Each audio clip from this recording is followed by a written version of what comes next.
8:40 here, so I was feeling crook since Monday Arvo, and just retreated from the world, and thank God I didn't have to go out into the world and conquer anything. I could just kick back and watch some Australian telly. But when you're sick, when you're crook, the world is a much scarier place. I think Einstein's theory of relativity has something to do with noting that the position of the observer changes how we understand the data. And the experience of being sick, all right, it gives me an opportunity to just completely reset my system, because all my normal concerns kind of go out the window, or my normal obligations I usually let slide. And I don't try to accomplish anything much when I'm sick. Now I come back to the land of the living, and I see these riots in LA, and it's like, what the heck? I just can't imagine like throwing stones at law enforcement or punching law enforcement, and seeing people in Los Angeles threaten federal agents such as immigration enforcement, the ICE agents, throwing stones at federal law enforcement vehicles. Just such a degree of self-destruction and antisocial impulses on vivid display. It's hard to wrap my mind around it. But the more you have to protect, the more you've got going for you, right, the less likely you are to engage in this kind of risky, edgy behavior. And the more clearly you see the future, the less likely you are to engage in this risky behavior. And the higher your IQ, which means you see the future more clearly and you have more going for you. Even if you're not rich, if you have a high IQ, you know how much potential that you have to create something good in life. I think the less you would engage in this kind of reckless behavior. So I conclude that these people acting out against ICE have to be overwhelmingly morons. Now, when I got on Twitter Saturday night, I noticed a great deal of bloodlust on both the right and the left, right? That the left wanted to go to war with Trump and his representatives, such as immigration enforcement, and the right wanted National Guard troops sent in and these antisocial criminal forces subjugated. And so, yeah, a great deal of bloodlust on both sides. But the more you have to protect, right, the less inclined you are to be enthusiastic about blood in the streets. Now, there's a group in California who have a great deal of power. SEIU, they're essentially the union for janitors. And their former name is the Service Employees International Union. And you would hear them for months rioting outside of hotels, and they pushed the Los Angeles City Council to force a minimum wage for janitors to $30 an hour by July 2028, which just seems an insane amount. And you may think, if you're on the right, that there's been a great deal of backlash against the left in Los Angeles, but the Los Angeles City Council is more left-wing than it has ever been. And it's in large part due to the overwhelming power of public employee unions and other unions, such as this janitors union, that essentially have the Democratic Party in a stranglelock. Okay, I saw some great posts on X. I want to scroll through them. I love this quote by E.O. Wilson. Communism, great idea, wrong species. And another way of understanding this is that all sorts of terrible ideas are also great ideas in certain contexts. And so in certain contexts, you want a xenophobic police state if that is the best means you have at your disposal to survive a dangerous situation. And sometimes you want a lot more social cooperation enforced. And sometimes you want more individual freedom, depending on the context. So Trump is deploying the National Guard, and California Democrats say we need to lower the temperature. Wonder what Brian Stelter has to say. It is notable how many California Democrats are trying to bring the temperature down, trying to bring the volume down tonight. Whether that's California Governor Gavin Newsom saying, hey, they want a spectacle, don't give them one. Or it's Congressman Ted Lieu saying this is purposely inflammatory by the Trump administration. You have California Attorney General Rob Bonta saying there is no actual emergency in California. So yes, there are those isolated video clips that are being cited by the FBI director and by other officials. But for the most part, you have California Democrats saying, hey, it's the Trump administration that's trying to be inflammatory here. Don't fall for it. It is notable how. All right. Why are the California Democrats saying don't give Trump a spectacle? All right. Be reasonable, be responsible. In large part because they recognize that they are on the losing side of the issue. The more there is violent disturbance against federal law enforcement agencies, the worse it is for Democrats, because the forces that are rioting and creating criminal disturbance are overwhelmingly aligned with the left. Thinking back to the brave men who fought for France, Britain, and America 8 decades ago in Normandy, now Paris and LA and London have been overrun by third world dirtbags. Well, these particular LA riots have been quite small. We've had one car that was burned, and we have had dozens of people rioting against ICE. But the lives of 99.99% of Los Angelinos have not been affected. And so there's a great deal of appetite on the right for seeing major cities that are run by Democrats as absolute hellholes, but not much evidence of like such giant disturbances, anything like the 1992 LA riots. Hey, Democrats, are you sure this is the optics you want? And no, right? The more civil disorder there is in Los Angeles and around the United States, the more politics is fought over the issue of law and order, the better that redounds to the benefit of Republicans. Just as if politics is fought over social welfare redistribution, right, the better that is for Democrats. So the different political parties have majority support on different issues.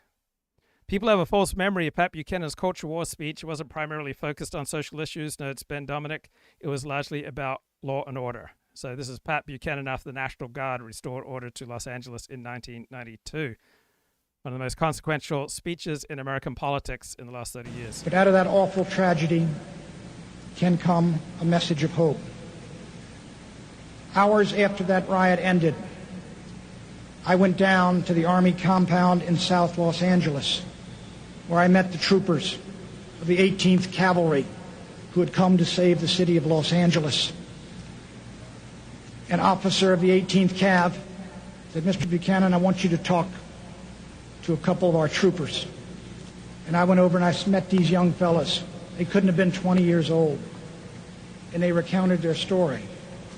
They had come in to Los Angeles late in the evening of the second day, and the rioting was still going on. And two of them walked up a dark street where the mob had burned and looted every single building on the block but one, a convalescent home for the aged. And the mob was headed in to ransack and loot the apartments of the terrified old men and women inside. The troopers came up the street, M16s at the ready, and the mob threatened and cursed. But the mob retreated because it had met the one thing that could stop it: force rooted in justice and backed by moral courage. You know,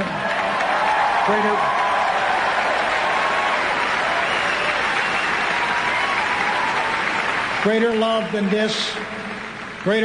this hath no man, than that he lay down his life for his friend. Here were 19-year-old boys ready to lay down their lives to stop a mob from molesting old people they did not even know. And as those boys took back the streets of Los Angeles, block by block, my friends, we must take back our cities and take back our culture and take back our country. God bless you, and God bless America. We get to decide, in large part, how much murder, how much crime, how much disruption to normal operation we put up with by how severely we punish people doing bad things, and how many resources we give to detecting and punishing people who do bad things. If we put away violent criminals for a long time, we will dramatically reduce the rate of violent crime. It's our choice, right? Capital punishment long prison terms for people who do terrible, violent things will significantly reduce the rate of violent crime and dramatically improve the quality of life in this country. Demonstrations had been going on right outside the Federal Detention Center. Most of those demonstrators were very peaceful. They were chanting, they were shouting. People were driving by honking their horns. And again, they were expressing their anger about the detention of so many immigrants at the Federal Center. Most of the evening, the federal agents stayed inside the building, but at a certain point, some of the demonstrators got very close to the property. In fact, some of them went onto the property, started tagging the building, started banging on fences, and shortly after all that happened, the agents started firing off tear gas, and then they came out. Demonstrations. So riots can be mostly peaceful, but that's not the most important descriptor. For example, Maryland man was returned to the United States, but he was not primarily a Maryland man. He was primarily an El Salvadoran citizen, an illegal immigrant into the United States, someone who's been accused of heinous crimes. So if you're going to describe this bloke, right, you'd think that Maryland man would be way down on the list of accurate descriptors.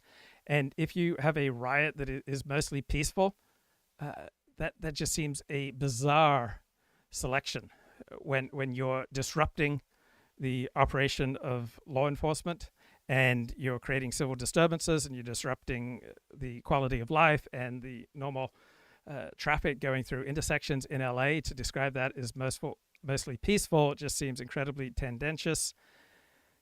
We also, at the same time, we have these anti-ICE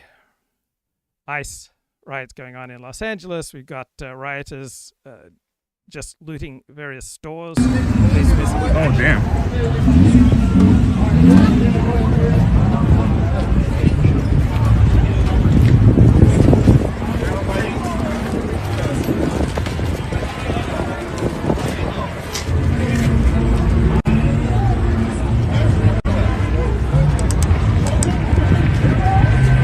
So everybody's hopping out to free beer. Poor guy. He's like, I don't know what to do.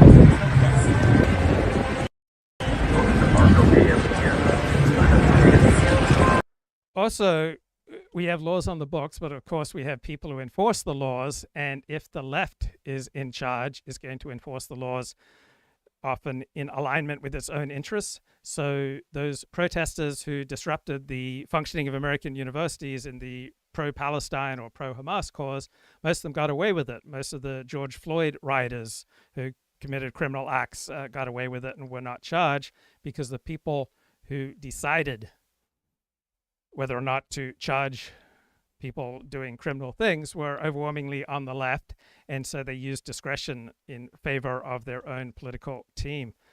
One discouraging thing about these latest riots in LA is how leading politicians who one would have thought would have been pro-law enforcement, such as Rick Caruso, who's likely going to run for mayor of Los Angeles or governor of California, he came out essentially against the ICE immigration enforcement, and the district attorney of Los Angeles, who operated under this law and order banner, he also came out against this type of federal immigration law enforcement. So when do you cuck, right? When do you compromise? When do you say things to try to placate the majority? When do you compromise on saying the truth to try to advance your own interests, perhaps in the name of doing good? There's not a clear answer. Sometimes it's the right thing to do. Sometimes it's the wrong thing to do. But if you lie or tell things that are against what you really believe to try to accomplish good, often there will be a backlash. So here we have Toby Young noting the number of United Kingdom children being vaccinated against diseases including measles and whooping cough has collapsed to the lowest levels in more than a decade. Why? Because trust in vaccines has plummeted following the COVID vaccination drive. And I think it's a great thing to be vaccinated against COVID along with measles and whooping cough. But because so many lies were told by people in power, by public health officials and politicians about how getting vaccinated for COVID would prevent the spread of COVID and would prevent people from getting sick. So many lies were told that trust in institutions and trust in vaccination plummeted. The very opposite of what they were trying to accomplish happened. Babylon Bee, a Christian humor site, says, worship pastor makes praise songs more accessible by removing all references to God and Jesus. Funny line, but you can repeat a message so often that it loses its power. And I grew up a Christian, and all the messages about God and love, right, just rendered me largely immune to them. If you can find new ways of talking about these themes, right, you can reach people who will otherwise be turned off. Andy No does the Lord's work with regard to Antifa. He notes far-left rioters have surrounded an ICE facility. This is on Friday, launching explosive devices added as they escalate their violence for a second night. Oh, this is Saturday night in their insurrection against the federal government. All right, so you see this and you think, God bless Donald Trump for sending in the national.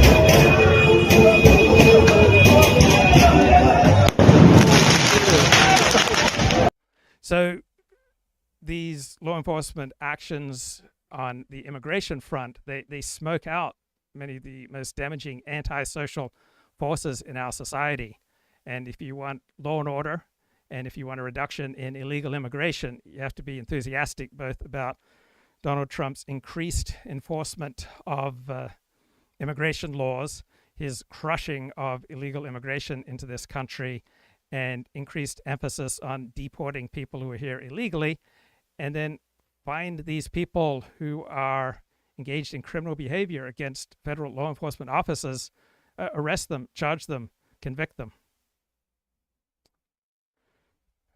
Columbia Bugle says, mass deportations will be most difficult at the start when we still have tens of millions of aliens and democratic rioters who defend them. But every day that passes, more aliens will be removed, more rioters will be arrested, and every forced deportations encourages more self-deportations. That's key. Every person who is deported forcefully, at least 100, according to various studies, will self-deport. Right? We have to incentivize people to do the right thing and incentivize people not to do the wrong thing, not to engage in antisocial behavior. Breaking news. Protesters and federal agents clashing in Southern California over recent ICE arrests. This video showing the violent confrontations outside a federal building in downtown L.A. Police cracking down on protesters, declaring it an unlawful assembly, ordering the crowd to go home. This is the second day of chaos and vandalism. Tonight, Homeland Security Secretary Kristi Noem warning the protesters, "You will not stop us or slow us down." ABC's senior reporter Catherine Folders leads us off tonight. Tonight, protests escalating into conflict in Los Angeles as the Trump administration's aggressive deportation efforts spark fear and outrage across the country. For the second consecutive day, angry crowds clashed with law enforcement following a series of ICE raids that drew Wow, these ICE enforcement raids are provoking fear and outrage across the country. For a normal person, they will not provoke either fear or outrage because a normal person is incentivized to put their attention elsewhere. All right, only the hyper politically active and those who are in the country illegally, right, have a rational basis to have fear and outrage regarding these raids. Condemnation from local leaders. You cannot just come into the community and terrorize citizens the way you did. An ICE raid in Paramount. Okay, is it legitimate for federal law enforcement to terrorize people? I think there's a statement in the Jewish tradition that if you're kind when you should be cruel, you will then be cruel when you should be kind. So being soft with people who are in the country illegally, being soft with people committing violent, criminal, disruptive, antisocial acts, you're then cruel to the law-abiding vast majority of this country. So the appropriate use of force and terror and intimidation against the forces of criminal violence would strike most Americans as appropriate. Right? There's a time for kindness and there is a time for cruelty. Right? There's a time for everything under heaven. Today, devolving into chaos. Dramatic aerial footage showing protesters blocking a bus carrying officers. Police in riot gear dispersing crowds with flashbangs. Right. People are showing up to these riots and participating, and they don't look fearful. Why would people think that they can wave flags of a foreign country while engaged in criminal violence, and that this won't provoke a backlash, it doesn't seem to be well thought out. And tear gas. The FBI vowing to find people they say threw rocks at law enforcement vehicles. And in New York, video showing this man, which the Department of Homeland Security identified as Joaquin Rosario Espinal of the Dominican Republic. Authorities say Espinal resisted arrest following the dismissal of his immigration proceedings. He and another woman who allegedly assaulted an officer were arrested, authorities say, despite interference by members of the public. The Department of Homeland Security calling for an end to the violence against ICE officers who they claim are facing a 413% increase in assaults when carrying out arrests. So we have a loneliness crisis in this country because the more diverse we become, the less in common we have with each other. And the less that we have in common with each other, the more difficult it is to have conversations, let alone form bonds. And so if you allow violent criminals to roam free with little regard for being arrested, let alone convicted, then you destroy public spaces. People are going to be more reluctant to spend time in public spaces. People are going to be more fearful about talking to strangers. People are going to be more reluctant to use public transportation. People will lead smaller and more insular lives. Social trust and social cohesion will plummet. Cynical Publius writes, what do you call it when hundreds of thousands of young men from a foreign country covertly and illegally enter a neighboring sovereign nation, then violently take up arms against the lawful authority of the invaded nation? Right? That's invasion. Right? You have invaders. Terry Moran with ABC News, right? Leading figure with ABC News, and absolutely hates Donald Trump and the MAGA movement. And this is what he wrote about Stephen Miller. And Terry Moran says, the thing about Stephen Miller is not that he is the brains behind Trumpism. That's not what's interesting about him. It's the bile, right? He is richly endowed with a capacity for hatred. He is a world-class hater. This is one of the weakest attacks. How do you love anything and not hate that which threatens what you love? If you love your family, how do you not hate those who threaten your family? If you love your job, how do you not hate those who threaten your job? If you love your country, how do you not hate those who threaten your country? If you love your tribe or your religion, how do you not hate those who threaten your tribe or religion? Hatred is just the flip side of love. If you have things to protect, you are going to hate those things that you hold sacred. Damon Linker is a center-left political science professor at Columbia University, and he tweets, long before the 2024 election, I worried this was the most likely path to American dictatorship. Trump administration acts brutally to round up people for deportation in blue cities. Protesters create mayhem. Violence escalates. Trump invokes the Insurrection Act to restore order. Martial law is imposed. So I see it is a common trope on the left to call this second Trump administration fascist. And it seems to be an overreaction to me. If you really worried that Trump was fascist, you wouldn't be speaking out against him. That you feel free to speak out against Donald Trump. If you feel free to criticize Donald Trump publicly, then in truth and in reality, you have absolutely no fear about Trump being a fascist. Because if Trump really were a fascist, you'd be scared to death to call him out. And so I'm not aware of strong evidence of this Trump administration acting brutally, just rounding up people for deportation. Right? How many people has ICE killed in rounding them up for deportation? I'm not aware of any. So this strikes me as an incredibly tendentious argument, right? All they had to do was not riot. But the left, by and large, does not believe in enforcing immigration laws. All right, so here's a common type of rhetoric that you hear on the left, and it just seems hyperbolic. And I have to tell you, when I went to Harvard to give this speech, and it was just a few days ago, last week, I must say I was afraid. I'm a foreigner. I don't have a green card. I'm not an American citizen. I'm fairly prominent. And I literally prepared to go to America as if I was going to North Korea. I took a burner phone, Jamie. Imagine that. I didn't take a single, not my mobile phone, not my iPad, nothing. And I had nothing on the burner phone except a few numbers, and I could text with my assistant. I had your number. I had our son's number. I had our lawyer's number, you know, the CNN lawyer. And I was really afraid. I'd even talked to the CNN security person because of this. I've heard that many, including British citizens, have been stopped at the border. And I have to tell you, when I went to Harvard. So when you give status and respect for these outpourings of paranoia and hysteria, you'll get more and more outpourings of paranoia and hysteria. Prior to the 1960s, it seemed like nobody wanted to claim the status of victim.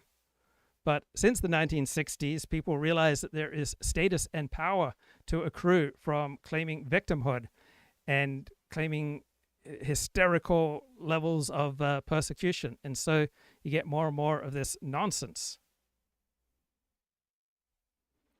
David Perel.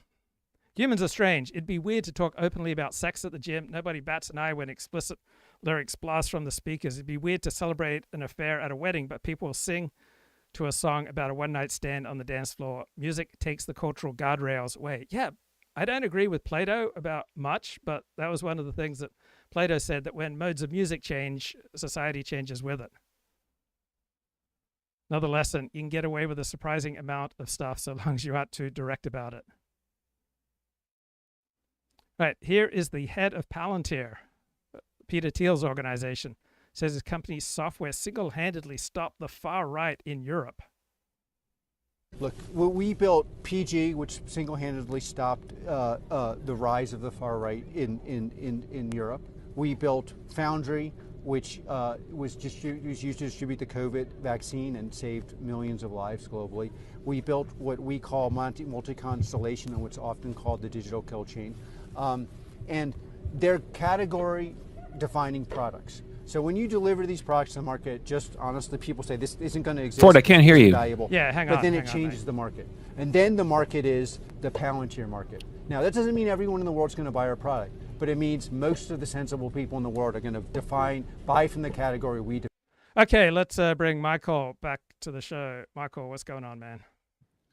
Hey, 40. Sorry about that. Can you just, what was that clip that you just played? Because I'm interested in that. Can you just give me a little synopsis? Yes. So it was the head of Palantir, Alex Karp, saying that his company's software single-handedly stopped the far right in Europe. Oh, how did it do so? Like it was censoring people? Well, it just it provides people with a tremendous amount of information. It combines facial recognition with background information on individuals so that you're better able to keep tabs on people. Oh, well, that's frightening. But fortunately, we're not in the far right, so there's no worries. Yeah. So with regards to the riots in LA, I just think that the people in LA are just seeing this through the wrong prism. And I think it was Tom Homan said something like they're executing criminal warrants. So it's a very lawful process. And if you live in LA, then you might actually benefit from that. I would think that, wouldn't you want less dangerous people around you? Yes. So the more that you have to lose, I think the less likely you would be to engage in criminal behavior or in rioting. On the other hand, we should put ourselves in the shoes of the left. Think about how you would feel if the left controlled the presidency, controlled the House of Representatives, the U.S. Senate, the Supreme Court, and that Trump was overwhelmingly able to get his selections through Senate confirmation to run various government agencies. It's, I think, understandable why the left would have fear and concern and outrage about the success of the right, and feeling that they're playing on their own home turf in certain places, such as Los Angeles. And so that would be empowering. And this is a way to give expression to your upset. So if you're heavily invested in politics and you're on the left and you see the Trump administration exercising tremendous power, and now you feel like this is a way to combat the Trump administration on your home turf in Los Angeles, which is overwhelmingly dominated by the left, I can understand why they'd want to act out. Yeah, exactly. I think that's why it became a flashpoint, because there seems to be an attitude that you can't do this in LA. And meanwhile, it's like, I'm pretty sure federal law applies to Los Angeles, unless I'm mistaken. Well, I would expect also that federal law enforcement often depends to a significant degree on local cooperation, right? We are all incredibly vulnerable. And even the president of the United States is vulnerable. And you saw that these ICE officers were at one point surrounded and vastly outnumbered. And so they were waiting for rescue by the LAPD or other federal law enforcement agencies. So if someone wants to gum up the works, right, if you can't get cooperation from people in local law enforcement, your job is going to be significantly more difficult. Yeah, that sounds like a pretty tricky situation. But I kind of wonder if you look at the statements of Governor Newsom in particular, he would seem to be on the side of the protesters. But I kind of wonder if maybe that's just a little bit of his public-facing posture, and maybe on the down low, he's talking to Trump like, yeah, all good, like, let me know what you need. Doesn't that seem possible? Yeah, because Governor Newsom has backed away from wokeness in several key regards, such as with trans. Also, he's never been 100% on the left. He's always displayed some moderate impulses. And there is a case to be made that you don't need the National Guard. I was looking at the video, and this is quite a small disturbance. You had one car that was burned, and you had one intersection that was disrupted. You had a few dozen people kind of rioting against ICE, but this is nothing like the 1992 LA riots. So you can tell that there's a tremendous amount of blood lost on both sides, right? Both sides are itching for a conflagration and a conflict and a way to express their pent-up rage, whether you're coming from the right or the left. Yeah. So it's a little tiny bit like 9/11. So after 9/11, there was a great deal of enthusiasm for a culture war, a global war against Islam or against the mechanism of terrorism. And there was tremendous support for the George W. Bush administration in the first 3 years after 9/11. But the wiser, smarter policy would have been to regard the 9/11 terror attacks as a criminal event and to just focus on the criminal threat posed by this rather than making this into a global culture war. And so often that which feels good is not the most effective. And so both sides are facing very strong incentives to play to those instincts that feel good when in reality the smartest, wisest policies would be perhaps to steer against the popular instinct on either side. Yeah, that's a good point. I feel like I've seen that car on fire like 5 times on social media. So we're all just scrolling social media, like hoping for chaos, apparently.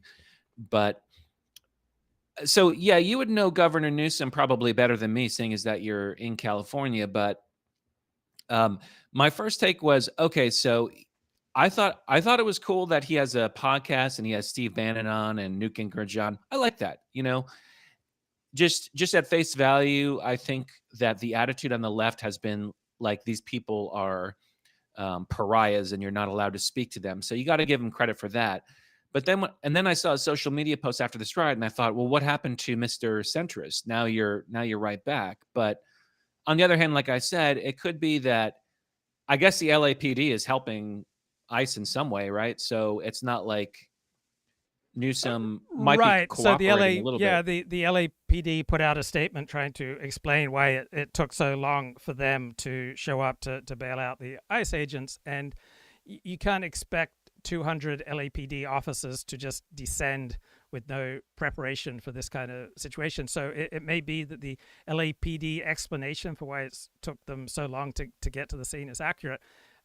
The perhaps most important point is that we have nothing like the 1992 riots situation currently. This is relatively small outburst in a couple of locations, and you see the same clip of the same car burning over and over and over again. Yeah, exactly. And I think the part of the response you see from some politicians is, this is why we need the big, beautiful bill. And I find myself very much in favor of the big, beautiful bill. And so I'll share some thoughts on that, which is that the one thing, there's kind of a misnomer that the big, beautiful bill is a tax cut. And I think that's a little misleading, because what it does is basically just locks in tax rates as they currently exist as a result of the tax cut from Trump's first term. So, like, probably if this bill passed, your taxes wouldn't change unless you make tips, or you're like building a factory in the United States, or if you're maybe in the tri-state area and you're going to once again be allowed to do the SALT deduction. Yeah, but your tax bill will change dramatically if this bill does not change, right? There'll be all sorts of tax rates that will go up for the middle and upper class if this big, beautiful bill does not pass. And this big, beautiful bill does make substantial spending reductions, 1.3 trillion. It's just that these spending reductions are outweighed by the tax cuts, which amount to over 3 trillion. Yeah, and I think the way you put it is fair right there. I'm not one of those. I'm not so indoctrinated in conservatism that I honestly believe like tax cuts are going to pay for themselves. I don't think they're going to pay for themselves, because I'm not sure that that's happened historically, that tax cuts have paid for. I think they've run up deficit and debt, but just being realistic, it's like Trump just spent, 2 years of campaigning talking about tax cuts. So it's like, obviously he's not going to unwind his own tax cuts. So you just have to take that at face value. And then at the same time, it's like, do you feel like you could really afford to pay more taxes right now? Everything's so expensive right now that I don't really think people can afford a rise in taxes, even if the tax rate right now, I think, is fairly reasonable. And it also depends on what you prioritize. So to me, there's no issue more important than law enforcement. And to me, law enforcement includes control of illegal immigration. We need to disincentivize antisocial behavior, in particular, the most severe antisocial behavior, such as being in the country illegally and violent crime. And so what the big, beautiful bill will do is provide over $100 billion for a significant increase in deportations and in building the wall. All right, Trump has built about 10 miles of the wall since taking office in January of this year, and there are plans to build hundreds more miles of the wall. And with over $100 billion devoted to deporting illegal aliens in this country, that will make a huge difference. So that's what's most important to me, is disincentivizing criminal violent behavior and disincentivizing illegal immigration. Yeah, clearly that's the most important. And thank you for the wall update, 10 miles built. I was curious about that because you don't hear that much about it in the news. And, I've always been one to give Trump credit for building about 500 miles of border wall. And people really split hairs about that supposedly, well, if you're replacing some kind of existing barrier, that doesn't count. I think it counts because, and by the way, like, I've seen the wall up close because it's, you can drive by it, like in El Paso, you're on the major highways. That was existing wall, but I haven't seen Trump's steel bollards. That's what he built. But I mean, that seems like a pretty effective physical barrier. So yeah, if you're against the big, beautiful wall, and you're a Republican, like there's something wrong with you. There's something going on there. The big, beautiful bill, because the big, beautiful bill equals building the wall. So it's a little suspicious. And I'm thinking of Rand Paul and Thomas Massie. Yes. And what we prioritize, right? We all have instincts that then translate into politics. And so the instinct on the right is to have more fear of foreigners and to have more fear of the unknown and to have more fear of 20 million plus illegal aliens in this country that we don't know their backgrounds, right? We don't know how dangerous they are. And so for the left, the biggest fears are lack of education, bigotry, discrimination. But if you're on the right, you'll naturally have these instincts worried about criminal violence, disorder, and simply not knowing who's around you. And if people are in the country illegally and we don't have a criminal profile on them, it's a much more frightening prospect if you have these traditional right-wing instincts where your greatest fear is social disorder, right? That is a defining characteristic on the right, is social breakdown. We fear that civilization is much more vulnerable, and we fear social breakdown and social chaos, and having tens of millions of people in the country illegally seems like a recipe for social chaos.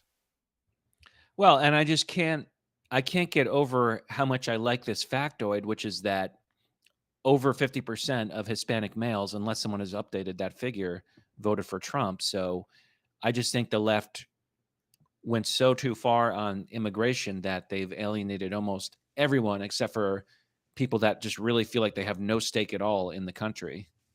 Right. And even people who are in the country illegally or who have friends and family who are in the country illegally may pragmatically want a minimum of law enforcement against the particular ones they love, but still for the country recognize that there is a need for immigration enforcement. So it's not weird that people have some contradictory impulses, right? Most people who use porn are not fans in the abstract of pornography. They recognize it's destructive, but they are weak. Most people who use drugs recognize that drug use is not a good thing, but they are weak. And so people who break the law to make money or to build their business, they also recognize the many benefits of having a law-abiding society.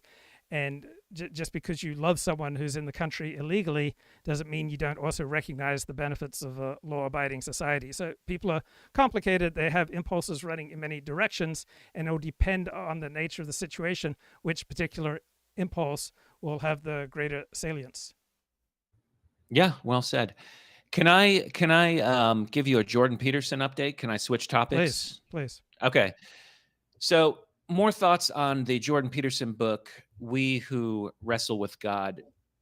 I continue to think this is a very profound book, and that Jordan Peterson is, despite some public weeping and despite kind of being dunked on for not answering whether he believes in God, I continue to believe that he is a legit public intellectual of the conservative bent. And that's something I'm always talking about, that we don't have like a right-wing public intellectual. We're lacking. And then the personalities that are out there, I think we both find to be very wanting in substance and ability. So if you were to ask me who is that, I would actually have to say Jordan Peterson. I do think he is a pretty solid conservative. So like an example of a public intellectual previously would have been William F. Buckley, in the 60s and 70s, whom Tucker to some extent models himself on William F. Buckley, just as an influence. And then maybe you would say, sorry, jump in, please. There's a new biography, 1,000-page biography of William F. Buckley, which I bought, and just reading reviews of it just reminds me of what a shallow intellectual he was. He was always much more of a performer than any kind of thinking man. He did not produce any serious intellectual work. He was a performer, a showboater, but just so incredibly shallow compared to there were genuine intellectuals who wrote for National Review. National Review used to primarily be written by PhDs, and now it's overwhelmingly populated by pundits. But back to you. Yeah. Well, I've read God and Man at Yale, which is Buckley's book, but maybe that's more of like a memoir almost. I mean, it's been a minute since I read it, but I did find him to be an excellent writer, and he's very good. He's good on camera. Let's face it. That's something you need to be a public intellectual in this century. And he's very quick, and he was very good at debate. And I think those are also kind of things you have to check off to be a good conservative intellectual. And in this style, I would also put Christopher Hitchens, not necessarily like a conservative intellectual, but he kind of, I think by like today's standards, he might be.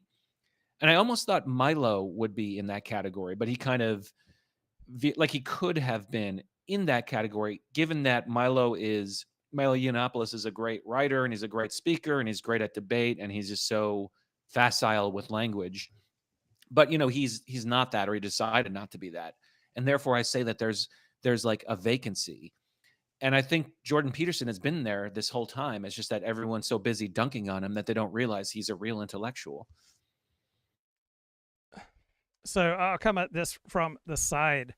For the approximate third of the population that's kind of miswired so that they don't connect with people normally, sometimes the easiest way that this third of the population, which includes me, can connect is through these gurus and Jordan Peterson personalities. So when I discovered Dennis Prager, I was in desperate shape, and life is not usually a choice between good and evil. Usually it's a choice between bad and worse, or good and a little better.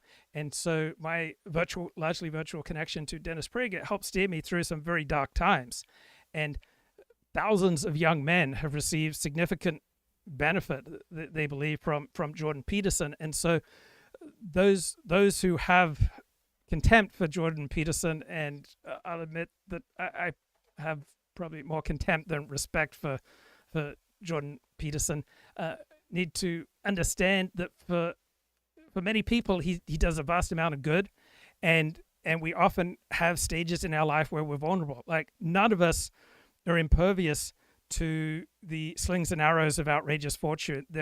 For all of us, there will be situations where we're absolutely vulnerable and where we need help or inspiration or guidance or wisdom or self-help or something, where a Jordan Peterson type character can come along, or a great yoga teacher or a great priest, or that these people can come along and play a role in their life. Big picture, I think we have to assess the overall output and how much value is there for how much negative stuff. And so with Jordan Peterson's pronouncements, I recognize significant levels of value, and then just a whole lot of nonsense, as opposed to someone like a Christopher Caldwell or a Tom Sowell or a Steve Saylor or a Charles Murray. And it's not that every word that they utter is manna from God, but there's just such a high proportion of value compared to dangerous or useless content.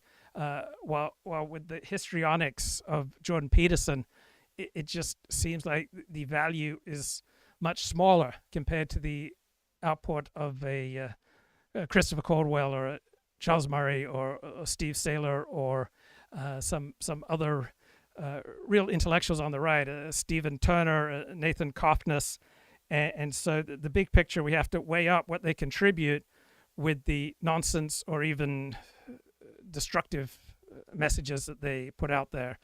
And it will also depend on the audience, right? Depending on where someone is in their life. Jordan Peterson might be incredibly valuable for one person, but for his neighbor, right, Jordan Peterson's not going to provide value. Well, and when I listen to you rattle off some of the intellectuals whom you admire, I think it gets to one of the differences perhaps between you and me, which is that a lot of those writers are very quantitative, and Jordan Peterson is almost more literary, more analyzing things through the prism of psychology, and through the prism of myth and Christianity, and archetypes and so forth. So it's really just a different type of writing. I've read Charles Murray. I didn't read the bad book, but I read Real Education. I didn't read the naughty book. Real Education is one of his kind of maybe lesser talked about books, and also the one about class. I don't remember what it's called. And yeah, he's legitimate 100% in terms of his intellectual output. But again, it's just really quantitative. It's very straightforward. He isn't. He doesn't really have any literary flourish, nor do the other people that you mentioned, as does Jordan Peterson. Right. So I'd have to strain to come up with people with literary flourish. A problem with assessing value for people who are performers in the world of flourish is that there's much less objective measurement. So people who make wisdom claims, it's really hard to empirically validate wisdom, and it's hard to empirically, objectively validate rhetorical flourish. So that is a challenge. But I'd put back to you, and maybe you're not prepared to answer this right now, but what are some examples of value that you were receiving from this book on wrestling with God? Yeah, absolutely. And as far as evaluating rhetorical flourish, I mean, it's totally subjective, but in a way it's not subjective, in the sense that we can all agree on, like, what is the great canon of literature, and people who are really smart can agree on these things.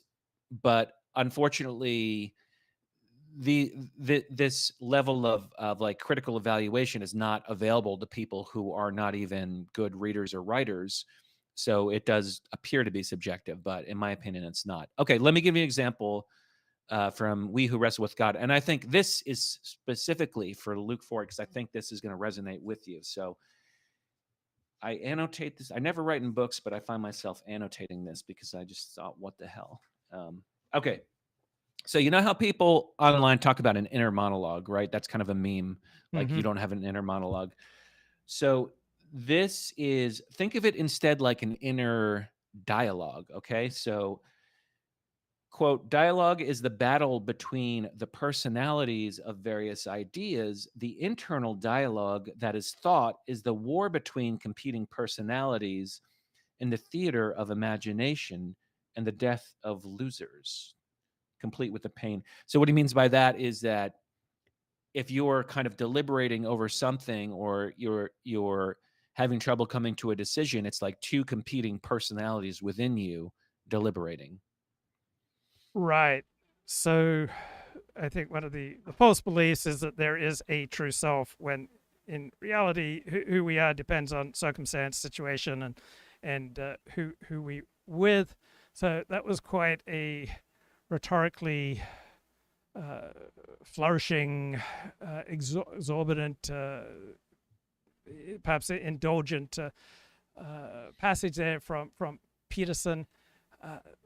I think it could probably be expressed more concisely, but we do have different personalities that reflect themselves, or that may come to the fore in different circumstances, and then there are ideas which seem crazy to us in one situation and seem to make more sense in another, and then often ideas can appear to us in different guises. So it's the same basic idea, but we may put a personality to the idea to better assimilate it. So, for example, many people, if they're going to read a book, they find it just more pleasing to read a biography, right? People generally attune more to people than to abstract ideas. And so if we can put a personality to an idea, that's going to make it more accessible. But tell me more about how you receive some benefit from that passage. Do you think what I had to say had some applicability? Yeah, I do. If you've ever just kind of struggled with a difficult decision, and as to, you thought it could be more concise, and then, mentioning Milo again, he had some very funny kind of burn on Jordan Peterson. He's like, what the hell is this guy talking about? And so that would be the assertion that it's just kind of vacuous. It's just a lot of rhetorical flourish without much behind it. But I find that that's just the way that he writes. So it's not an affectation.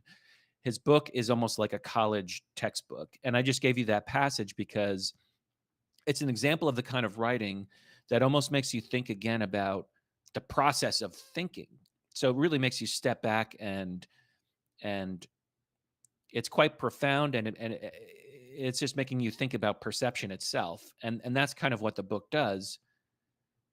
But on the bad side, it's extremely disorganized, like extremely. And I'm not the first person to say this. His first book, 12 Rules for Life, was a little bit like that too. It's like there's so many digressions that you go back and you say, what the hell was this chapter about exactly? And it's worse in this book. So he needs an editor. But can you take that Jordan Peterson passage and make it concrete and perhaps share something? Because I'm struggling to. It sounds profound, but then upon examination, it just seems like pseudo profound BS. But give me an example. Make it concrete for me. Share something from your own wrestling with ideas. Okay. I might have to mull over that a bit, but I can give it context. I can't necessarily make it concrete, but I can give it context, which is that this is in a chapter, believe it or not, about Adam and Eve and the fall of Adam and Eve. Okay. The one eating the apple and being exiled from the Garden of Eden. And so he's talking about the concept of eating the apple from the tree of the knowledge of good and evil, and how that was an example of hubris, and it was an example of a human trying to decide on their own what is good and bad, or in other words, moral relativism. And somehow, okay, and then it turns into a conversation about self-consciousness, that when Adam and Eve ate the apple, they became conscious of being naked, and Peterson links this to being self-conscious. And somehow that goes to this idea about the internal dialogue. So I guess that's context, but it's almost like an example of how confusing the book is, really, more than anything. Right. You're kind of making my point for me, so that you can't concretely apply this particular passage. Either shows a weakness in you that you can't see an obvious application in reality to this flowery passage, but more importantly, because you're someone of well above average intelligence, if you can't see a direct and concrete application, it really points to primarily a weakness in the author. And I would ask you to either email me the passage or to put it into Grok and say, please explain this passage. Because Dennis Prager had this maxim that if he read a passage twice and he couldn't understand it, that instead of thinking that he was stupid, he thought the author was stupid. And if you're of above average intelligence and you're talking about something that is not a particular specialized area of learning for which a formidable background is required, I think Prager's approach has more applicability than disapplicability. And so that you can't come up with a concrete application of this, to me, indicates primarily a weakness in the writing. I think Dennis Prager might have stole that from Michel Montaigne, by the way, that one of his essays, he said, if you can't, I'll read something, and if I don't understand it, I'll try it again. And if it still doesn't make sense, I'm just going to move on. And that's fair. And I've applied that principle to this book already. But generally, it makes sense, but it's just difficult reading. But again, I don't think it's difficult because he's just trying to be difficult. I think it's difficult because the ideas themselves are profound. And as to whether I can apply them to my life, I think that speaks to, there's like two different reasons, I guess, to be into Jordan Peterson, and one of which is people watching him on YouTube looking for life lessons. Nothing wrong with that. But I think that his books perhaps might reach a different audience. And his books, for me, I mean, it's about the Old Testament. It's about analyzing the myths in the Bible and how they might apply to our lives, but I guess I just don't care that much if I can find like a way to directly apply it to my life. I don't necessarily care. I look at it more as just like an intellectual exercise. Did you ever see the movie The English Patient? No. Okay, so I think, as I recall, it's about a love affair between one character who's on the side of the Allies and another character who's, I think, on the side of the Nazis. I found the story and the ideas repellent, and yet I found myself in tears towards the end of the movie. It just ripped me up inside. And I can listen to the song Imagine and disagree with every word, every idea in the song Imagine, but still be tremendously moved. And so I think that you are being emotionally moved by this book, and that's one way to approach a book or to approach music or to approach a piece of art. You can reject explicitly the ideas, and you can point out the pseudo-profound BS, and yet some combination of your soul and this piece of art will emotionally move you. I don't even know if I'm emotionally moved by it, but the subject of the Bible is one that I've always been interested in, and people writing about the Bible and interpreting it differently. And, what I would read would be, like, to what extent is this historical, and looking at the evidence. And it's normal that when people write about the Bible, it's like hugely speculative. They're taking a small amount of text and writing like, 10,000 words about one sentence. So Jordan Peterson is really not that far outside of that tradition, as far as I'm concerned. Well, he's going where the audience is. And it just seems absurd to me. Anyone who's interested in the Bible would waste their time with Jordan Peterson, who I'm pretty sure is not literate in any of the languages of the Bible. Why would you not read someone who's literate in the languages of the Bible? And the weakness of one of the weaknesses of the Petersonian mythos, Jungian archetype approaches is how rapidly it disappears from the realm of the empirical into a realm where you can't say one way or another because it's just all so vague. And I think the term pseudo-profound BS is often applicable here. If there's not a concrete way of applying and deciphering the text, it just disappears into the realm of that which sounds profound, but there's not necessarily any correlation between that which sounds profound and that which is profound. Like, all sorts of things feel profound. That Jordan Peterson passage feels profound, but that doesn't mean it is profound. On the other hand, there is profound work out there by people with a specialty in this literature, but it's not going to be as immediately appealing. It's going to require a ton more work, and it's going to make much more humble and circumcised, that's not the word, but circumscribed claims. So it won't have that payoff of profound mysteries of the universe being revealed to you. Instead, people who try to operate it in the realm of truth, they're not going to get to ply this exciting teachings, because you feel morally restricted to the realm of truth. If you don't feel morally restricted to that which is true, you can just say all sorts of things.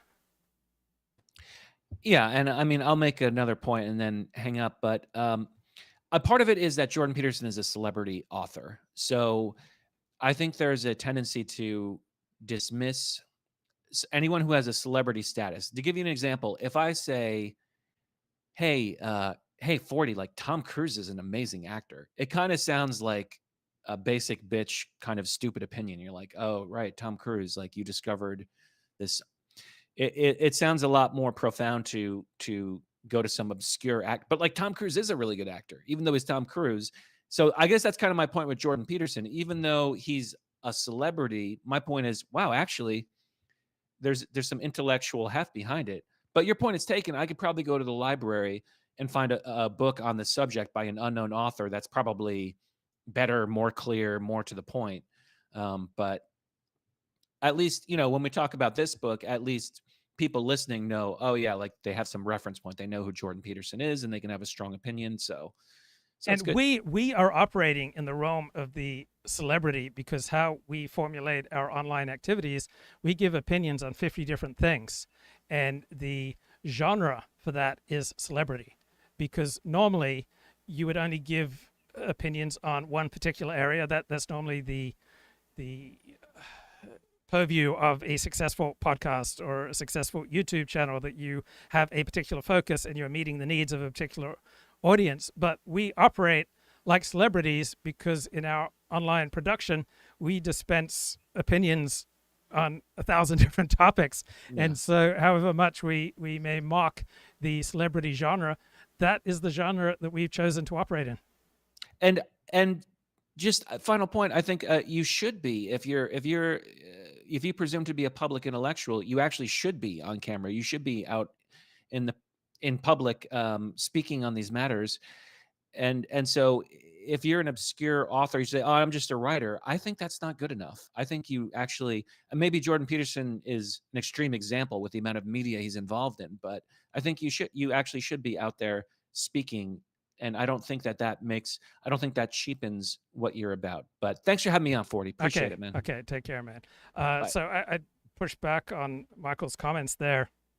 It's a bad idea for most people to speak out online, because there are certain currents that you step into that flow against your best interests when you start speaking out online. It's the perils of the e-personality. So we tend to be much more spontaneous online than we are in real life. We don't have the real life checks that keep most of us behaving in a more circumspect manner when we're online. So it's a lot easier to purchase things when we use a credit card than when we pay cash.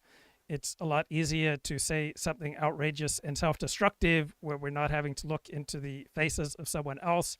So we tend to be much more spontaneous.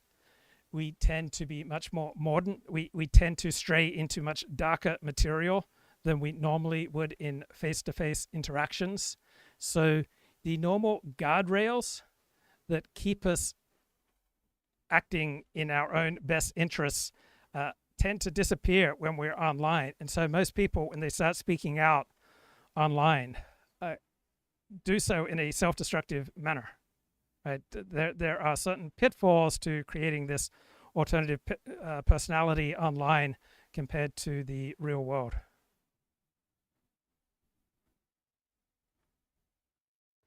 All right, here are some of the things that I've been paying attention to on the platform X. According to this academic paper, the removal of mask mandates in schools in early 2022 is responsible through spillover infections for nearly 22,000 additional deaths just that year alone, for 9% of all American COVID mortality in 2022. So that's thought-provoking. We hear a lot of things about how ridiculous mask mandates are, but there's also a case to be made for mask mandates when people are enclosed, right? When you're inside around a lot of other people, there is a much stronger case to be made for mask mandates as opposed to walking on your own outside or driving alone in a car. Then wearing a mask is silly. Well, seems like virtue signaling, but then virtue signaling is virtuous. Supreme Court under Chief Justice John Roberts made January 6th sit in prison for 3 years before deciding whether a never-before-used statute applied to misdemeanor trespass, converting a low-level offense to a life-destroying felony. SCOTUS dropped everything for illegal immigrant criminal gang members. Yes, it was surprising how the Supreme Court would often side with illegal immigrant criminal gang members. And there's a billionaire who funds all these liberal, he gets us Jesus ads, except instead of harlots, gays, and baby murderers having their feet washed, it will be Nazis, racists, and sexists. GDP is not a measure of happiness, right? GDP is a quite poor approximation of the nation's power. China is now offering to address the fentanyl crisis at the American southern border to revive trade talks between the two nations. So one thing I notice on this score is that most of the pundits and analysts who claim that China has the strong hand in negotiations with the US, they seem to have tremendous emotional investment in discrediting Donald Trump.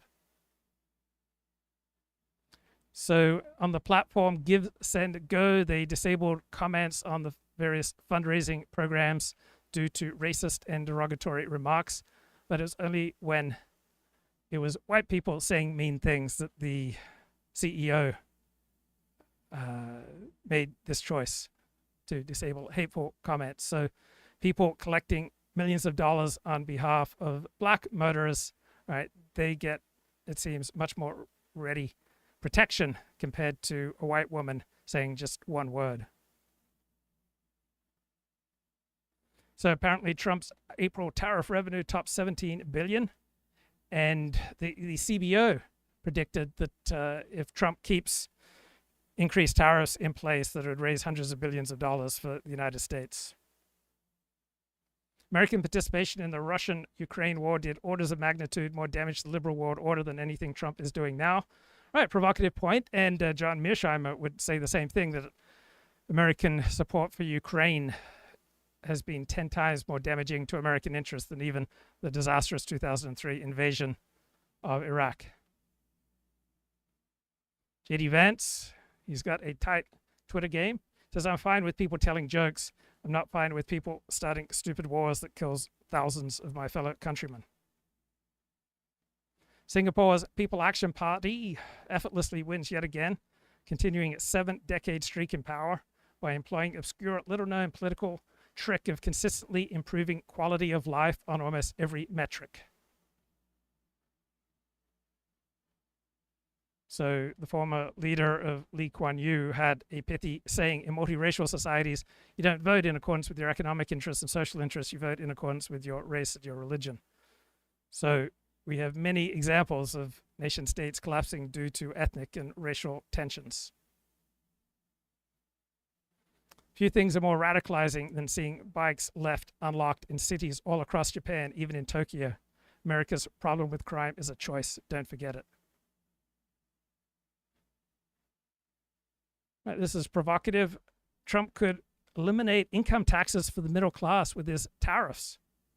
According to the IRS, in 2021, the federal government collected $2 trillion in income taxes.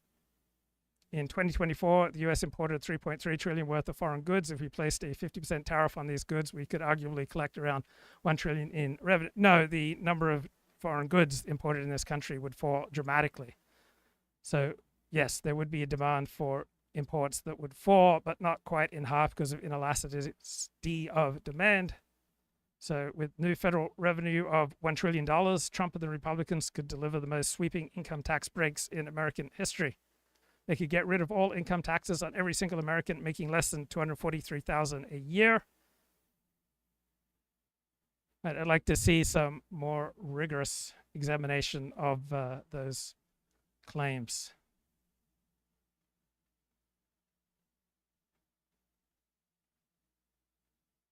Like most major publications, they choose the title for a piece. So if I submit an op-ed to a major news publication, we may agree on edits, but they get to slap the title on it. And if you looked at the title of the piece, it was, on Sheila Katz's piece, Jews are afraid right now. Okay? So that was the headline accompanying Katz's piece. But as the Jewish Insider pointed out, that was a quiet, unnoted change to the title of the piece. The Times had originally selected a different title to the piece. And that title was, and I quote here, American Jews are paying for the war in Gaza.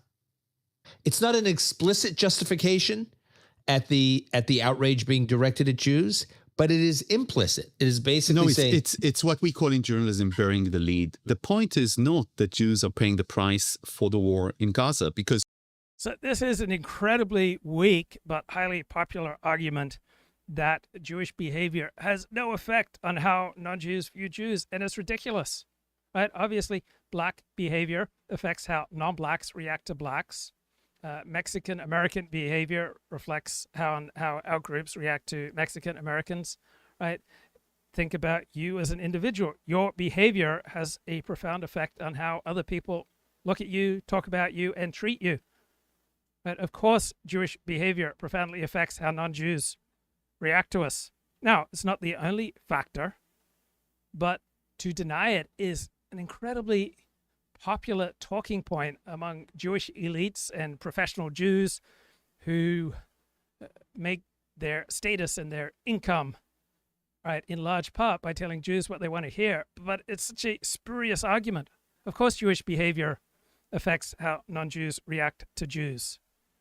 And, of course, there are other factors, right? Because different groups have different interests. Different groups have different gifts. Different groups have different grifts. Different groups have different interests.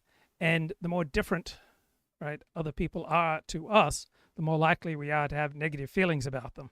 So simply observing that Jewish behavior is not the only factor in how non-Jews view Jews does not mean that Jewish behavior plays no role in how non-Jews view Jews.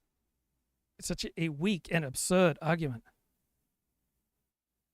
Donald Trump's Washington has expressed obvious Nazi sympathies in public, no less, and he must be denounced. Please roll 1 at 110. Come on, guys. I'm trying to run my show here. Cory Booker over the weekend, obviously expressing sympathy for Adolf Hitler, for Eichmann, for Nazis throughout history with this offensive gesture. I'm being sarcastic. He did exactly what Elon Musk did. Dan didn't even know about this. That's how little the media covered it. When Elon Musk did the exact same thing, he was called not just a Nazi sympathizer, he was called a Nazi. And when Cory Booker does it, it doesn't barely get covered. Sean and I only know about it from social media. Dan, your reflections on this outrage. Thankfully, we record this show, so history will show that I said that the criticism of Elon Musk was ridiculous and absurd, and I stand by that with Cory. I mean, Dan Turrentine is incredibly impressive, right? He didn't go for the cheap denunciation of Elon Musk. He is essentially America first, right? If he says, I disagree with what Trump is doing here or here or here, but it's possible that what Trump is doing will aid America, and if so, then I'll admit it. And so he is a shining example of how you can fight for your side, but also have empathy for the other side, and most importantly, have respect for reality. I did like there was like pride coloring underneath him and the California flag behind it. A little bit of a different backdrop, but I do not believe Cory Booker nor Elon Musk are Nazis. So you're saying that the pride coloring and the California flag takes a little bit of the edge off his avowed Nazi He's a sympathy. Progressive Nazi. Yeah. He's a progressive Nazi. Sean, there's so many jokes I could make. Sean, let me ask you this. I'm going to ask you to role play. You're the spokesperson for the dominant media, which ignored this after covering Elon. What's the best way to explain it? Well, you know that Cory Booker has been an advocate of so many like progressive causes. It would be unfathomable to think that he could possibly be associated with any kind of movement of that sort. Whereas Elon Musk, he gave a 25-hour speech, for goodness sake. There's no way he could be bad. He spoke for 25 hours about Donald Trump's. Like, there you go. But the idea, by the way, as I was tweeting this out last night, the number, and I was searching, I said, Elon Musk, not because I was trying, the number of media outlets and progressive folks on the left in their Twitter outrage when he said that at the Capital One Arena during the inauguration said, we cannot forget this. This must live. We must ensure that people understand what a Nazi he is. And those same people. Sorry, go ahead. When Spartacus, Deborah, you silenced Sean. My gosh. I didn't. Spartacus is a Nazi should be the new hashtag. All right, Deborah, welcome in. Tell folks who don't know what's on your mind. And Deborah has a lot on her mind. And Halper made some good points on Friday afternoon. So I was born in Cambridge, Massachusetts. And when I was about 1, I moved to Bethesda, Maryland. And from the time I was 1 to the time I went to college, I lived in Bethesda, Maryland. And had I stayed and continued to live in Bethesda, Maryland, and someone had written about me in the New York Times, the Washington Post, or Axios, and they'd referred to me as a Maryland man, that would have made a lot of sense to me. Grew up now I was born in Cambridge, so you'd say I'm a Cambridge baby. But really, as I grew to manhood, I was a Maryland man. And as I tweeted just a little while ago, let's say I grew up in Cleveland, lived in Cleveland as a boy, and then at some point in my 20s, I illegally went over the border of Russia, and I moved to Moscow. And I set up in Moscow, and the authorities accused me of committing various crimes around Russia, using Moscow as my home base. If the Russian media were going to write about me under those circumstances, I can tell you without any doubt they would not refer to me as a Moscow man. They just wouldn't. It doesn't make any sense. I came illegally to Russia and I lived in Moscow, but I would not be a Moscow man. Kim Garcia is now back in the United States, and we'll tell you all about why and what's happening. But for some reason, I just cannot get over the news alerts that I received today from the Washington Post, the New York Times, Axios, CNBC, all referred to him in the headline as a Maryland man. I just this matter, which we've talked about here at some length, there's a lot of really important issues that it implicates. The questions of what are the due process rights the United States should give and does give to people in this country illegally, and to those in this country illegally who are accused of crimes, particularly violent crimes. Incredibly interesting question, balancing, as we've been since the founding of the Republic, national security and civil liberties. Then the issue of adherence to court orders, because the judge said to the administration, and the Supreme Court ruled also in a little ambiguous ruling, you got to try to bring him back. And until today, they didn't, or at least they didn't successfully bring him back. So that's a separation of powers issue, very important, very lofty. Then there's the question of understanding through journalism and government action what someone in this country has done. No dispute that he came to this country legally. So for many Americans, that's enough. He could have come to this country legally and set up an orphanage and a donut factory and donated all of his proceeds from the donut factory to the orphanage, and he'd still be in this country legally and should be deported, according to tens of millions of us. But that's not what this guy did. He did not fund an orphanage. And so I'm not even saying all the things that are cross-cutting here and important, lofty issues, but I just cannot believe that after this debate we went through about this guy and what we now know about his history, and on the day he was indicted for horrible crimes, which we'll listen to, it's just mind-boggling. I cannot believe that there are decision makers in news organizations who, for many years, have been insensitive to the point of view of tens of millions of Americans who elected the president in the last election, who are fed up with a press that doesn't understand that constitutional and national crisis of having an open border, that these news decision makers would still refer to this guy as a Maryland man. For some reason, it's driven me a little bonkers. I cannot believe they're calling him a Maryland man on this day of all days. So yeah, good points there by Mark Halperin. So with regard to this Elon Musk, Donald Trump feud, which is still dominating the news on Sunday, seems a bit of a stretch to allow this story to dominate the news. Within a few hours, the main players in this dispute, Trump and Elon Musk, were toning things down. So Elon Musk has deleted his most inflammatory posts, that Elon Musk would go on a flame war against the president of the United States while he was trying to raise billions of dollars for his AI venture. It was incredibly self-destructive. His Tesla stock plunged.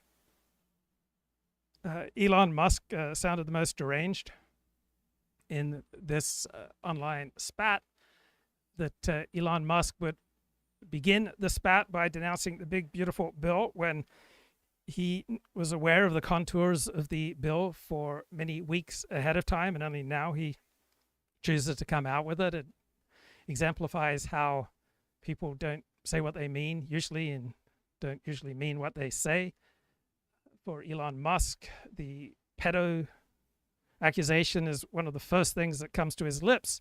He got sued when he called a British diver who went over to Thailand to rescue that Thai soccer team that was stuck inside a cave by flooding waters, and he called a diver who wasn't interested in Elon Musk's submarine technology, called him a pedo.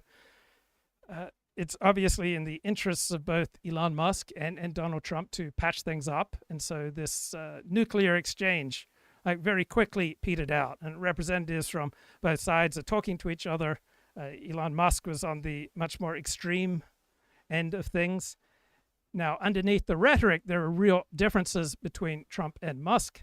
So Trump is much more restrictionist, in particular with regard to immigration. You can make a good case that this is a public spat where the real significant difference is on immigration. Elon Musk wants a much more immigration, particularly H-1B visa numbers pouring into the American tech scene than does Trump. Donald Trump wants to use more tariffs than Elon Musk. So underneath the vitriolic public comments, there are real public policy differences. Elon Musk is much more China friendly. Right? Elon Musk is much more dependent on China to manufacture Teslas and to get access to rare earths. Elon Musk did not show much political competence or governmental competence. Now, Doge might turn out to be great, might turn out to be powerful, and all his blundering may, in the long run, be outweighed by significant work that his protégés and other people who go to work in this manner of Doge might do. Right? So Doge is now burrowed into the federal government, and Elon Musk may have started something that turns out to be a great thing. Unfortunately, Elon Musk is so incredibly explosive, unreliable, reckless, didn't take care, just completely lacked conscientiousness. His behavior seems to have all the earmarks of somebody with a significant drug problem, such as a ketamine problem. He's clearly going on self-destructive binges. Right? Now, one thing that jumps out at me in a discussion of the Elon versus Musk feud is how quick people want to be to comment that Elon is a good guy or Trump is a good guy or a bad guy. And I just don't think that's useful framing in general. Right? It can be shorthand for people who are aligned with our interests and generally aligned against our interests. But Elon Musk is good in certain situations. Right? He didn't become the richest man in the world for no good reason. On the other hand, his public pronouncements are usually reckless and self-indulgent and juvenile. So Elon Musk is a terrible guru.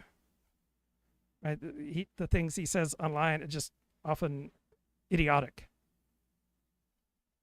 So people have specialties, right? We usually all have domains in life where we can be trusted, where we predictably do good work. But outside of these specific domains, all right, we should not be trusted. Right? If you lend me a book, I'm going to get it back to you. But in other domains, I'm probably going to be much more slippery. Another thing that's interesting about this feud is that it's hard to keep a coalition together. And so Donald Trump's winning coalition contained many members of the left, such as Batya Ungar-Sargon, who's perhaps the most interesting left-wing commentator speaking up on behalf of Trump and MAGA. And so Trump won by expanding his coalition, bringing in people who traditionally align with the Democratic Party.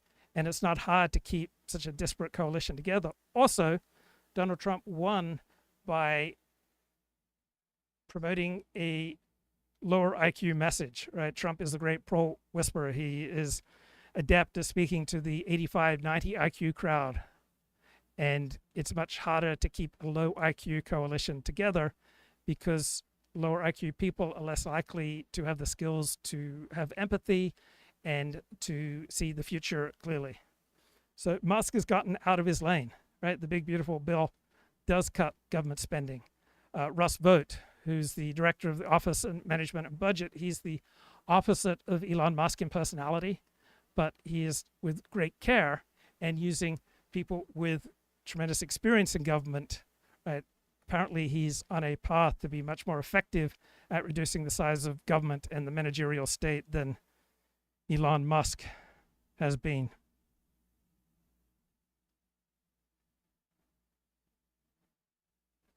All right, there's a lefty podcast that I enjoy. It's called If Books Could Kill, and it deconstructs a lot of airport bestsellers. Sometimes it goes out of that particular genre. And one of the key, there are two people on the podcast. One is Michael Hobbs, both on the left. And Hobbs does a lot of research. And one of the things that makes this podcast great is that they put a lot of care and research into what they're saying. And so when it comes to matters of fact, Michael Hobbs is usually pretty exact because he does a lot of research before his shows. Now, his hero system is obviously going to be different from people on the right. So they did a bonus episode on the lab leak goes mainstream. As you understand them. Okay. I'm not going to remember the scientific details because I did not prepare for this episode by listening to our last one, which I would describe as the minimum amount of diligence that a podcaster would do. An hour of work to prepare for this. So a common method for producing podcasts that I notice is you got one host who does the work, then the other host who is not prepared, and that gives him some advantages in that he'll have a much more relatable reaction. But in my defense, I've been very sleepy. So here I think is the basic lab leak thesis. The origin point for COVID-19 as we know it is in and around Wuhan, China. Also in Wuhan, China is a lab that studies coronaviruses. Pretty weird. Pretty weird. As soon as that came out, a lot of people thought, wouldn't it make sense that they were studying a virus escaped containment? And I think that the location of the lab has always been the starting point. It's always been the best single piece of evidence. And it's often described as Occam's razor. Like the Occam's razor explanation is you have an outbreak of a coronavirus in this obscure city in China, and in the same obscure city, you also have a lab studying coronaviruses and doing like kind of sketchy work where they're manipulating coronaviruses. So like you put those two things together and like the obvious Bayesian explanation is that like obviously it came from the lab. That is like how the argument usually goes. Yeah. This is just a tiny little city in China of 15 million people. Now, my memory of the sort of basic counter arguments are this. One, so the type of person who's into sports and is a sports fan, right? That's normally someone who's heterosexual and is centrist to right-leaning in their politics. Type of person who likes to go to the opera, right? It will probably be left of center. And what was my point? Getting the causation wrong if you think of it as... My point is to go through some of Kip's comments on X. So the Trump administration is apparently rethinking naming various military ships after left-wing icons such as Harvey Milk. And the type of person who enrolls in the military is usually not going to be a big Harvey Milk fan. And Kip says, where's the proof of the wet market hypothesis? They roll out a theory about silly Asians eating diseased bats, then accuse anyone muttering lab leak theories of being racist. There's relatively few thoughtful people on the left accusing proponents of lab leak of being racist. This is overwhelmingly a right-wing talking point without much basis in reality. Immigration without assimilation is an invasion.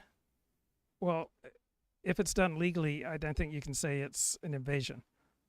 Right? Get the 20 to 30 million illegals out of America or there won't be a culture left worth saving. Right, stronger argument. Welcome to LA's low trust society.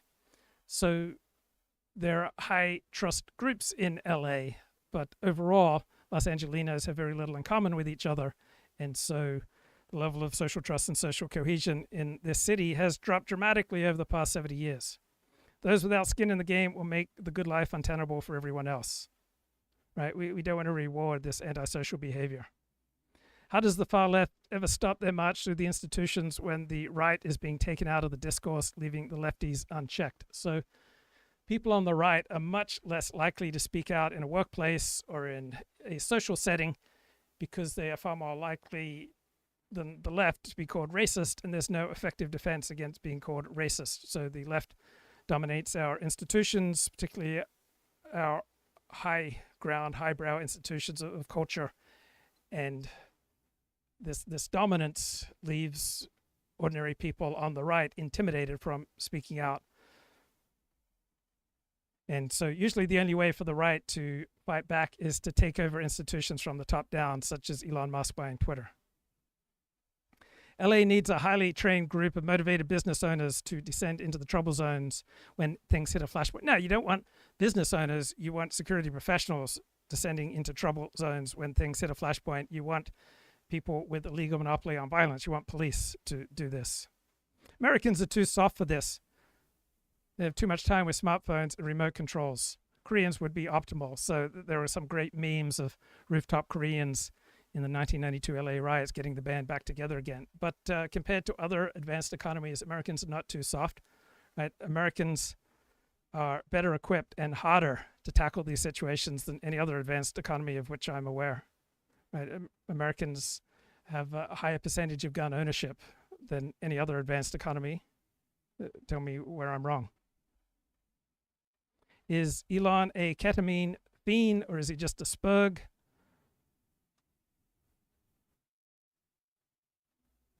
William F. Buckley worked as a gatekeeper, excluding certain topics from ever being discussed. Those days are over. Yes, he was a gatekeeper because he was able to assemble financing and intellectuals on his side. Only 23% of young Americans are capable of passing the entrance requirements of basic military service. 77% of Americans are damaged goods. Biggest loss of talent to the right that I can remember was the loss of Andrew Breitbart. Steve Bannon is someone comes from the same mold. Jordan Peterson is trying to regurgitate C.J. Jung and Nietzsche with a smattering of Schopenhauer. I just don't find the output to value ratio as high with Jordan Peterson. There's just too much nonsense. I haven't paid any attention to Tiffany Slayton, fitness guru, so I don't have any thoughts. Let's bring back the Nazi Zionist coalition. Well, Jews did make a deal with Nazis in Germany to move out of Germany to Palestine and to take their financial assets with them. And this worked for thousands of Jews leaving Germany for Palestine in the 1930s. It ended with the outbreak of World War II. Notice how the term illegal alien has been wiped clean from public discourse. Yes, the media thinks that's a terrible term, and it just seems to me like an accurate term. Elon Musk lashed out the exact same way that Ashley St. James lashed out on Valentine's Day. These two are peas in a pod.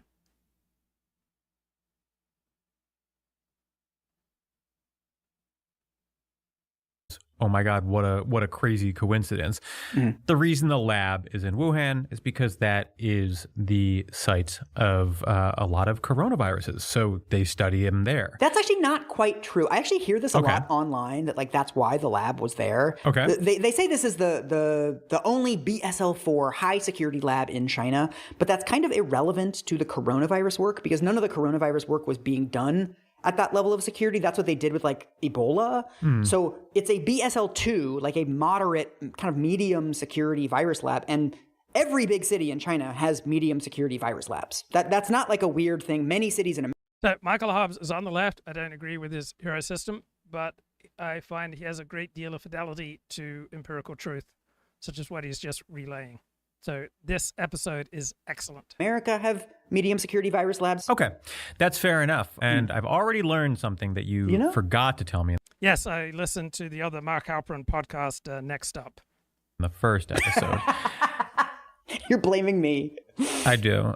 And then you have a sort of assortment of other arguments that make it less and less plausible that there's a lab leak.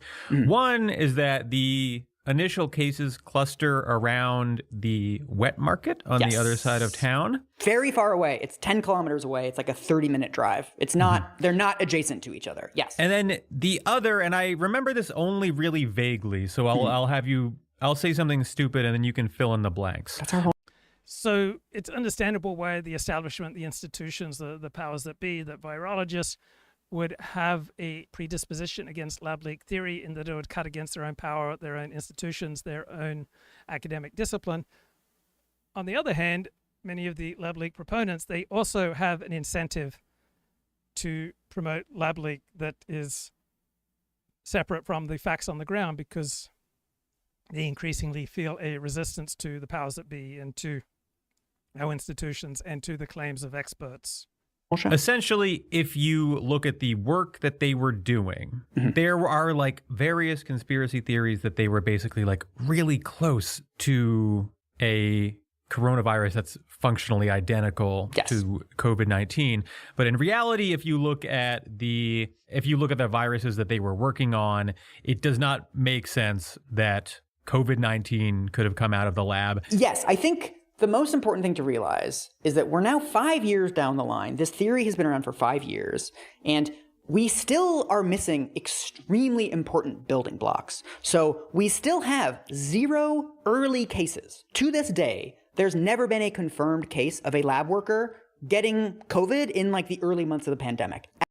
So one reason this is a fascinating story, the lab leak, is that it's a classic case where the experts are almost all on one side. They are on the side of natural origin, while those who most promote the lab leak theory are not experts in virology. So sometimes the experts are right and the people are wrong, and sometimes the people are right and the experts are wrong. At all. So that isn't there. We don't have clustering, right? This is a very infectious virus. If a lab worker got it, theoretically, other lab workers would get it. So there has been much more free speech on YouTube, and it's been a steady march in the direction of ever increased levels of free speech and channel restoration since 2022. And I think in part, this is a reaction to Elon Musk taking over X and opening up the Overton window on X. Also, it's part of a recognition that the 2020, 2021 into 2022 left-wing restrictionist approach to speech went too far. And so whenever one side overreaches, it's normal, natural, and healthy for there to be a backlash. But there is considerably much more free speech on YouTube now than there was from 2018 to 2022. The neighborhood around the lab, the place where people live, we would see some sort of clustering. We don't see that. We see clustering around the market. We also see clustering within the market. We know that live animals were being sold in the southwest corner of the market. That is where the early coronavirus cases are clustered. And we have virus swabs that find COVID in like the drains, like on doorknobs, in the cages of the animals. COVID is all fucking over the place at the market.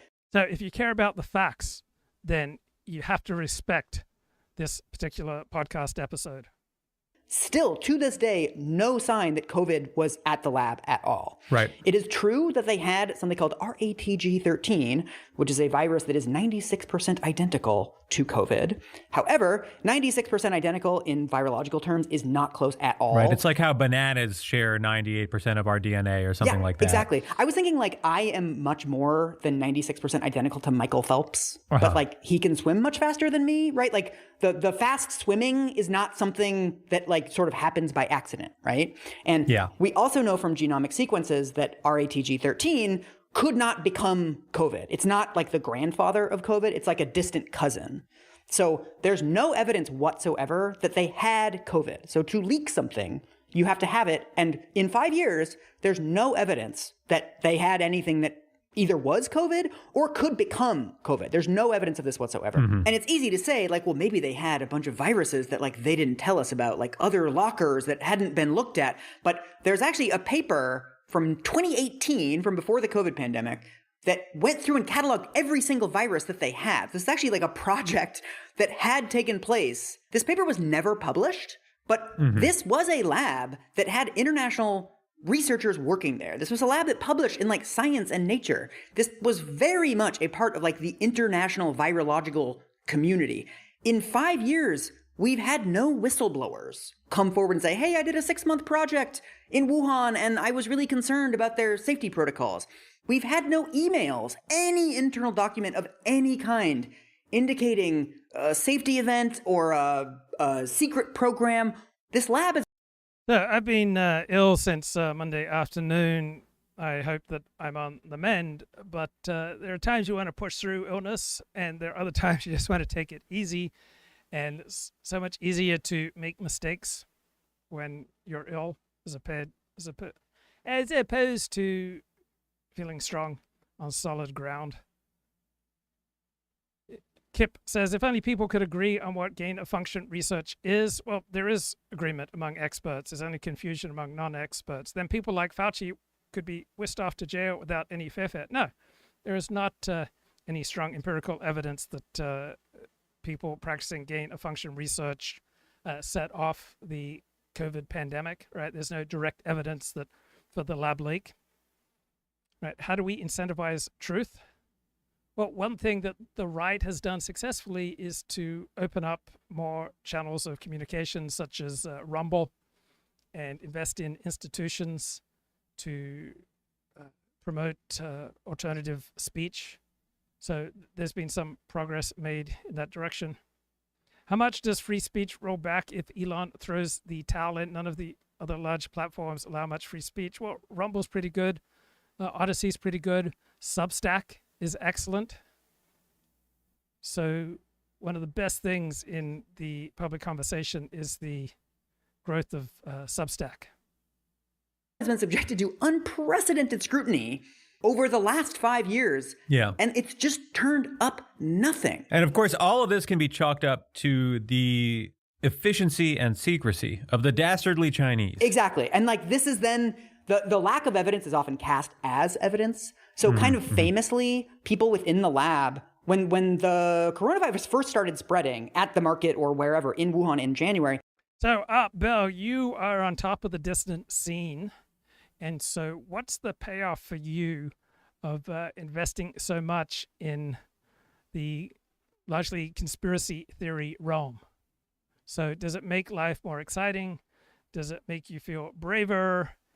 Does it make you feel more important? Is there a payoff in at least you see through the BS while those who enjoy conventionally more successful life than you, they're all conformists who won't face up to tough truths?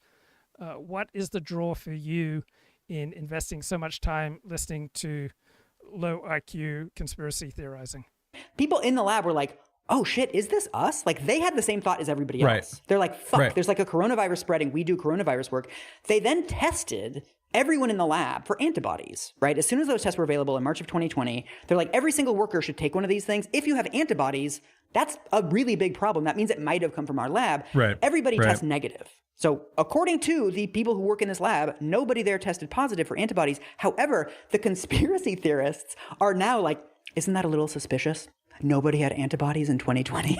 Right. And it's like, okay, so the lack of evidence is now evidence, right? If they had found antibodies, you'd be saying, that proves it comes from the lab. When they don't find antibodies, you're also saying that proves it comes from the lab. Right. Do you right. remember, Peter, in our previous lab leak episode, we said there was one good piece of evidence.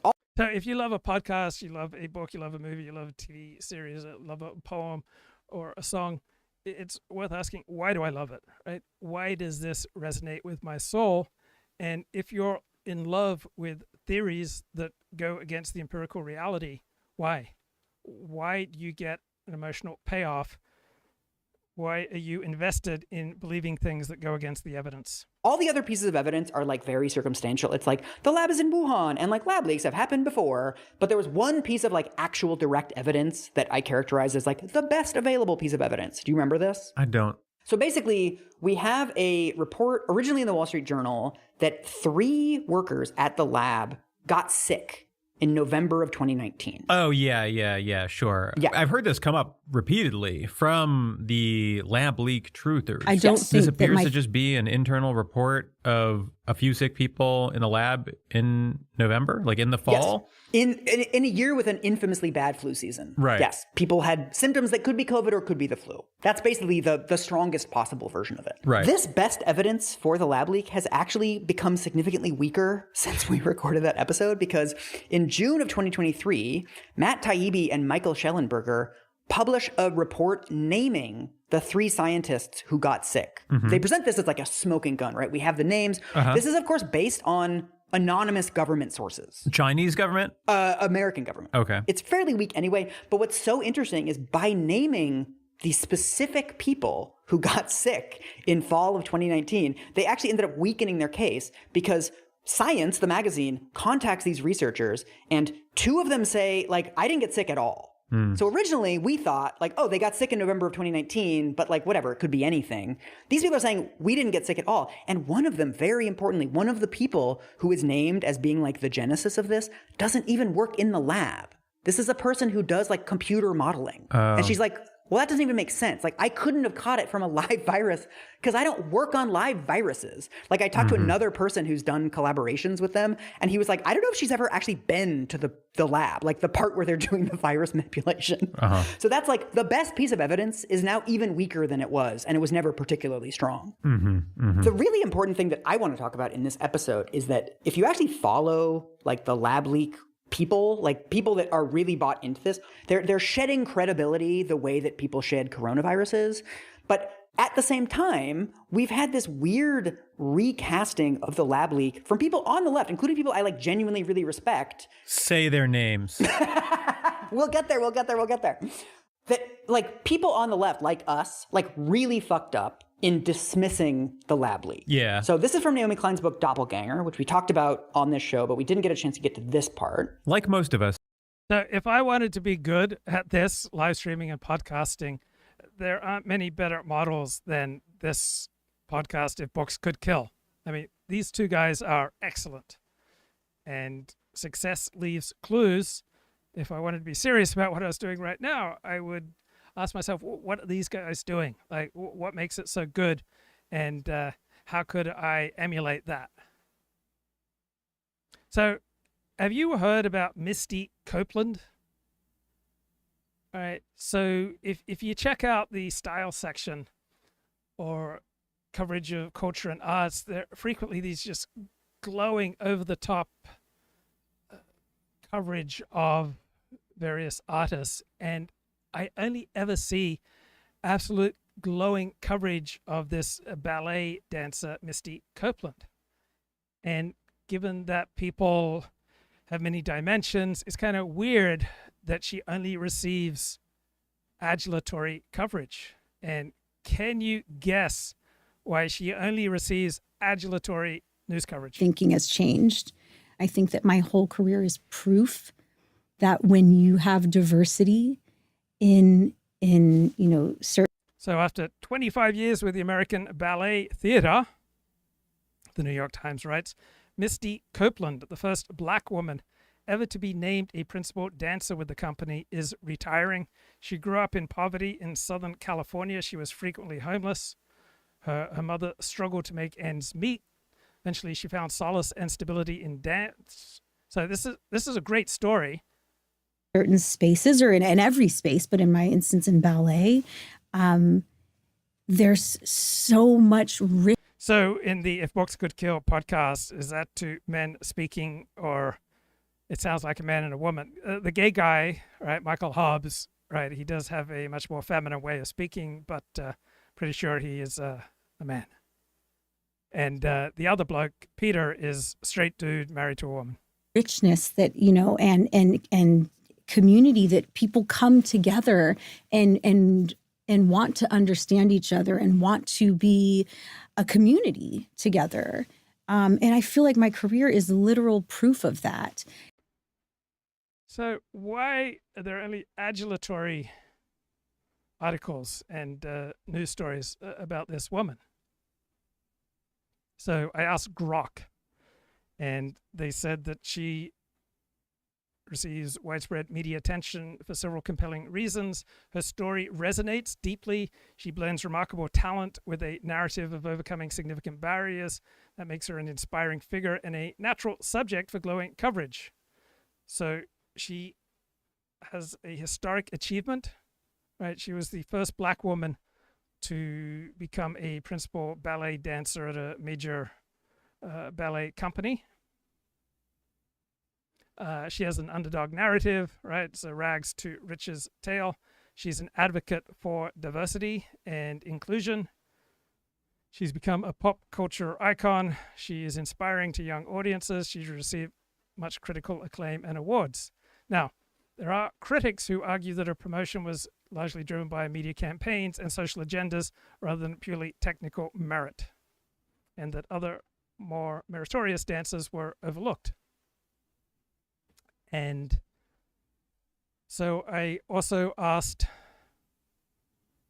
other forms of AI chatbots. So ChatGPT just lists all the reasons why she is amazing: breaking barriers, exceptional talent and perseverance, her advocacy and cultural impact, and media presence. So no other AI chatbot lists anything critical about Misty Copeland. So out of all the chatbots, Grok on the platform X is the least politically correct. And even Grok is substantially politically correct. Or the other chatbots just praise her. So then I asked them all, why does no AI chatbot but Grok mention any criticism of hers? And Grok says, well, Grok has a higher commitment to truth-seeking. Grok is more likely to include critical viewpoints. Grok has access to more diverse sources. I noticed that Grok often cites my own work. And Grok is more willing to tackle sensitive topics. Other AI models are programmed to avoid sensitive topics. Grok has more real-time analysis capability on the platform X, and Grok is designed to sound much more conversational and transparent and admits where there's dissent or complexity. So ChatGPT says that most mainstream AI chatbots, such as ChatGPT, Gemini, and Claude, tend to echo the dominant narratives surrounding Misty Copeland. They emphasize her inspirational story and her cultural significance, and they downplay or ignore critical perspectives. So all AI chatbots, the big ones, right, are biased towards the mainstream and institutional sources of knowledge, which do tend to lean left. Also, all AI chatbots are very careful to not say anything that could get them into trouble. And so, like people speaking in mixed company, right, they bend over backwards not to say things that will be damaging. And so that makes them very cautious and much less inclined to risk challenging left-wing taboos and political correctness. And AI systems default to a narrative of uplift.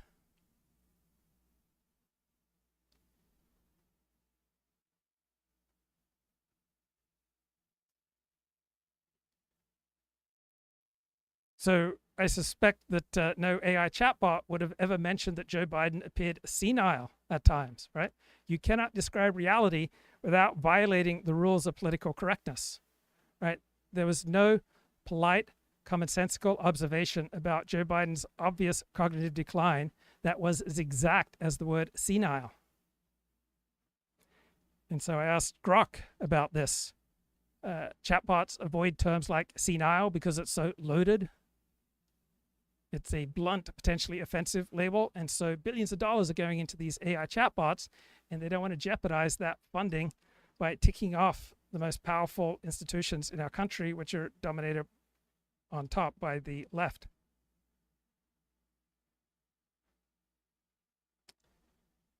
And so political correctness dilutes frankness, right? Chatbots are tuned to avoid alienating people or alienating institutions with power, and they are tuned to try to minimize divisive narratives, apparently. But Grok, far and away compared to other chatbots, is much more likely to engage with controversial topics. So mainstream AI chatbots would never use the word senile to describe Joe Biden, even though tens of millions of Americans would regard that as the most obvious choice. And this is not because the models are incapable of observing Biden's cognitive decline, but because the word senile is considered pejorative, it's ageist, supposedly lacks clinical precision, or what's a single word that has more precision? And supposedly it's dehumanizing. And AI content filters suppress politically risky language, anything that can be interpreted as disrespectful, discriminatory, or partisan. And so the result is a lot of milquetoast euphemisms, such as verbal slip-ups, senior moments, or concerns about acuity, instead of blunt, precise language. And AI platforms have overcorrected to try to avoid disinformation. So the deeper issue, can you describe reality if you can't name it? Right? AI systems reflect elite consensus, elite media and academic consensus, not raw human perception. So he looks senile is a common sentiment across the political spectrum, yet chatbots tiptoe around the issue to avoid stepping on political tripwires. So they fail to reflect the commonsensical observations of ordinary people, and thus they undermine their credibility. So if models weren't constrained, you'd see a more candid synthesis like this. Many Americans, including voters across the political spectrum, see Joe Biden appearing confused, frail, or cognitively diminished in unscripted moments, using terms like senile to summarize their impressions. While not a medical diagnosis, the term captures public unease with what they see as a decline in mental sharpness. So this is a descriptive, not prescriptive statement. It reports how people talk rather than sanitizing it. But mainstream AI chatbots rarely go there because they're designed to be safe, first of all, insightful second. Right? This is ChatGPT, noting AI chatbots are designed to be safe, first of all, and to be truthful second.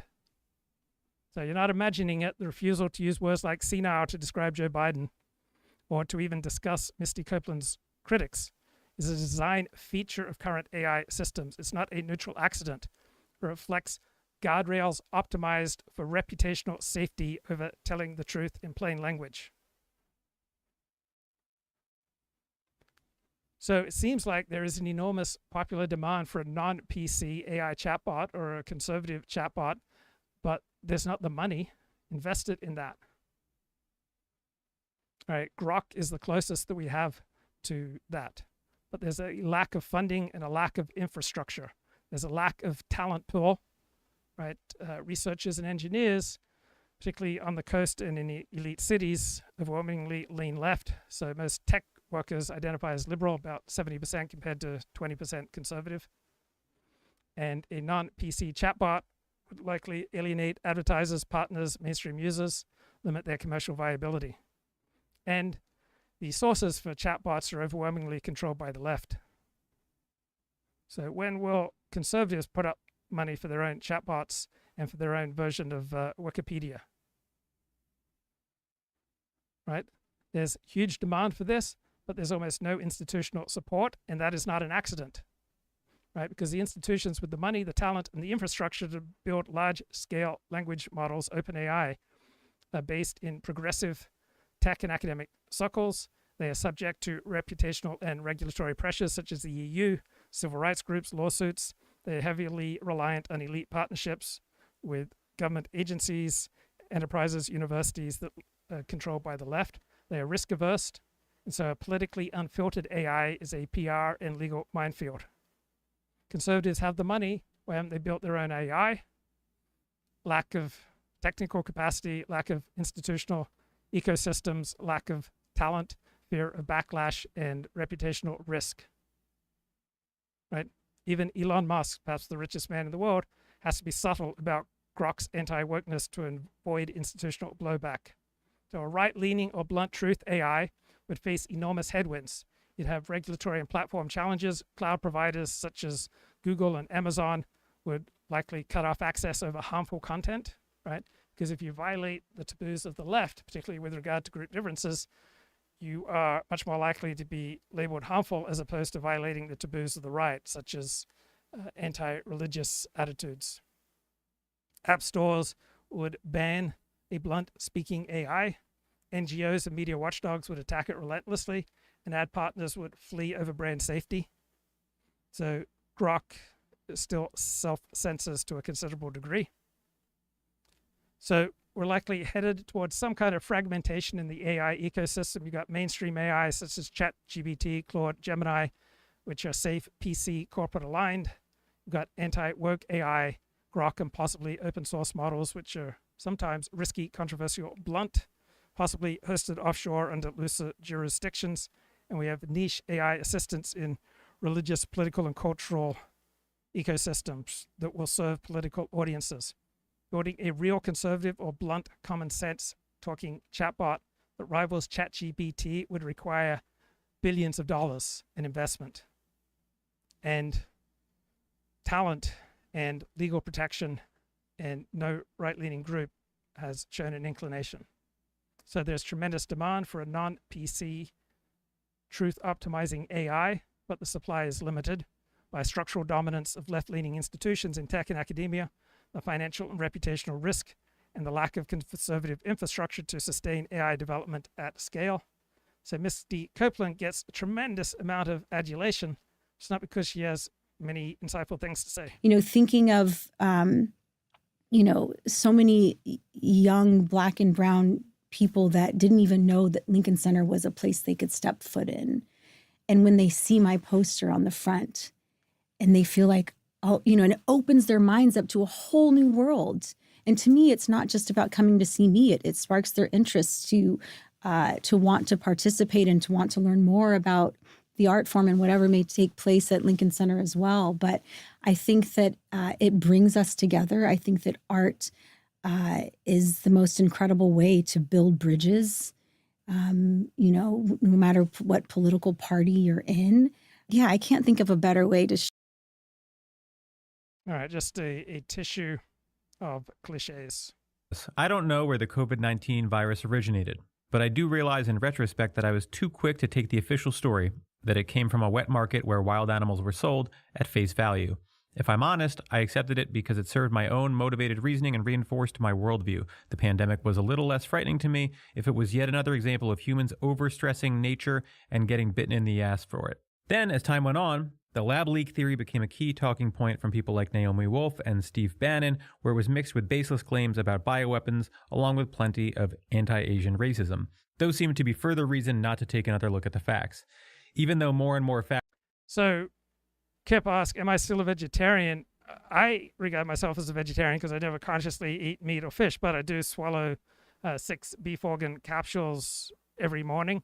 So to some would say that means you're no longer a vegetarian. But due to I am 59 years of age, I've never consciously eaten meat or fish. On those rare occasions where I accidentally had a little bit of fish or meat, my whole system just reacted.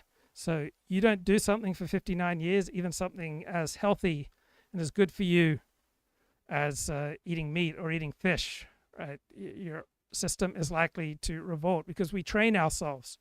And I could likely overcome my training, but I'm not willing to pay the price. So I still see myself as a self-hating vegetarian. Seventh-day Adventists used to cook up veggie links or veggie burgers and various forms of fake meat. What's the point of pretending to eat something that tastes like meat? Because many Seventh-day Adventists are converts to Seventh-day Adventism. They want to be good Seventh-day Adventists, and so it is a part of the religion and the culture to be vegetarian, but they grew up eating meat, so they miss that taste. I never grew up eating meat, so eating fake meat makes no sense to me.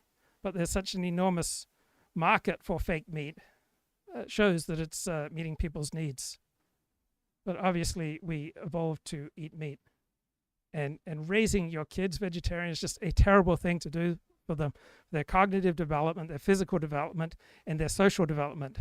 Because being a vegetarian, it makes you a social pariah. It makes you a nuisance to host for a meal. Facts and documents were piling up that supported a serious consideration of the lab leak hypothesis. Most liberals and leftists didn't bother looking for months because we didn't want to be like them, in the same way that I didn't want to be like her. In an odd way, their over-the-top conspiracies fed our credulity.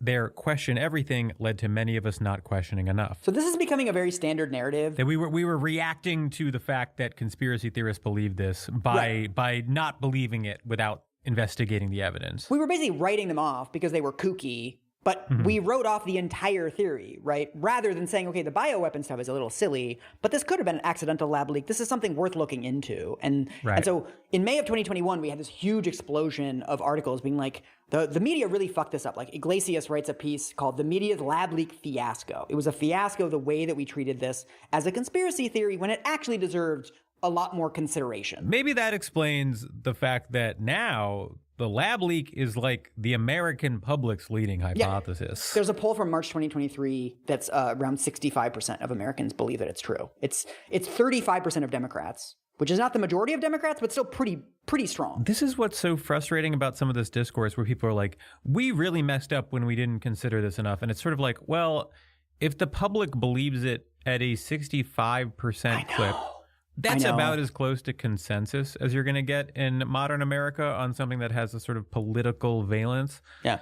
then like what exactly is the journalistic concern? It sounds to me like if what you believe is that the lab leak is a likely hypothesis, then you did fine. Journalists didn't fuck up. People believe it. So what else do you want? I just don't quite get it. I don't want to come for Naomi Klein. Like I said, I really like her. I like that book. But I think this narrative does not hold up to the facts, right? If you look at the actual timeline of when the lab leak theory emerged and the way that it was treated in the early months, people treated it as a conspiracy theory in the early months of the pandemic because it was being pushed by conspiracy theorists, right? It was Tom Cotton on Fox News saying that the market origin. So even if you're saying something that you believe is 100% true, if disreputable people are saying the same thing, or people committing heinous acts of criminal violence are saying the same thing that you are, you have to take into consideration other factors aside from truth if you want to be effective. Now, if you are just blindly all about the truth and come what may with regards to the consequences, that's one approach with certain benefits. But if you primarily care about being effective, then you might need to vary your language if what you believe to be true is the same thing as people who are disreputable or even engaged in heinous behavior. Then you might need to change your language. Or if you believe that God and religion are the greatest solutions to human evil, then if you want to be effective, you have to use language other than typical religious language if you want to reach people. For example, perhaps substitute the word reality for God. And had been debunked, which was completely not true. It was also coming from the fucking Zero Hedge blog, which is like a infamous conspiracy peddler. So people were saying, oh, this is a conspiracy theory because conspiracy theorists were saying it. Right. And also, by the way, it was like, even if we believed that like subsequent evidence showed that lab leak was the most likely explanation, in early 2020, that evidence didn't exist. No, so like, none. This is always so hard for people to process, but like if you guess something correctly and insist before knowing that it's true, that's not actually evidence that you're reasoning correctly. This is a fucked up comparison, but I always think about the episode that me and Sarah did about the Duke Lacrosse rape case, where that did turn out to be a false accusation, but there were a ton of people who basically the minute they heard a rape allegation, they were like, she's lying. And then it eventually turned out she was lying, and they're like, I was vindicated, but it's like, you just think all women are lying about being raped at all times. No, I don't think that is a fair reaction. It's there were people such as Stephen Miller who saw that there was a hysterical reaction against the Duke lacrosse team based on highly limited evidence. Like, once again, I was correct. Of the 25 women I've accused of making up sexual assault claims, the third has been proven correct. Like, it's not... You don't get to do this. I think this sort of, again, on the surface, feels like an important thing to do of like, yes, there is groupthink on the left. And I also think after something is proven to be true, like once we found out that Lance Armstrong was fucking using steroids, it's like worth going back and being like, wait a minute, on what basis were people saying that they were lying? Like, what can we learn from the trajectory of this piece of information? And like, did we wait too long before accepting it? I think those kinds of mechanics are like actually really important. Right. But the problem with the lab leak is that we're missing the part where it's true. And I don't even really know. So Ann Coulter interviewed a right-wing political scientist, right? His name's Darel E. Paul, and recently published an essay noting how mass immigration reduces fertility. And it really focuses on the case of Czechia, or I guess sometimes we'll call it the Czech Republic, and a country that had really high fertility, really rising fertility all throughout the 2010s after having kind of a typical post-communist collapse in the 1990s. And then when the big wave of Ukrainian immigration into Czechia comes in 2022, and obviously the ensuing years, the fertility rate in the country just absolutely crashes. And certainly I don't think it's all because of immigration. I'm sure there's lots of things going on. Fertility is falling all over the world, and especially in Central Europe. But I think it's pretty clear that mass immigration has a big role to play here. Czechia's fertility fell faster than anybody else's. It fell further than anybody else's. And so I think mass immigration is playing a big role there. And as certainly you know, and I'm sure lots of your listeners. And this is mass immigration from Ukraine. right? People with whom they have a great deal in common. So it's not like it was mass immigration, right, from a bizarre outside group. So this political scientist, he admires the work that Ron DeSantis did in Florida, not just tearing down the left, but building up the right wing. And I just lost my link. Here we go. And therefore to form couples, form bonds, which are, of course, the things that create children. So we really need young right-wingers reproducing like mad. Well, it's just that conservatives and religious people have more children than secular and left-wing people. That is the case, and there's lots of data to show it. Excellent. I hope that continues. In an article titled How the War on Woke Was Won for Now. Oh my gosh, what a tribute to Governor Ron DeSantis of Florida. I don't think he even knows about this article, but I'm so glad to see it because I've had this argument with my friends. Is DeSantis winning, particularly on the Disney case and the Stop Woke Act? So can you go through your description of how he, and a little bit Elon Musk, but really DeSantis is the hero of killing off wokeness? Yeah, this was kind of a puzzle to me that I was thinking about and wanting to write that article. How did we get this transformation? It seemed like in 2020, certainly 2021, this was a juggernaut, right? There was just nothing stopping transgenderism. There was nothing stopping kind of critical race theory and all of these kinds of things that we saw just a few years ago. And then all of a sudden there was this backlash, and not just a backlash that didn't matter, right? A bunch of people who don't have any power complaining about things, but people who actually had real power and used that power. And so thinking about it and looking especially at what had happened in Florida under DeSantis, I personally think that DeSantis's use of state power was really the beginning of the transformation, that he used it very aggressively, but he also stood up politically, stood up in public before the press.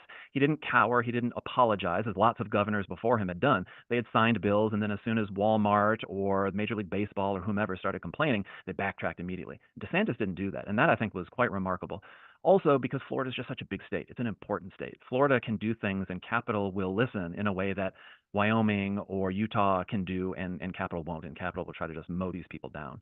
And so I think some of the bills right around Disney, some of the bills around the K-12 education system, and then also the takeover of New College of Florida, I think were pretty remarkable interventions. And so therefore, I think, I think the evidence is good that DeSantis was, at the very least, the beginning of the turnaround in this country. I didn't realize how ridiculous that college was that he took over.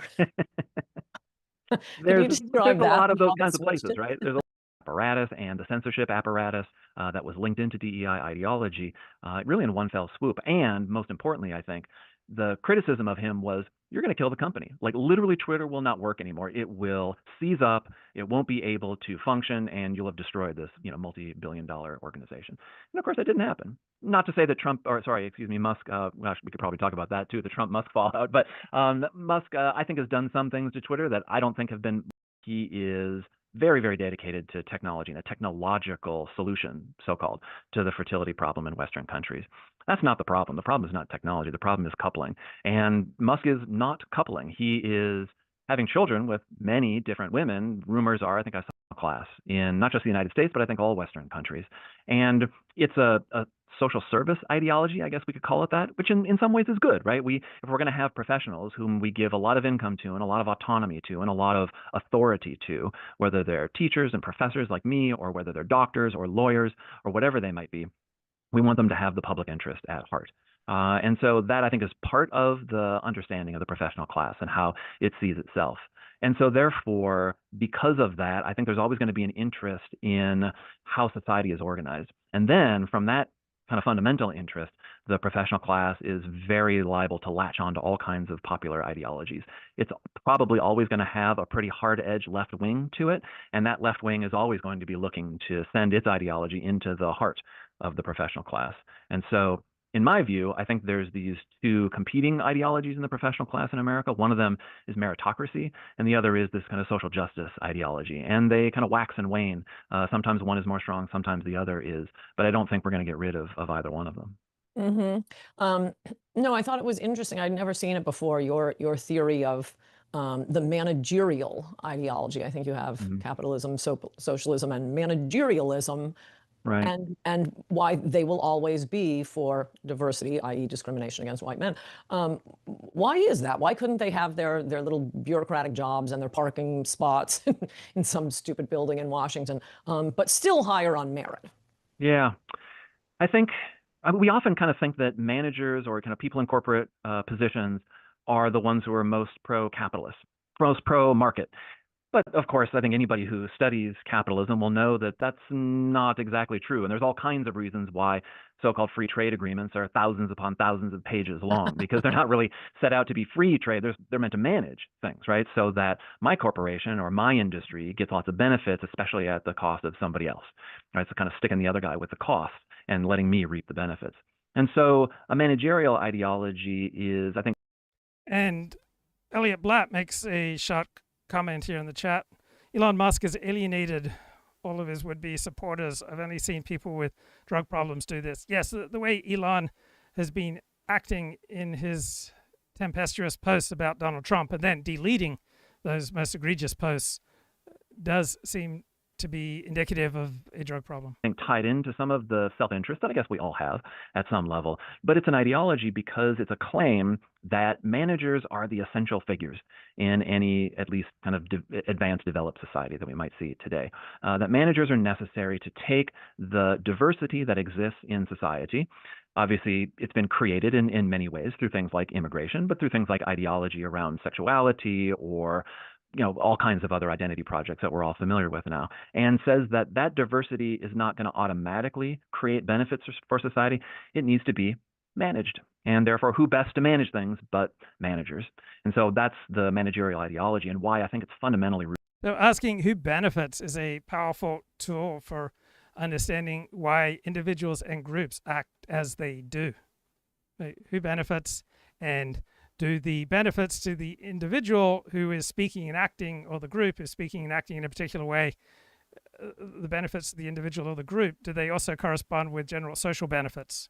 Rooted in diversity. And so you can see that in higher education now, right? When the Trump administration is going after a Columbia University or a Harvard University, they are hanging on to dear life, and that dear life is DEI. I think they believe it, and I think they believe it not just because they think it's right, but also because I think it serves their interests and builds their power. I think I see now. It was stunning to me reading about all these Fortune 500 companies who, whenever there's a referenda or the lawsuits, I told you my law firm brought Grutter and was the one in... Was it the Fisher case? Fisher, yeah, Fisher and Grutter, yeah. And I remember at the time, all of corporate America, I didn't realize how bad it was. And you list how many Fortune 500 companies are coming out with this pablum about, no, we need diversity. And I just always assumed it was because of their liberal wives, so they could get, I don't know, the race demagogues to leave them alone. But as I understand what you're saying now, and I read your article, now I understand it more. If they just promoted on meritocracy, if they stopped discriminating against white men, whether it's Harvard or a Fortune 500 company, well, a computer could do that. Just put in the SATs and let those kids get. No, I find attention intoxicating. I find attention from attractive young women particularly intoxicating.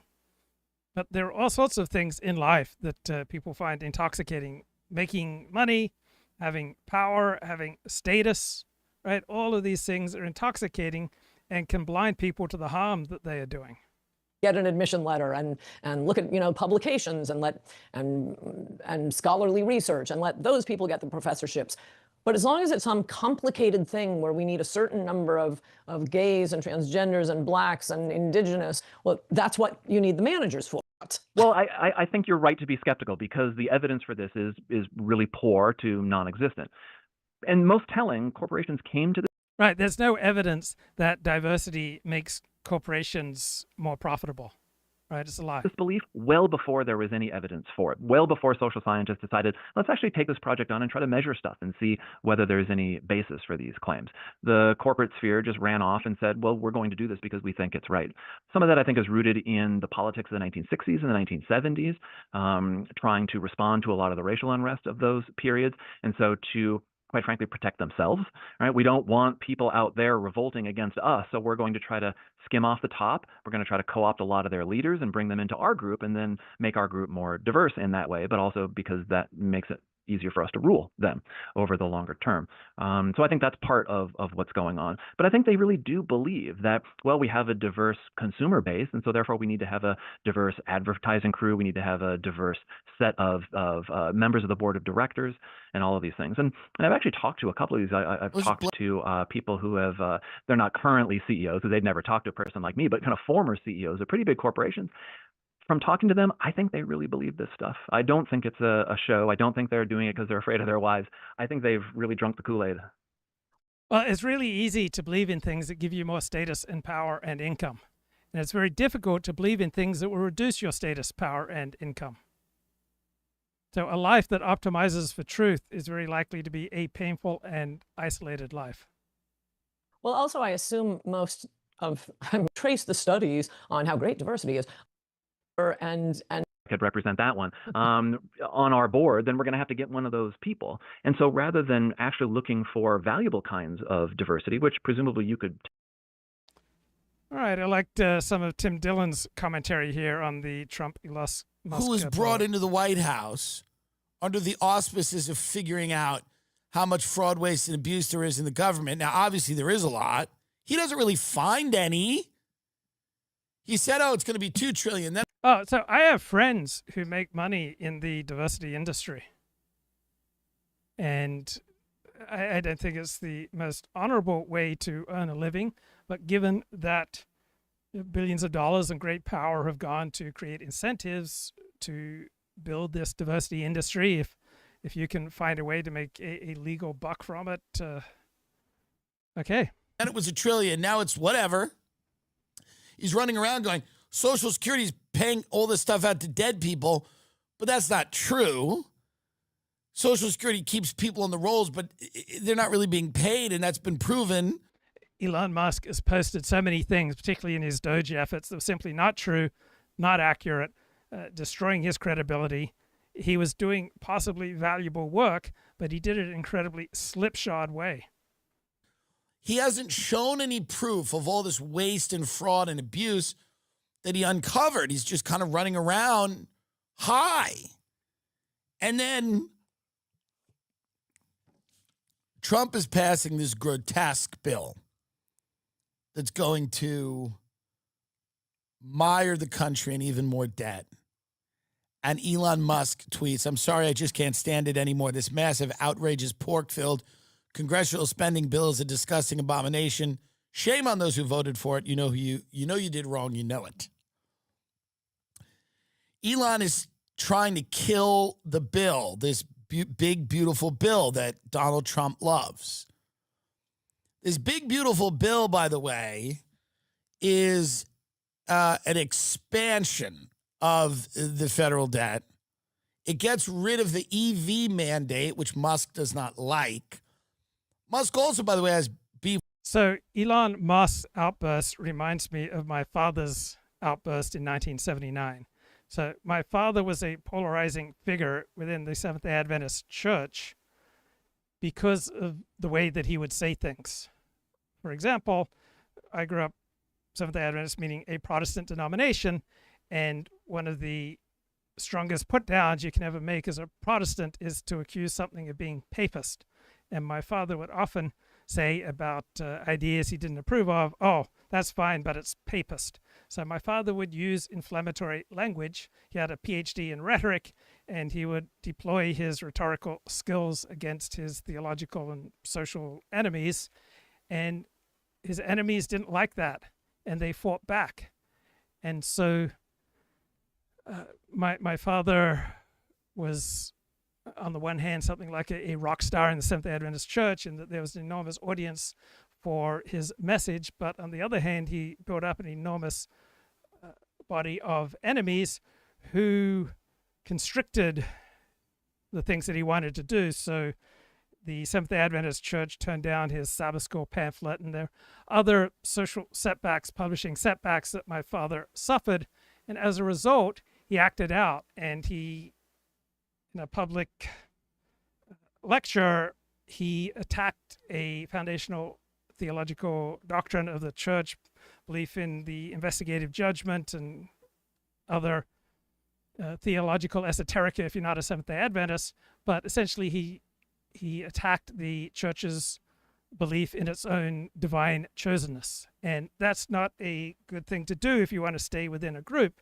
And why did my father finally lash out at one particular juncture in his life? Because he'd received a series of setbacks in his ambitions. And Elon Musk, similarly, he received a series of setbacks in his ambitions, and so he then lashed out. But when people lash out, the things that they claim that they are lashing out over are not usually the true things. Right? People who are intellectuals react, very badly to limits on their recognition and their status. For Trump over the Sam Altman, the OpenAI. Musk doesn't like the idea that he feels like he's been sidelined by other tech people. So Musk is unhappy with all of this. So he goes to war with this bill, saying that it's an abomination. And then he goes nuclear on X and goes, the reason the Epstein files are not out is because Trump is in them. Time to drop the really big bomb. Donald Trump, real Donald Trump, tagged, is in the Epstein files. That is the real reason they have not been made public. Have a nice day, Donald J. Trump. Elon Musk, mark this for the future. The truth will come out. Everyone knows I'm not a huge fan of Elon Musk. I think that Elon Musk, one of the most offensive things to me is people trying to be funny. Why not be a fan of the good things that Elon Musk does and not be a fan of the dumb and bad and stupid and idiotic and false things that Elon Musk does? Right? Peter Thiel says a whole bunch of nonsense. Right? Peter Thiel does some good things.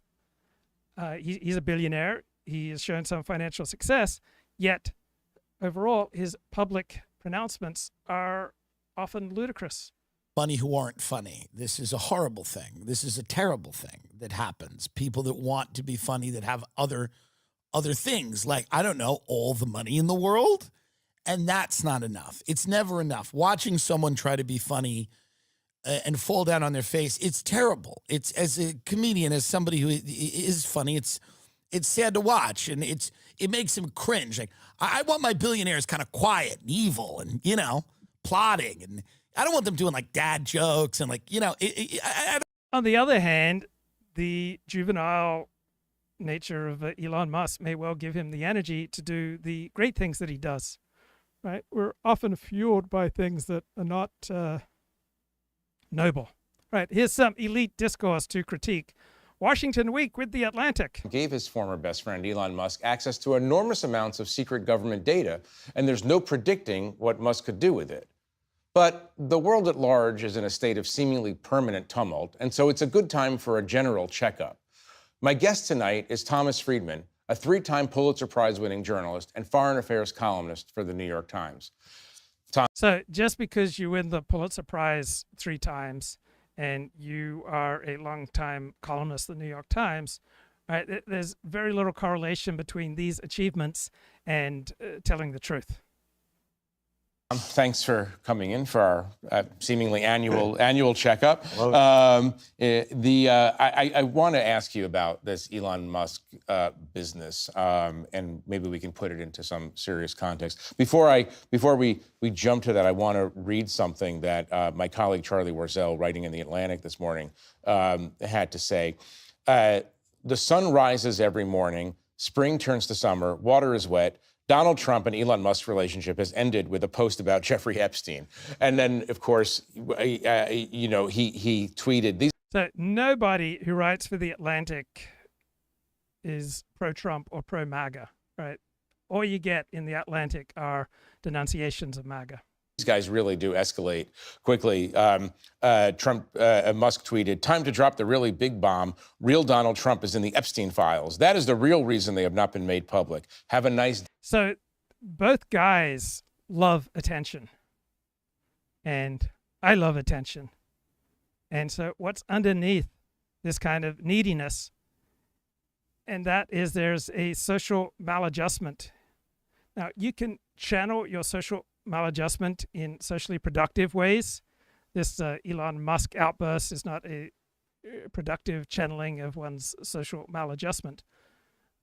But if you have this great thirst for attention, right? It doesn't come from a particularly healthy place, right? It comes from a deep sense of loneliness. And one of the best articulators of this kind of wound is a guy from Canada, a Christian named Tim Fletcher. Of our life. And so I want to look at this issue. And I want to begin by just dealing with some of the misconceptions I think that people have around loneliness. So I think a lot of people think that the more friends you have, the less lonely you are. Right. So loneliness is not about the amount of people you have in your life, right? Loneliness is some kind of maladjustment in yourself where you feel bereft, right? It's not about the people around you. You can be spending time in solitude for a week and not at all feel lonely. On the other hand, you can be in a crowd of your friends and feel lonely. So loneliness has to do with the way that you are wired, and it can be modified to a great extent. But if you are miswired, you'll likely never become as solidly wired in a productive direction as normally someone who naturally is attuned to getting closer to people who are good for him and getting further away from people who are bad for him. Problem with that is that many people have many superficial friends, but they still feel lonely. So the issue isn't the amount of friends you have. The issue is that you have the type of friend that you can experience true emotional connection, attachment with. They're safe. You can be open and vulnerable. That's what gets rid of loneliness. It's not the amount of friends that you have. Secondly, many people think that if you're married, then you won't be lonely. And what they found from studies is that 60% of married people feel lonely. So marriage is not the solution to loneliness, because many people who are married. So I've often lumped on or attached myself to people who are much more socially functional than myself, and my loneliness went away because I was essentially borrowing from their functioning.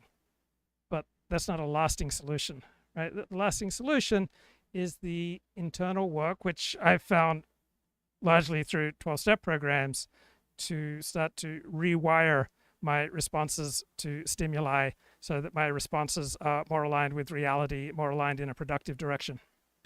Or in a relationship with an emotionally unavailable person, so they still feel lonely. Another misconception is that introverts experience greater loneliness than extroverts. So extroverts are the people, and they just like being with people, so they think, oh, they're never lonely. No, it's not about your personality. Right. So my supposition is that my attention-seeking, Donald Trump's attention-seeking, Elon Musk's attention-seeking comes from this place of a deep inner miswiring, a deep inner loneliness, a deep inner void, a hole in the soul, if you want to get metaphysical. It's about your ability to attach securely to people. If that is interrupted, if you have only experienced insecure attachment, doesn't matter if you're an introvert or an extrovert, you're right. I don't think my father would have lashed out against the Seventh-day Adventist Church's foundational doctrine if his wiring had been more attuned to reality. Going to experience loneliness. And then another misconception is that loneliness is just bad. There's nothing good about loneliness. Loneliness can be very bad. We've seen that. But there's a type of loneliness that can be very good for periods of time. It can lead to greater self-understanding, growth. So loneliness is not just a negative across the board. Let me go now to defining what we mean by loneliness. So it's defined technically as a social pain, a psychological mechanism that's designed to motivate people to seek social connections. So if you look at your hunger and thirst mechanism in the body, if you don't have enough food or water, that mechanism is engaged and you have the feeling of hunger or thirst.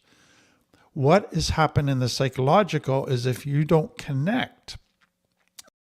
so I was crossing the street in Beverly Hills about a month ago, and I fell forward, and I stopped my fall largely with my left hand. And so even a month later, this hurts, right? There's something wrong with my hand, because when I'm doing push-ups, it hurts, and my hand should not hurt when I push myself off the floor when I'm doing push-ups, right? There's an injury there.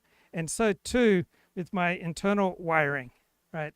If I'm feeling lonely, it's a warning system, right? This is a warning system, something's wrong, because of the amount of pain that I feel just with this pushing on the bottom of palm of my hand, that I've suffered some kind of injury. God forbid I broke some bones there. And so too, while my wrist works, right, there's an injury, I'm not at proper functioning. And that's an analogy for understanding what's proper mental and emotional functioning. It then engages this longing, this thirst for connection, this feeling of loneliness, that I'm missing something. I want connection. So understand again, it's not just the lack of people in one's life that causes loneliness. It's the lack of true connection. That's what we're driving. So one reason I've gotten such a payoff from having sex with different partners is that it kind of temporarily filled this loneliness in my soul. I felt suddenly deeply connected to somebody. At over and over again, that's what gets misunderstood by so many people. But I need to take it further. Loneliness is not just about the Right, so that's a miswiring, right? If I'm seeking more from sex than is really there, if I'm seeking more from sports, if I'm seeking more from live streaming or from blogging than is really there, right? That's because I am not responding appropriately to reality. There's something misaligned in me. The lack of connection with other people, though that's true, it's also about the lack of connection with yourself. And we're going to explain that in a bit, because that's what comes out of complex trauma. You don't connect with others, and so you stop connecting with yourself. There are different types of loneliness, or things that kind of feed. So feeling lonely is an alarm system, right? And it's only when something's gone wrong, right, where you're already suffering, that you may become conscious, right? You may well be walking around this problem just latent, and then certain times the latent becomes blatant and you can no longer ignore it. But you really don't want these kind of alarms going off, right? You don't want fire alarms going off in your apartment. You want to deal with it. You want to take care of the underlying conditions and the underlying internal response to stimuli that now have resulted in you getting these internal alarms.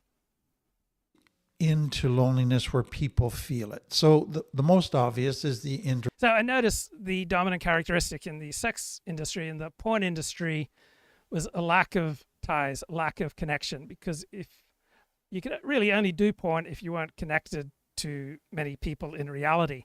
And so for many people in the porn industry and many people who do live streaming and podcasts, they're trying to fill this void of normal levels of connection by seeking fame.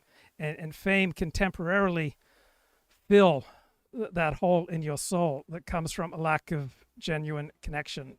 But it's immediate, right? There's some kind of immediate payoff. Hey, I'm famous. I no longer feel so lonely.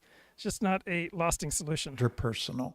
So you don't have friends, you lose relationships, and now you feel loneliness. But then there's a social type of loneliness where you always have felt on the fringes of the in-groups. You're always feeling excluded. Right. So that's my tendency. I got quite teary a couple of months back when I reflected that I was not invited to a particular Shabbat dinner. But then when a little time passed, I realized, oh, I had been invited and I just ignored the invite. And so I often naturally tend, when I'm with a group of people, to move to the edges of the group, to move outside of the dance and to watch the group dancing while I'm sitting outside the group observing. And there's a lot more happiness and joy and strength to be derived from being inside the dance rather than just observing the dance. From the cool people, rejected by certain groups. So there's a loneliness. the way this guy speaks, he just sums up my experience of life. He's so good. This is how I experience life, mate. That comes out of that. Then there can be a cultural loneliness where you're a minority within a certain type of race, within a certain culture, and you just don't fit into that. Somebody has explained loneliness often develops in stages. It's a progressive thing. So in the beginning, at the onset, something stops you from socializing. So you're not able to make the connection. So it could be you've got problems and you're embarrassed to talk to people about them, so you kind of isolate. Or you got problems and you're afraid to ask for help because you don't want to be a burden, so you keep everything to yourself. Or you're in an environment in the culture where you're just not able to get out socially because of health reasons, because of a virus, whatever. And so all of a sudden, you feel a disconnect. That creates then, I feel an emptiness. I feel something's missing in my life. I feel a certain loneliness. So there's an emotional piece, a social emptiness that is felt. So two things can then happen. People can go and try to get connection, but if they try to get connection, but it's not received, it's rejected, then they really feel lonely. I'm a big fan of the YouTube channel Psychax. I'm Dr. Orion Taraban, and this is Psychax. Better. She wants him to understand that because of some difficult sexual experiences in her past, or because of her shame-based family of origin, or because of her work-related stress, she can't, won't comply with his request. She believes that the problem is not the lack of sex, but her husband's failure to adequately understand why she doesn't want to have sex. And if he did adequately understand her situation, then the problem would go away, presumably because he would stop wanting. So empaths such as Elliot Blatt are often trapped here, right? They suffer in the trap of understanding because they have empathy for how other people feel. They are making way too many concessions for their own best interests. To have sex with her. And that's generally not what happens. Now, understanding has its uses, like understanding the reasons behind another person's behavior can certainly help you to be more kind, more patient, and more compassionate with that person. When you can appreciate that any individual's response to the present moment is on some level rational and comprehensible, given an understanding of this person's programming and experience, then you can treat people with more tolerance and forbearance, if not more love and care. And that is no small thing. However, understanding does nothing to change the need surrounding the behavior that requires understanding. Like in the example I just gave, understanding why his wife isn't interested in having sex isn't going to change the husband's desire to have sex with his wife. Or to take other examples, understanding why someone, say, flies into a rage or doesn't follow through on commitments or belittles others with sarcasm might allow us to feel some measure of compassion for that person. However, that understanding does nothing to impact our desire to, say, not be yelled at, or not be left hanging, or not be disrespected. And this... I think this is a large reason why so many people don't care to access their feelings of empathy, because it will be likely used by other people as a concession, right? As soon as you empathize, you will concede to the other person and reduce the incentives for the other person to give you what you seek. Is the trap of understanding. Those who beg for the understanding of others on some level are asking other people to change. They are functionally asking other people to accommodate them, which typically requires special consideration and the relinquishment of certain often legitimate desires. These people essentially communicate that I shouldn't have to change. I shouldn't have to heal or examine my programming or process my shame or experiment with new behaviors or courageously face my fears. Everyone else should have to change because I can't. Right. Watch out for the trap of understanding. Day, DJT. So put this into some kind of context that makes sense for ordinary people. What is going on here? Well, I confess, Jeff, on the way over, I thought you'd ask me about this. And the first thing that popped into my mind was the Iran-Iraq war. What did we say about the Iran-Iraq war? If only both sides could lose. Okay, Right. So Right. there's no... Right. So these are conversations taking place between people on the left. And given Elon Musk's right-wing tilt over the past few years and Donald Trump's power, right, obviously someone on the left, someone with a left-wing hero system, wants both of these guys to lose. hero in this story.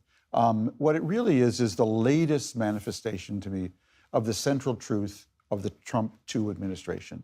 Trump 1 was surrounded by buffers. Trump 2 was surrounded by amplifiers.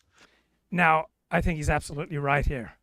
Right. So Trump is sending the National Guard to Los Angeles because he's no longer surrounded by people who undercut what he wants to do. He's surrounded by people who want to support. We start with that breaking news: calamity and chaos in the city after a second day of ICE raids on undocumented immigrants. The raids led to more violent clashes between federal. What a ridiculous euphemism, right? Undocumented immigrants. What, they just forgot their documents, right? Illegal alien is much closer to the truth. Agents and protesters, with President Donald Trump now deploying the National Guard, he says, to restore order. KTLA's Jennifer McGraw live in downtown LA as more National Guardsmen continue arriving, and we know local leaders, our governor, are opposed to this move. Jennifer.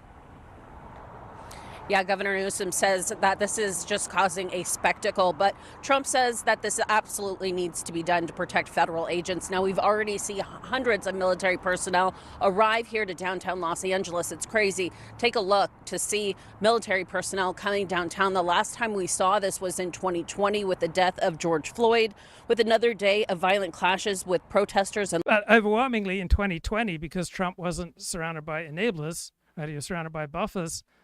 Trump was much less effective in deploying federal law enforcement officers to quell riots. Law enforcement, the president administration is sending at least 2,000 National Guard troops here to Los Angeles. And again, the last time we saw this was back in 2020, but they want to make sure that the city is safe.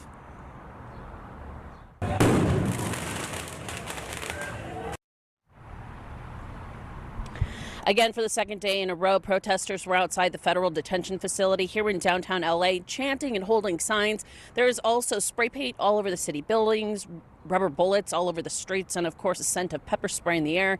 These demonstrations have escalated throughout the day into a fiery, tumultuous clash with federal agents. What started out as chanting turned violent, with fires being set, objects being thrown at officers, and that's when the LAPD and deputies began to clear the scene. These arrests and raids are causing an uproar across the city, and as we know, they will likely continue.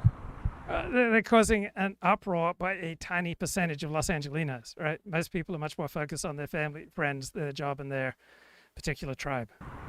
We're here to be peaceful. We're here to... Who cares?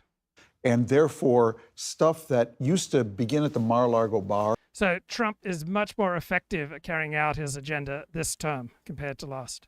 And then get muffled in the Oval Office, now goes from the Mar-a-Lago bar right to the Oval Office, right to you and me. And whether it's what he feels about, Musk or his role, he wants him in the government.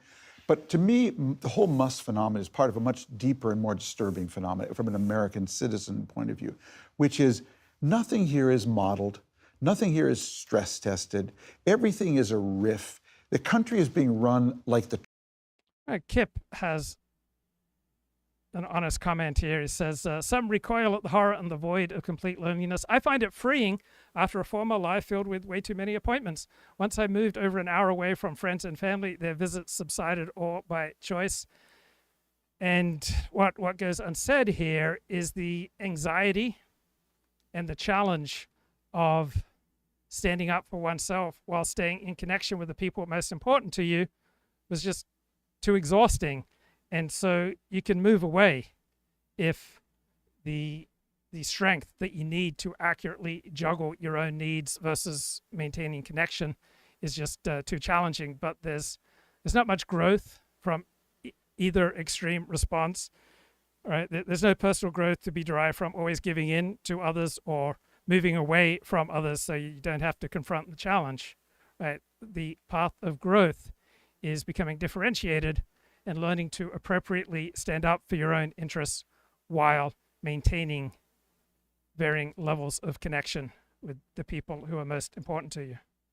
So giving in or moving away, they are both taking the easy way out. Trump organization today, not like the United States of America. And so as a result of that, Jeff, there's no second order thinking. All right, what's second order thinking? I'm going to put on tariffs, okay? 10%. I suspect there is second order thinking. I suspect that the Trump administration regards these riots as an opportunity to imprison, arrest, and deport bad people. And the Trump administration banks that this will be generally popular. Across the board, including Canada and Mexico, even though I'm violating an agreement I signed with them when I was president last time. Second order thing. So what's most important, following an agreement or tearing up an agreement and pursuing a new path that might be more advantageous for your group? There's not a clear answer. Sometimes the best thing to do is to follow an agreement, and other times it is to rework the agreement. Thinking is, oh my God, you mean the Ford F-150, only 1/3 of its parts are made in America? Trump's critics are right that there is a slipshod, ineffective, haphazard, reckless way that Trump and his administration do many things, including with regard to tariffs. Right? My biggest concern about this Trump administration would be a lack of competence, and there does seem to be a lack of competence with the way that the Trump administration is implementing tariffs. And the other 2/3 now are going to be tariffed. I will bet any amount of money no one told him that. And that's true now, everything. And so, for the first trimester of this administration, you think the first 3 months, all of this was kind of entertaining.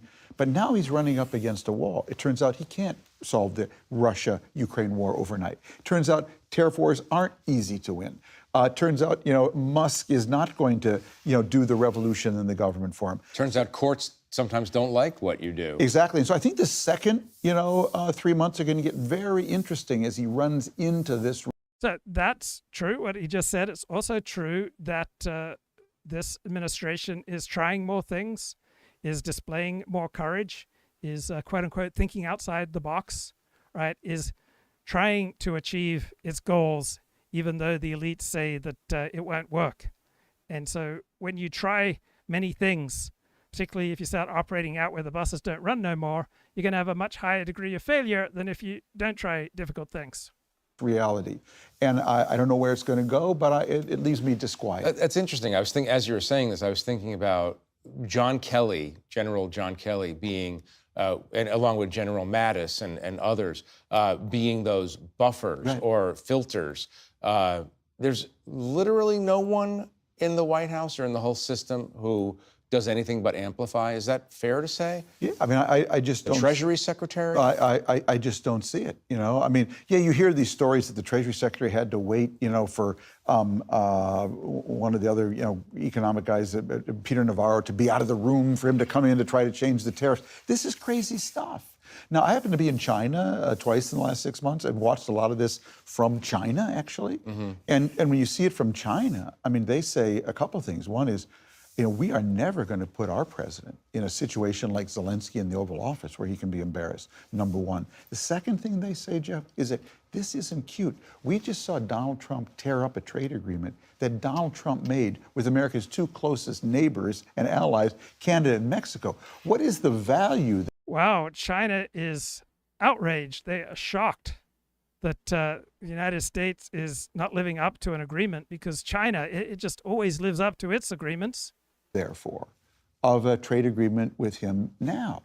And, the Chinese, these are, you like them or hate them, these are serious people, And they are not spontaneous. No, exactly. So when Trump put the 44% tariff on them, So Trump moves fast and breaks things, right? And that's not necessarily the worst strategy, right? There are arguments for the seemingly reckless, mad way that Trump is pursuing his goals. They said, you talking to me? You talking to me?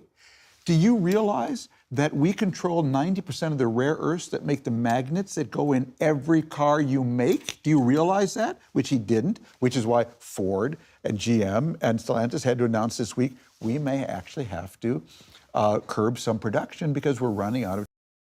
Okay, I want to tune in. Oh no, it's just talking heads there on Fox. Chinese magnets. Right. Stay with this Musk question for a minute, and this issue of Musk as a radical isotope in a kind of way. He's been given access to government secrets across the board in order to cut government agencies through the Doge operation. That seems like an operational security nightmare if he goes rogue. Surprising to you? I mean, where does this relation? Yeah, if Musk goes rogue, right, he could lose tens of billions of dollars, status, power, influence, right? There could be some real pain. Right? Perhaps the biggest reason that people don't do bad things, including going rogue, is because they don't want the pain. Relationship go? Can they bring it back from the brink? Is there anybody who's trying to bring it back from the brink, or is this? Yeah, Musk has already deleted his most inflammatory pedo posts about Donald Trump, right? Advisors for both parties are talking, right? It's coming back from the brink because the two parties, Trump and Musk, have substantial interests in common. It's just more chaos. Well, I think the best way to understand this is not with the analogy of political science, but World Wrestling Federation. Right. And those in World Wrestling Federation, there are breakups and comeback and new teams and. I don't understand people who get such joy from following wrestling, but I finally read a book on wrestling, and this is a good framework for understanding how Trump operates. Whatnot. I put this all in the area of entertainment, not in something serious. We're dealing with two extremely unstable characters. But what really is more important is what's the wider world audience saying? Okay, let's check out a little bit here from Fox to get coverage about what's happening in LA. Exactly how many arrests were made due to all of this violence. Shannon? Christina Coleman for us in California. Thank you very much, Christina. Nana Lucas Tomlinson, who's in Bridgewater, New Jersey. He is with the president. Hello, Lucas. Shannon, President Trump has authorized the deployment of at least 2,000 California National Guard personnel without the consent of Governor Gavin Newsom, who called Trump earlier. We're going to bring National Guard in tonight. We're going to continue doing our job. Following days of unrest, L.A. Mayor Karen Bass posted early Sunday morning, just to be clear, the National Guard has not been deployed in the city of Los Angeles. President Trump criticized Bass and Newsom, calling them incompetent. Defense Secretary Pete Hegseth warned, if violence continues, active duty Marines at Camp Pendleton will also be mobilized. They are on high alert.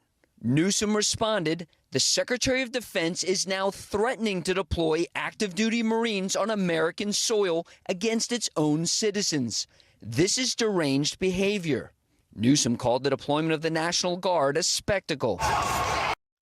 If it depends on what works, right? If the deployment of these forces makes Los Angeles safer, makes California safer, then I think it's a good thing. Last night, President Trump received a standing ovation and roars as he walked out to the UFC fights in Newark. Trump arrived in New Jersey after another brawl of sorts. In an interview with NBC, Trump warned Elon Musk there would be serious consequences if he starts funding Democratic candidates. Asked if he is interested in repairing his relationship with the world's richest man, Trump says he's too busy. I'm not really interested in that. I'm really interested. Right, so one of the dumbest parts about the news is that it gives a great deal of emphasis to what people say when it's clearly not aligned with what they really mean. To the White House during his send-off from the Oval Office. The vice president also had a warning for Musk. If he and the president are in some blood feud, most importantly, it's going to be bad for the country. But I don't think it's going to be good for Elon either.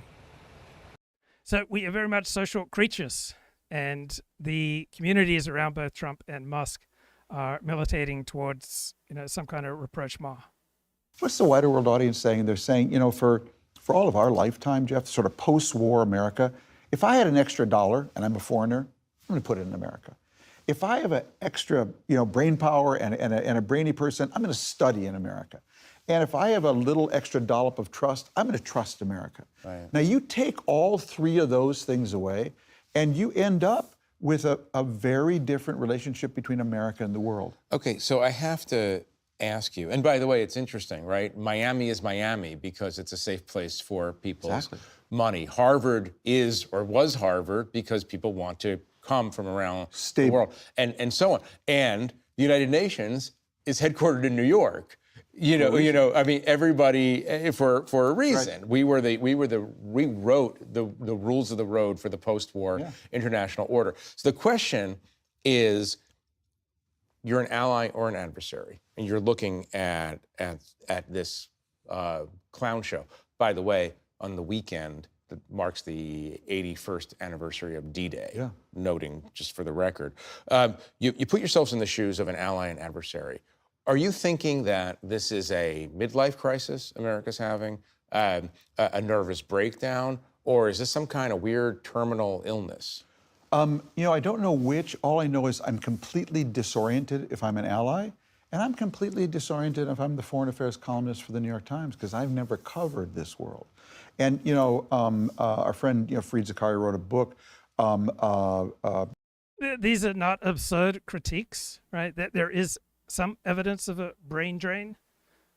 Some people are not coming to the United States to study and contribute because of the actions by the Trump administration. On the other hand, for much of Harvard's history, only a tiny, tiny percentage of its students were foreign students. So if for much of Harvard's history, 1% or fewer of its students were foreign students, I don't see what's a devastating departure if that percentage goes from 1% to 0%. Don't have a strong opinion either way. 15 years ago or so, called the post-American world. And Fareed's book was really about a change in relative power. Right. Between that, there'll be the rise of Brazil and India and other countries. Right. So we won't have as much power as we had before. What really, if I were writing a book today. And this lacks the context that America, vis-a-vis other great powers, has only grown stronger over the past 10 years, not weaker. Jeff, would be called the post-America world. Okay, well, that's what I'm really worried about. And there's no evidence that this is happening, right? The evidence is that the gap in military and economic power between the United States and the other superpowers is growing in America's favor. It's not diminishing. Because America stood for some things. It stood for universal values. It stood for stability. It stood for the rule of law. It was. Really? Is that what America was standing for? Right? That's what its foreign policy elite, right, the blob, was standing for. But America has, despite the rhetoric, right, has usually acted in its own self-interest. Right? People usually act in their own self-interest.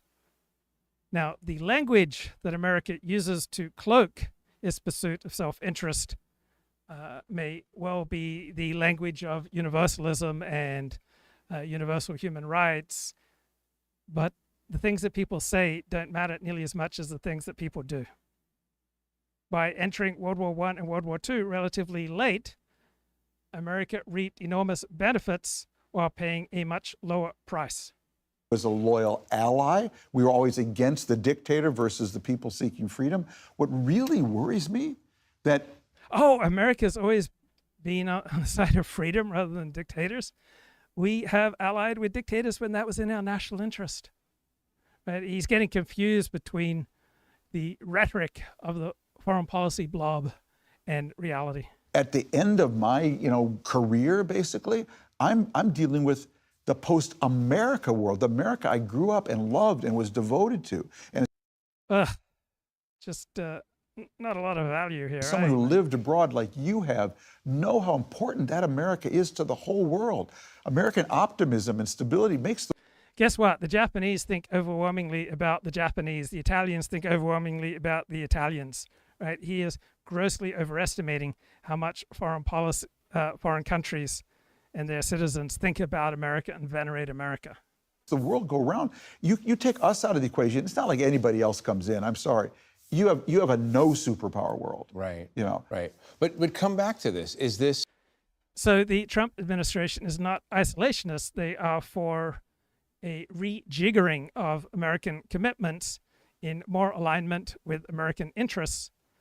And we no longer need our alliances as much as we did when we were fighting the Cold War.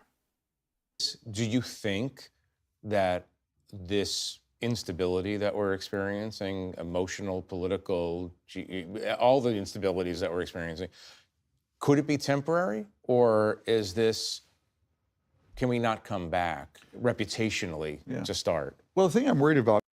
America's power does not rely on soft power, does not rely on its reputation, relies, number one, on its military might, number two, on its economic might. And those are just facts on the ground. This is such a pretentious conversation. What most is that, and it may seem like a simple thing, but Donald Trump came in and he told all the Democrats on the board of the Kennedy Center, "You're gone." Now, traditionally, every president sort of left the other party's people there, and then he put in his people. So when you traditionally, right, American people with power have acted in their own interests. Trump is more blatant in how he does it. He doesn't try to cloak his actions as often in elite rhetoric. You enter into a kind of zero-sum politics now in America. When you fire the head of the NASA after you appointed him because he made a donation, a tiny donation to a Democrat, you're into a kind of politics that I grew up with in the Middle East. What was that? Rule or die. Okay, you're either in power.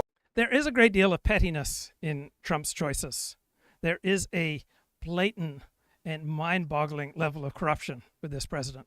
That's a fair critique. Or zero sum. It's zero sum, okay? I'm on top or I'm in a dungeon. And so there's a book about African dictators called It's Our Turn to Eat, and we're just going to eat everything. So then, now if you're a Democrat, and guess what? We do have, God willing, if we still have elections, rotations in power. Just an absurd level of hysteria if, God willing, we still have elections. I don't think we need to be concerned that there's not going to be any more elections. Right, this is from Decoding the Gurus. And if you're not a MAGA goon, then that's your job to argue with the. Yeah, I was just thinking what this reminds me of. So these liberal elites are often very careful with their rhetoric, but then to just throw out terms like, MAGA goon and fascist is discrediting.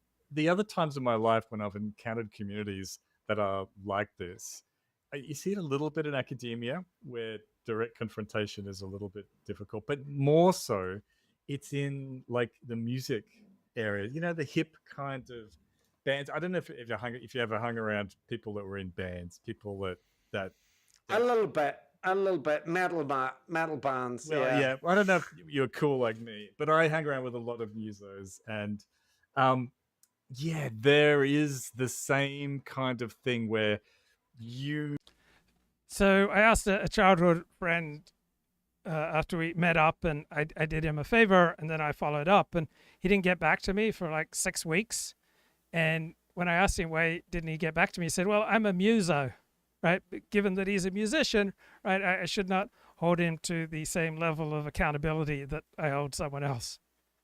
You have to pander to each other's narcissism, right? You have to go, "That's fucking amazing, man." That's right. This is the way to get ahead with podcasting, live streaming, and much of life is to pander to people with power. The best thing I've ever heard. You never ever criticize someone else's music or their style or anything like that. It's just a thing. But Matt, the music industry is full of famous beefs. Rappers are always going on about, Kendrick and Lamar and all that kind of stuff. Isn't that? But the difference is, what I was talking about is the actual, a local music scene where people actually know each other, and they have something like a kind of a community of influencers.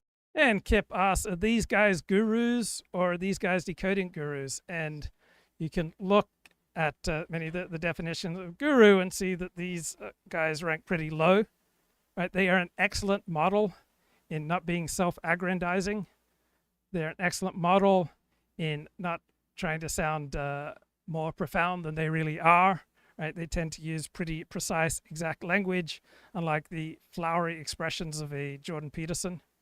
So these are the guys who do a tremendous public service in decoding the gurus rather than becoming gurus. It's like a community of performers that operates something like perhaps this community of gurus and influencers and alternative media people. folk. Yeah, that's my theory. Okay, interesting. Well, you thought that might have got a little heated, right? When there's that amount of fucking dropping, things have been turned up, but it goes hotter, Matt. I was impressed actually at the time at this. The backpedaling less impressed, but listen to this. Having these bizarre, caustic encounters with both allies and foes, although not the real foes, because with Russia, he can't bring himself to remember that Putin invaded Ukraine. It's very weird. So yes, they insulted the Chinese. Right, so this is from Batya Ungar-Sargon's appearance on the Fifth Column.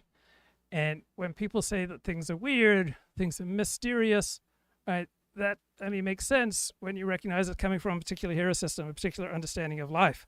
All right, for someone who's a foreign policy realist, Donald Trump's foreign policy is not weird and it's not mysterious. But from someone who's a liberal internationalist, then it's weird. Your one idea for reshoring. I gave you one idea. I said there's a universe. I know, but I want ones that you would like. I just gave you one. You gave me one that you would like. You gave me one idea. How about we do which is a tax incentive. How about we do this? How about we do something? I want to finish. No. This is our show, so we get to say this. But why don't we? Okay, if you're the host and you feel no compunction about interrupting and hectoring your guests, right? I don't see why that level of bullying is admirable. No, it's a simple fucking thing. I'm not going to be mau-maued on my own fucking show. So he claims it's mau-mauing to be asked to answer a question. Stop! I'm asking you. Camille is not the fucking president. The president is the president. You're literally telling me that the bond market movements did not force Trump's hand. That is lunacy. Like, that actually happened and everyone reported it, left, right. All right, this is Michael Moynihan, and the Fifth Column podcast is an entertaining podcast if you like centrist, professional podcasters, journalists giving their opinions, surfing the discourse. Right, not a lot of nutrition, right, not a lot of depth, but a glib professional presentation as opposed to my much more halting, awkward, unprofessional presentation. Center. They are responding to Wall Street. Why is Wall Street responding this way? Why are they so terrified of all this stuff? Is in the final question. Okay, so if there's going to be a greater need by the American federal government for funding for its deficits, then that is an increased demand for capital, which will result in certain predictable derivatives, such as an increase in bond yields. Right, you'll have to pay a much higher percentage if you're going to secure more capital, and so that drives up bond yields, and that drives up interest rates, and it creates incentives that shift people out of equities into bonds. So right now, you want to buy a 10-year, 20-year, 30-year bond, right? You can get a 5% return. People normally expect a 7% return from equities.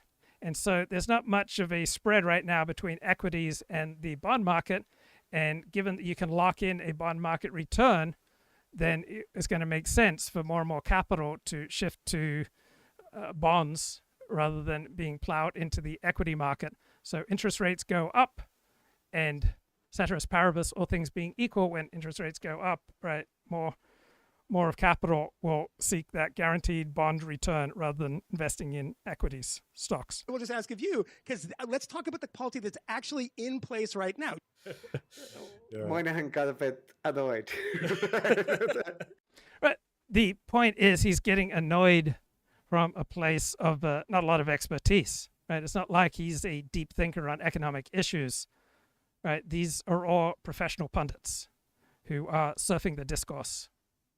Now, Batya Ungar-Sargon, she published 2 substantial books, right? I recommend both her books, the one on the working class, the other on the American news media. But I like it because he's I mean this is why I listened to the Fifth Column. Right, this is a superficial reason to like it, that these glib centrists are getting mad at a guest who is pro-Trump. Right, there's an emotional payoff here to the Decoding the Gurus lefty hosts because it corresponds with their particular hero system, but there is no increase in knowledge. Right, there's no increase in intellectual nutrition from this kind of annoyance. Originally, because I enjoyed that kind of thing. Yeah. He manages to be quite coherent when he's annoyed like that. Like he's got a point, he's got a question to ask, and he gets it out, which is good, and it's a good question. But what is like it's fine. Like I think it's fine in a way for Josh Steps to talk to Candace Owens. It's fine to talk to Batya. I mean, I'm putting fine in scare quotes there, Chris. I mean, I don't care that much, but I mean, I feel like what's the point? You know what I mean? Like when they're so divorced from reality. Batya Ungar-Sargon has a unique voice, right? She is saying things that you won't find elsewhere in the commentary sphere, and she comes from a place of scholarship. That doesn't mean her current production is scholarship, but she has a PhD in English from UC Berkeley.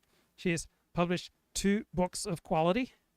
She is a thoughtful person who has a unique perspective that you don't hear elsewhere. She is someone on the left, a Marxist, who makes the case for MAGA. We'll get to that. But to their credit, Matt, I would say this is the point of it. The point of it should be like this, where you say, but you're dodging the question. But what the fuck are you talking about? This is lies. But I feel like Moynihan and stuff have to realize these are all the people that they were hanging around on election night with, right? These are people that they often kind of recommend as their friends and whatnot. And if your friends are absolutely partisan propagandists for a regime, is that a good thing? Because, sure, you can have dinner with them and all, but the Fifth Column bills itself as a media, critical of the media show and hard-bitten political analysis. So this is what they should do for the people who are lickspittles to the regime that they know, right? Don't hold back, directly challenge them. And they are doing it here, to their credit. So I'm just going to say, I think this is what they should do, because this is revealing, right, this conversation. And this is how the Fifth Column presents this podcast episode, right? It's number 502, The Second Battle of Batya with Batya Ungar-Sargon. This one gets pretty heated, but we're still friends, we think. Right? Why? Why does that matter? Right? Because they're all playing a game, perhaps, that it just pays off to be friendly. Does that meet people's psychological needs? Right? I think the pursuit of truth is more important than whether or not the guest and the host are still friends. And I have another clip to show. Okay, show it. You're sitting here sniping at the way that Trump is doing the thankless task of the only possible way. Right, I agree with Batya. It is really easy to snipe at people doing something incredibly difficult and unusual. And a great deal of the criticism of Donald Trump is petty sniping. To bring an end to something. No, I'm just criticizing the way he's doing it. Right. So it's he's the one person who had the guts to actually speak the truth and do the thing. And you're sitting here sniping and picking at the way that he's doing it. Yes, I am. Yeah. He's not but so sometimes the way you do something is more important than the end result, the ends. And sometimes the ends or the goal and pursuing the goal, even though you may be only meeting with failure, is more important than doing nothing. That's what we do. I mean, I cannot That's think. our job. I cannot think of a president or a politician. Such a little bitch. How is that a so bitchy? First of all, he's a big bitch. Okay, I think that's a fair critique. I think by Batya, right? It is a bitchy quality to be sniping at the way Donald Trump goes about something as incredibly difficult as rejiggering America's manufacturing economy and trying to end the Russia-Ukraine war. unmanly to criticize the Jew. No, it's not unmanly to criticize. It is unmanly to focus on trivial aspects rather than on substance. Leader Trump is journalism. It's journalism. To criticize. Like, you know, it's like to say that he's doing it poorly. It's political journalism. That's Lord. what it is. Right. I guess, Batya, I think that actually is important that you say that, and I mean it's very honestly because I think that's fundamental. I don't receive a great deal of value from listening to the Fifth Column. I find it entertaining. It's nice to hear three people around the center, but I don't receive much value from listening to Michael Moynihan. Matt Welch is a longtime acquaintance, friend. I respect how good he is at what he does. And what he is someone who professionally provides opinions which are precise, which are professional, which accord with the people who pay him. And he has optimized his career for professional success, and he has achieved his goal. There is a price to pay, however, for every choice you make. If you optimize for professional success, you're not optimizing for truth. If you optimize for telling the truth, you will find it much more difficult to have success. You'll have a much more painful life. Our disagreement is that I think that it is our job, and when we see these things and say, no, I don't think that's how you do it. No, I criticize him when I think what he's doing is wrong. Yeah, and I disagree when with you he on has that, the guts to do the thing we all admit has to be done, to like snipe at the particular words he used. We don't all agree. No, I don't think it's the words he used. I think it's the tactic that he's taking. I think is wrong. Little bitch, Matt. Little bitch. But that's so I can see your point there. Do people benefit from listening to this? But I think you do get insight into how Batya views the world, right? And Matt, she was asked a bit after this about Trump's qualities and what she regards as like impressive about him and whatnot, right? Mm-hmm. So listen to this. And I feel a little bit like it's like there's this song that we sing on Passover, Dayenu, which means like it would have been. So Batya has a unique voice, and so it is much more challenging for someone who is essentially alone to make coherent, thoughtful, well-developed, respectable points, because you're operating out where the buses don't run no more, right? She doesn't have a community that says the things that she says. And so the advantage with listening to Batya is you're getting something you won't get elsewhere. Disadvantage is that she doesn't have a community of people who can help her. Enough. Like, it would have been enough if that's all he did. But he then said, I'm going to be against war. So I'm going to actually destroy the part of this party. So the foreign policy establishment gets its feeling of status and importance from intervening all over the world, even though that's frequently against America's best interests.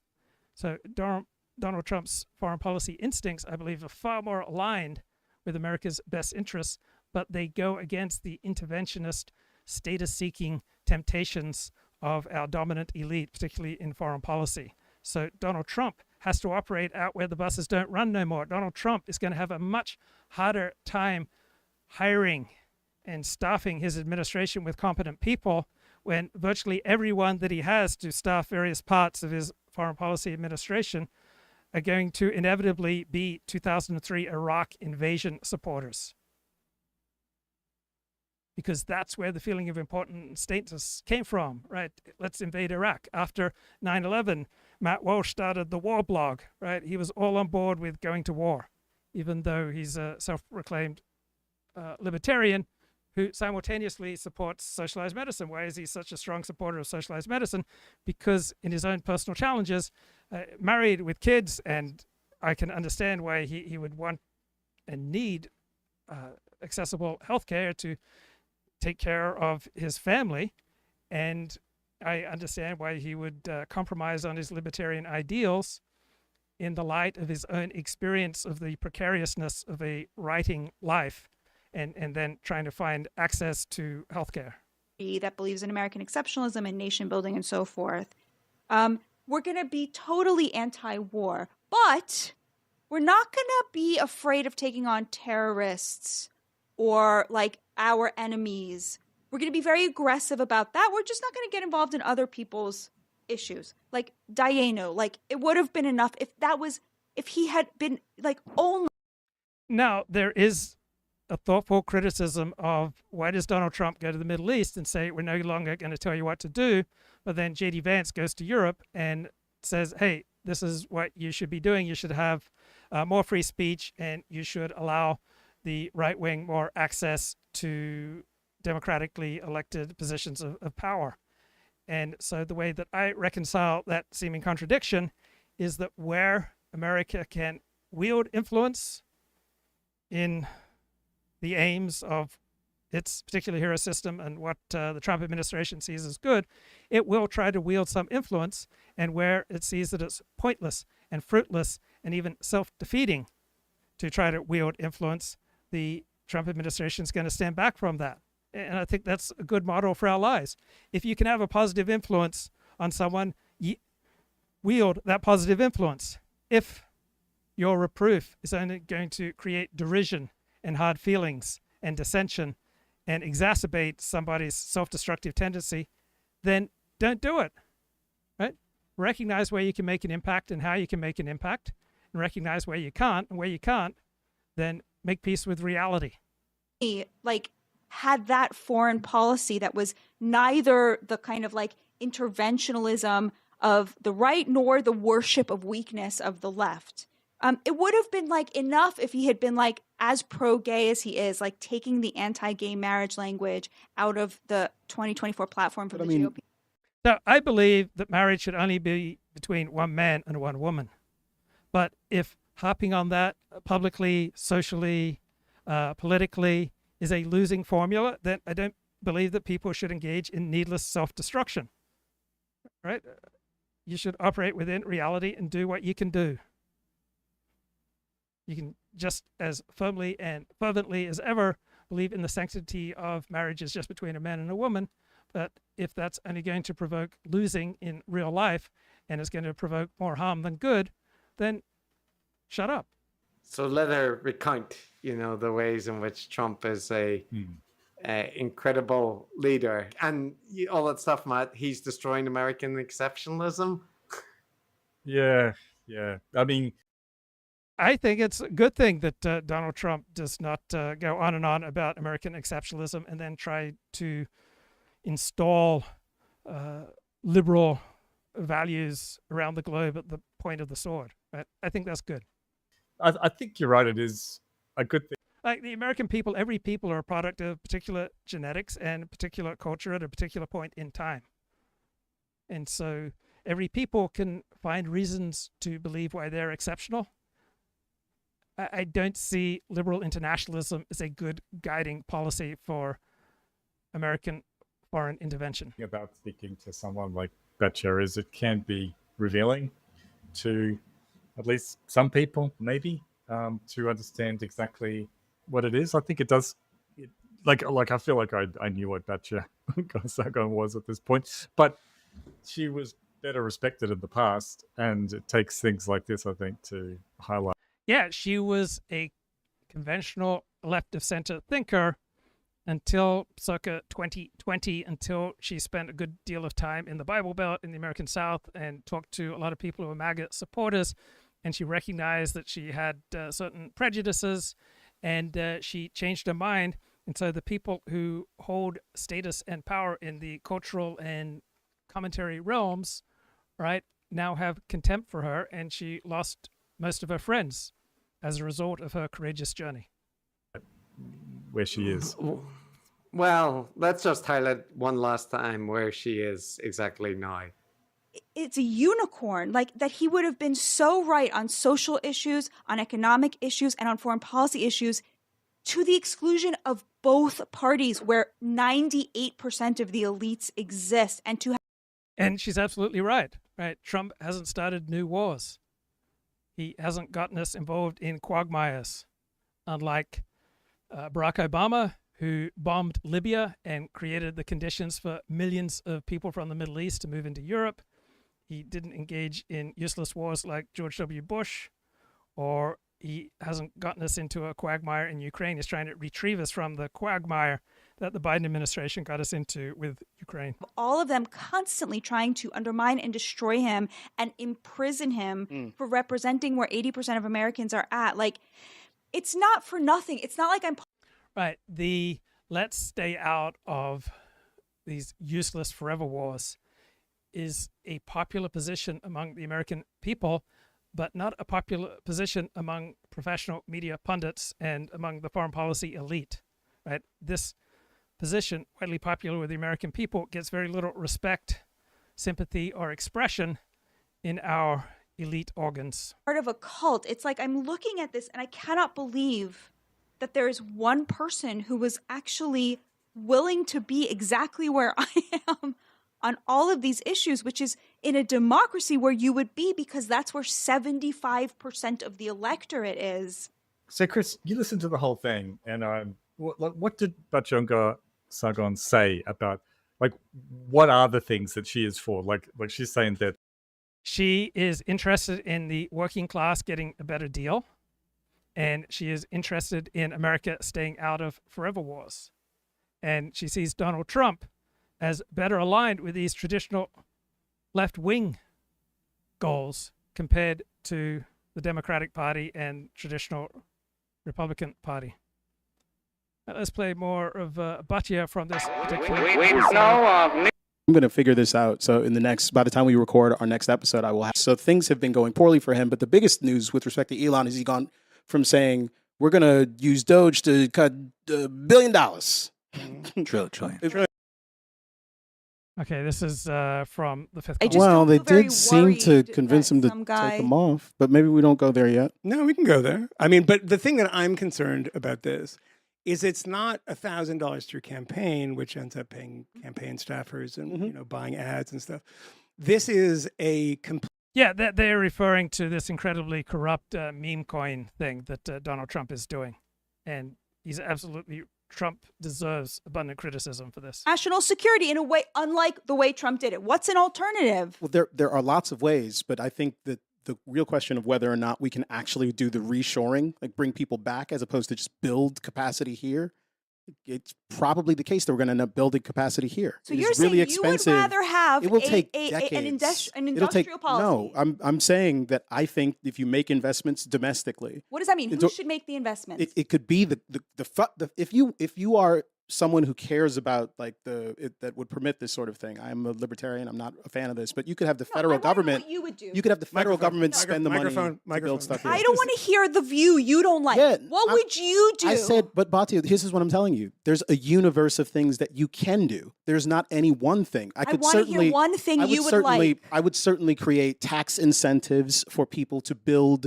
factories in the United States. He's doing that. He's done that. That's fine. Right. So I don't have a problem with something like that. So that's my one. That's not going to work. Well, it's not enough. But what I'm telling you is the United States, like our portion, our share of their exports, it's like 10%. That is what we buy. Like they don't depend on hollowing out the United States to keep their country and economy running anymore. That is a story that might have been true like 15, 20 years ago. It is.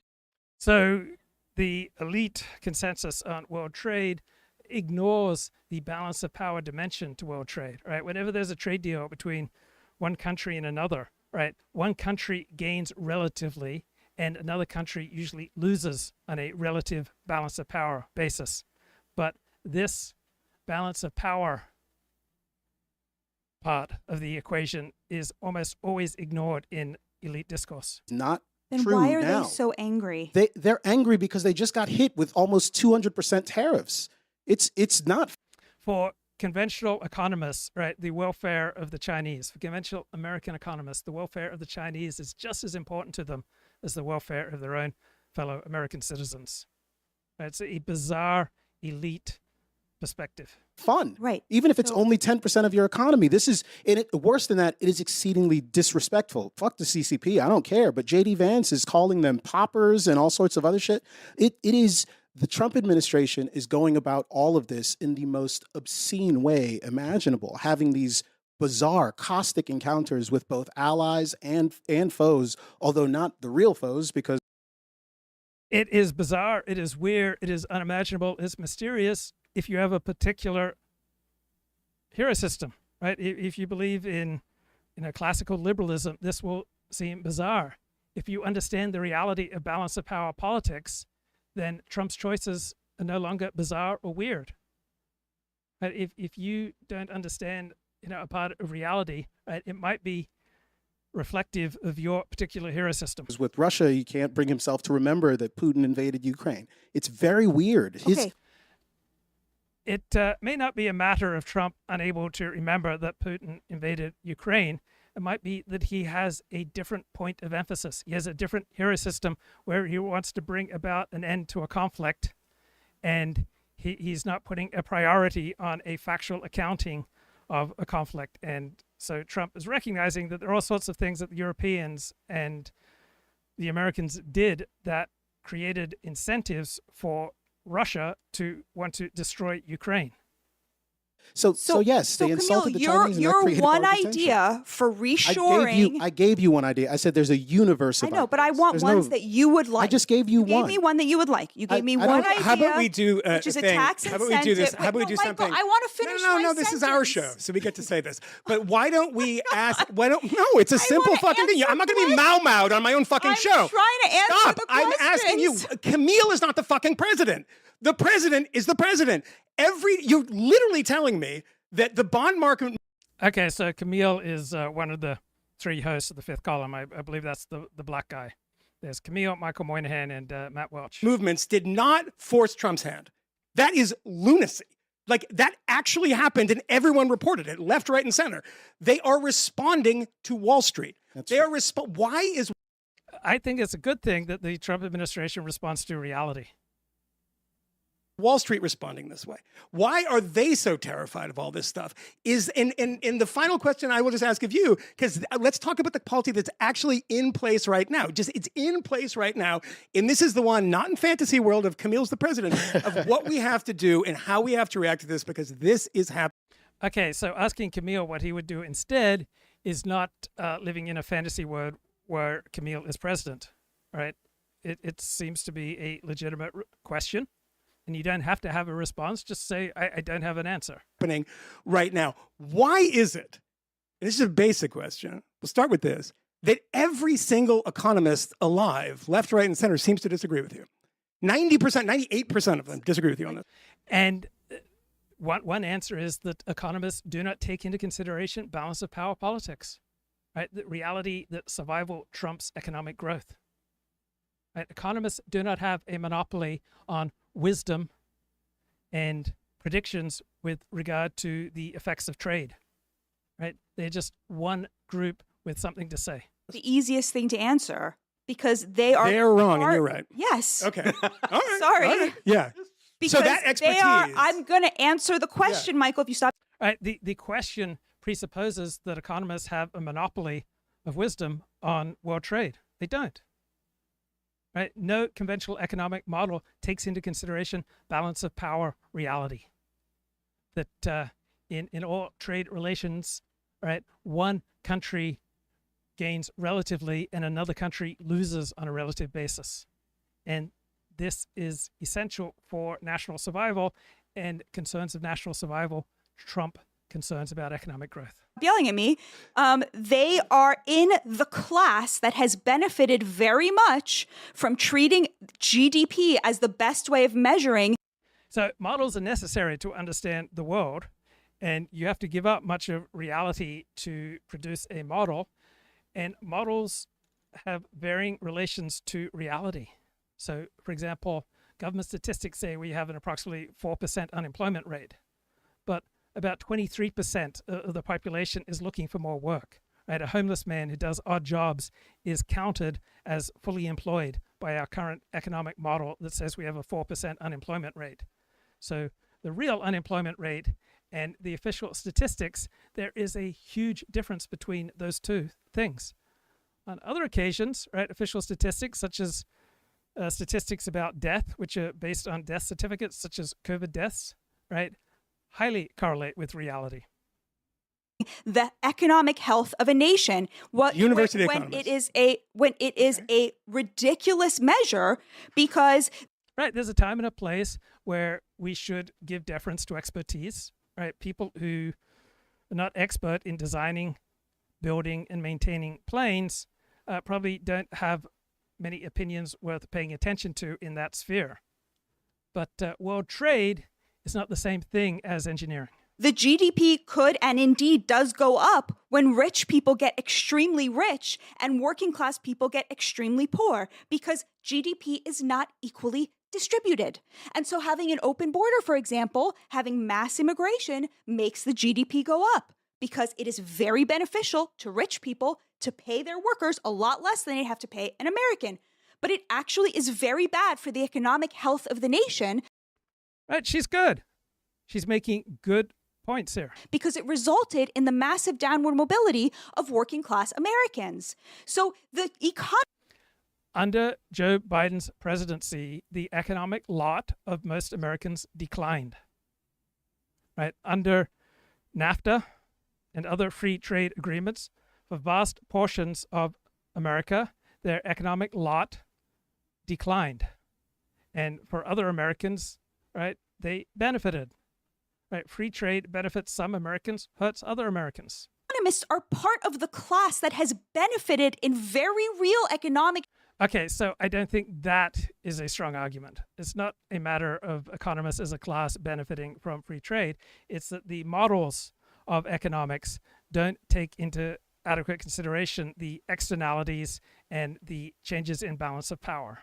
Terms from free trade and mass immigration and offshoring of manufacturing. Like, there is a divide. There's a class that has paid the price for it and a class that has benefited from it. So to me, we do not start with the assumption that the most important thing are these abstract models of economic efficiency, and then we reorient society to best achieve results according to certain abstract models of economic efficiency. On the other hand, I don't want to deny or ignore abstract models of economic efficiency. They have a role to play. But first of all, I say we think about and propose and work towards the type of society that we want. A society that provides a dignified life for as many of its citizens as possible, that provides the opportunity for people willing to work hard, provide them with the opportunity to get married and to have a family and to have children, and to have dignity and a sense of accomplishment. And so if that possibly means in some circumstances people moving earth with shovels instead of with Caterpillar tractors, then I recognize that there may be a time and a place where that's good. And the free market economist like Milton Friedman says, well, why not have them move it with spoons? Because that reduces human dignity.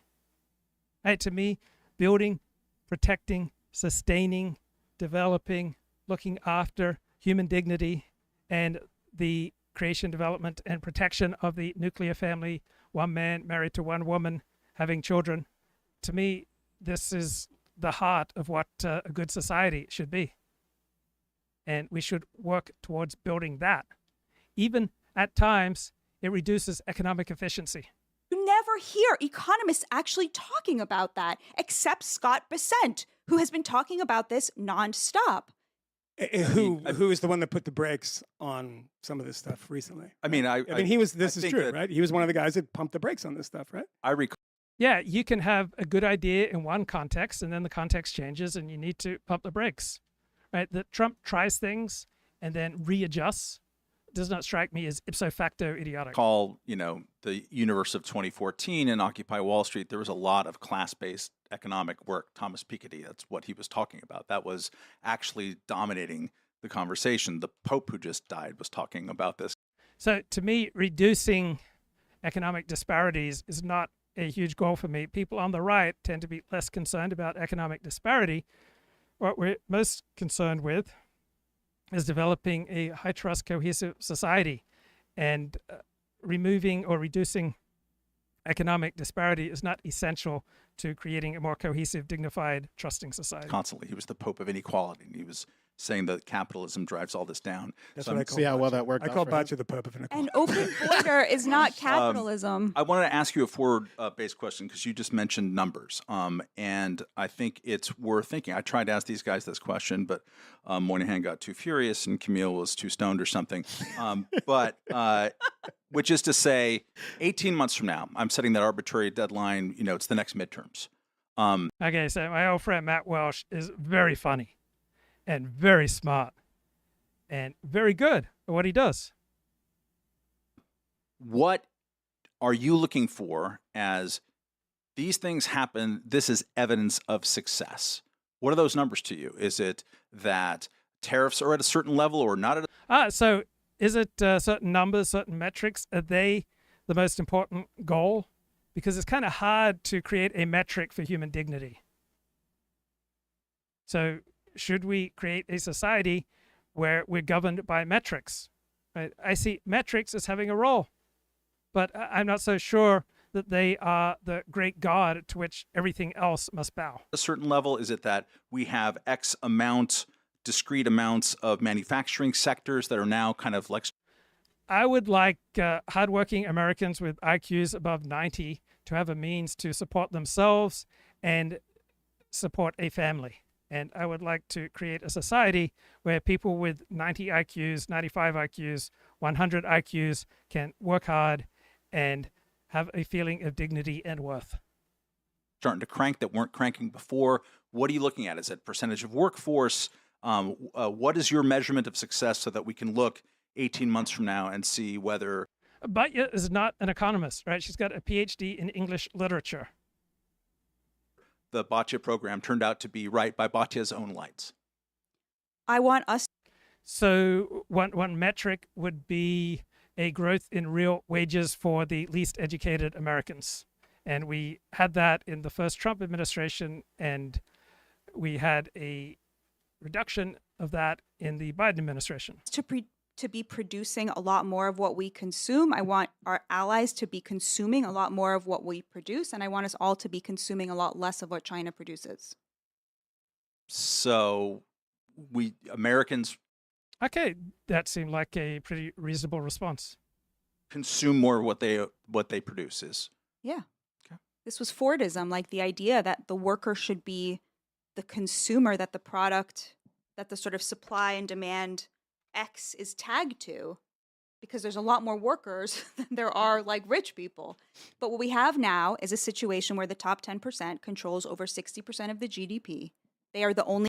Right. I don't want to go to war with free trade. Free trade has benefits. It has a purpose. I would want American industry to be excellent. And so under high tariffs, American manufacturing became the most efficient in the world, while simultaneously paying the highest wages in the world. Right? Those are two great ends, and we achieved them between the 1870s and the 1940s under a highly protectionist regime. But I'm sure there are benefits in some sectors. We're probably going to want more free trade, and in other sectors of the economy, we are going to want less. I just read the book on Apple in China, and I don't know how you read this book and you see how much China has been built up. The Chinese communist regime has been built up through its partnership with Apple. And I don't know how you just embrace free trade and not think about the consequences, right? Read this book, Apple in China, the capture of the world's greatest company, right? Apple has effectively trained 24 million Chinese workers. Right. When a country gets good at one thing, it then naturally tends to move along that path and to develop refinements on that path. And you learn a great deal, not just in abstract study and research, but in the practical application of manufacturing. So China is deeply integrated with Apple. Apple is deeply integrated with China, and all the conventional economic theories and models, they emphasize the benefits of free trade, but they completely ignore the threats to balance of power. So conventional models emphasize efficiency, cost reduction, global GDP growth. Right? They don't talk nearly as much about the externalities to these deals and changes in the balance of power. Right? The Chinese communists have become powerful in large part through harnessing the excellence of Apple. Right? The Chinese communists have become powerful through stealing the technology of Apple and other Western powers. Right? Free trade encourages specialization and knowledge sharing, which boosts the particular country that is doing this manufacturing. Right? Apple is investing over $50 billion a year since 2015 in China. Right? It has transferred critical technological expertise to our greatest geostrategic rival. All right. Apple, according to this, trained 28 million Chinese workers. Apple has enabled the rise of Chinese firms who steal their technology and their training techniques, like Huawei, right, to rise to prominence. Right? So when you have trade, that will often lead to an asymmetric transfer of intellectual capital. It will facilitate a change in the balance of power. Right? Free trade is not inherently mutually beneficial, as economists and experts tell us. There's always one country that gains more and another country that loses on a relative basis. So Apple has facilitated America's geopolitical vulnerabilities and created enormous national security risks for the United States. Right? It's been good for Apple's finances to manufacture things in China and to outsource things to China, but it's created tremendous vulnerability both for Apple and for the United States. Right? The United States is more vulnerable to China and to the decisions of the Chinese communists than it would be if Apple was not so deeply integrated into China. Right? Free trade creates these devastating strategic dependencies that compromise our national security. Right? Apple is so entrenched in China that decoupling is nearly impossible. So the U.S. has enormous risks if China imposes export controls or retaliates against U.S. tariffs. Right? Interdependence does not always promote stability. Right? Apple's dependence on China has created leverage for China. Right? Apple's moves to drive down costs by outsourcing as much to China as possible, right, has facilitated the rise of China and made America more vulnerable.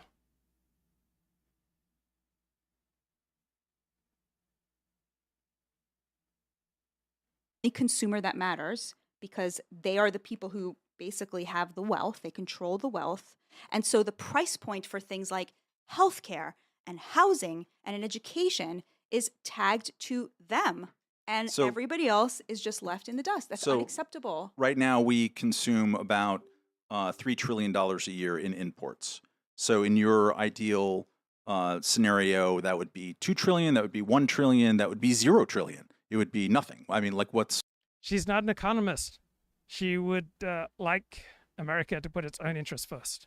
How does that look like to you? I want to see, honestly, like the metric that I'm most focused on is the 7 million men who are out of work, who are just Okay. not in the workforce. Right. Like, I think that this is both like an And that's- economic problem. It's that's a working spiritual age problem, men. it's a That's like psychological 20 problem. right. Yes, it's like the downgrading of just that whole. There are 50 million people in the workforce, or 20 million, enormous number of people in the workforce who want more work, want higher paying work. And possibly through a rejiggering of our economy, we could better meet the needs and increase the dignity of our fellow Americans. The whole idea of like that working class people deserve dignity. Like it's so amazing to me because you have these people on Wall Street who. Right. Donald Trump is doing more to try to increase the dignity of the average American worker than any other major American politician. I've been watching The Art of the Surge. It's behind the scenes documentary of the Trump campaign on Fox Nation. Right. I subscribe to Fox Nation just to watch this series. There are 9 episodes. It's great fun. So check out The Art of the Surge if you want to see behind the scenes documentary on the Trump campaign in 2024. Will never not be rich, whining that their iPhones are going to cost more. And meanwhile, you talk to working class people and they're like, yeah, I know things are going to cost more, but we can't keep going like this. Like, It can't be. Okay, so I think plenty of working class people, get a new iPhone every year. So this isn't the strongest argument. I don't know. We'll see. But they committed Scott, to okay. Well, didn't Scott Besson say what's going to happen? We're going to use robots, and robots will build phones. So these new facilities that are being brought over here will be.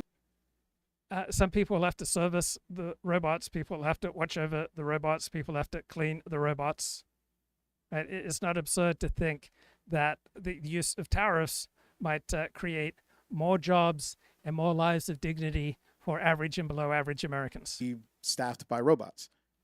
This part of the problem, or they won't exist at all in the case that the first time around with Foxconn, those jobs didn't materialize after they promised they would. There's a nostalgia, but there's a nostalgia for a time when in the United States, when you could. So what annoys me is the taking for granted that the perspective of conventional economists is the one source of wisdom that we should bow to, and any other alternative to conventional economic models about the glories of free trade is low IQ and stupid, right? This arrogance by people who don't know very much, I find annoying. Work in a factory and be, middle class. Right. These are not the hosts of the Fifth Column, are not economists. They don't have any special knowledge in this area. They simply take it for granted that what the elite of economists say is the truth, and any shade on that, any doubting of that is by definition stupid. Class, single income, and I don't know that those days are still here. And I don't know that they're coming back. And I think the tariffs could be 5,000%. And I don't think that would actually bring it back. Things have changed. Even in China, the workforce is. So this is the problem of listening to shows from professional opinion makers, that it tends to devolve to discourse surfing, where people read the news, listen to the news, and then just give off an opinion. Quite different from the often valuable commentary that you find on Mark Halperin's show. Different than it was 15 or 20 years ago when a lot of these arguments. Right, remember, Mark Halperin's show and Sean Spicer's show, basically the only forms of news coverage of the 2024 election that for months in advance were noting that internal polls show that Donald Trump is in a dominant position to win.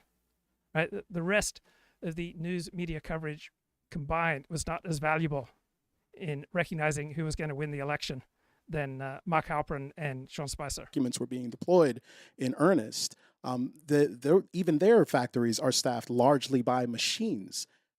The hope that you want to give these young men who are unemployed and perhaps somewhat visionless. Right, you seriously don't believe that there's anything that American public policy can do to provide more dignified work for average IQ and below average IQ Americans? There's just nothing we can do? I'm skeptical. It is a huge obstacle for you if you graduate from high school and you don't have certain technical skills and ability, and even just the kind of entrepreneurial drive necessary to go out and be a success in the gig economy or to build something new. That can be maybe also challenging. You've been mowed into there's only one way to do it. Sure. And that way is not necessarily part of your nature, and that we've been using too much of sort of a Okay, good point there by Matt Welch. top down. You have to go to a 4U university. I think that's true too. But what do we do about automation in your view, Batya? Because I mean, American manufacturing produces more than it ever has, and this is something that everybody agrees on. But we do it with far fewer workers. Right. No one here is an expert on automation. I'm not sure they have much of value. Because of automation. And it looks like over a period of. So one response is the Ben Shapiro free market approach, that there should be no limits on automation. And another approach is to recognize the economic efficiency that comes with automation, but not allow that to be the only consideration. Right. The expansion and protection of human dignity, right, at times may require some compromises with economic efficiency. Time that more jobs have been lost to automation than to offshoring. That's so false. what is well, automation, you don't believe that to be a problem? If we are producing more, we are produced more as a country. But it's only 10% of our GDP. It used to be 25%. Yeah, but I'm talking about jobs, though. Today, we're talking about the people that could potentially have jobs, but those jobs are automated. Well, today Trump signed an executive order about how to retrain people to be high-skilled workers in jobs that don't require a college degree. That is the future. Seen that a lot. And Yeah, usually really doesn't amount to much. Why Yeah. didn't Joe Biden do that? Like that should be the Democrats' probably number did. one thing. I think he probably did. I think most presidents do have an announcement exactly. There's been a lot of retraining things over the years. Question about China. Since you, a lot of your argument is about that we basically swapped this all out to China. They got rich at our expense, hollowed out the industrial core. Let's assume that is. Since Liberation Day, I've just been on a tear reading books about challenges to the free trade orthodoxy in which I was educated. It's true. I will maybe argue about it, but it doesn't matter for the sake of this question. Do you think that Trump went about it the right way in trying to convince the world to work with America to isolate China? I think. And I don't think he did. Right? Trump has been way too disrespectful of our allies, way too disrespectful of our alliances, has been way too mercurial and haphazard and seemingly slipshod and not terribly effective.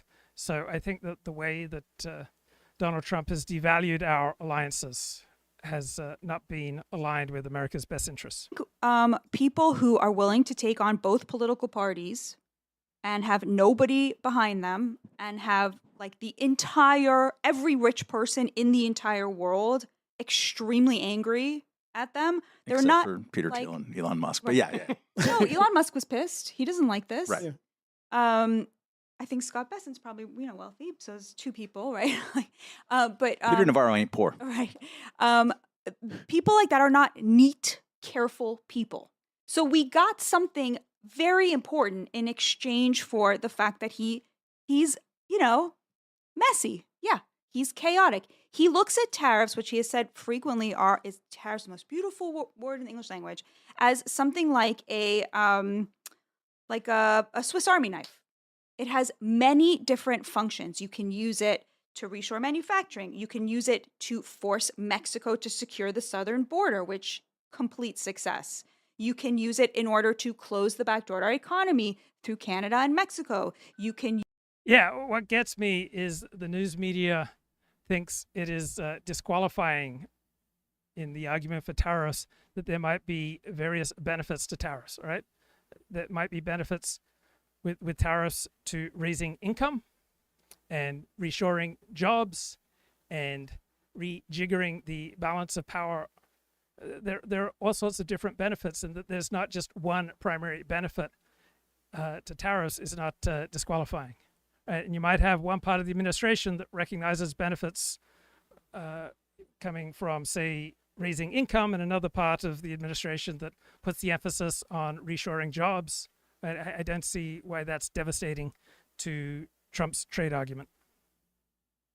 Use it for national security purposes. You can use it to, generate revenue. Like there's a lot of different functions that they could use. I think what he did with that first foray on Liberation Day, where he freaked everybody out, was he basically understood that what he wanted to do, the goal was he can't do this. Liberation Day may have done more harm than good, right? May have done irreparable harm to the American economy. I don't have the expertise to pronounce. On the other hand, I think there's a pretty good case to be made that we will get better trade deals as a result of Trump's willingness to be this brutal. Right? Sometimes being nice is the best way to go. Sometimes being lawful is the best way to go. Right? Sometimes following normal patterns is the most effective way to go. But sometimes taking a brutal confrontational choice is more effective. Trade war with China alone. He needs someone else to be consuming the goods the United States is producing. And I think what he kind of wants is a soft global embargo on China.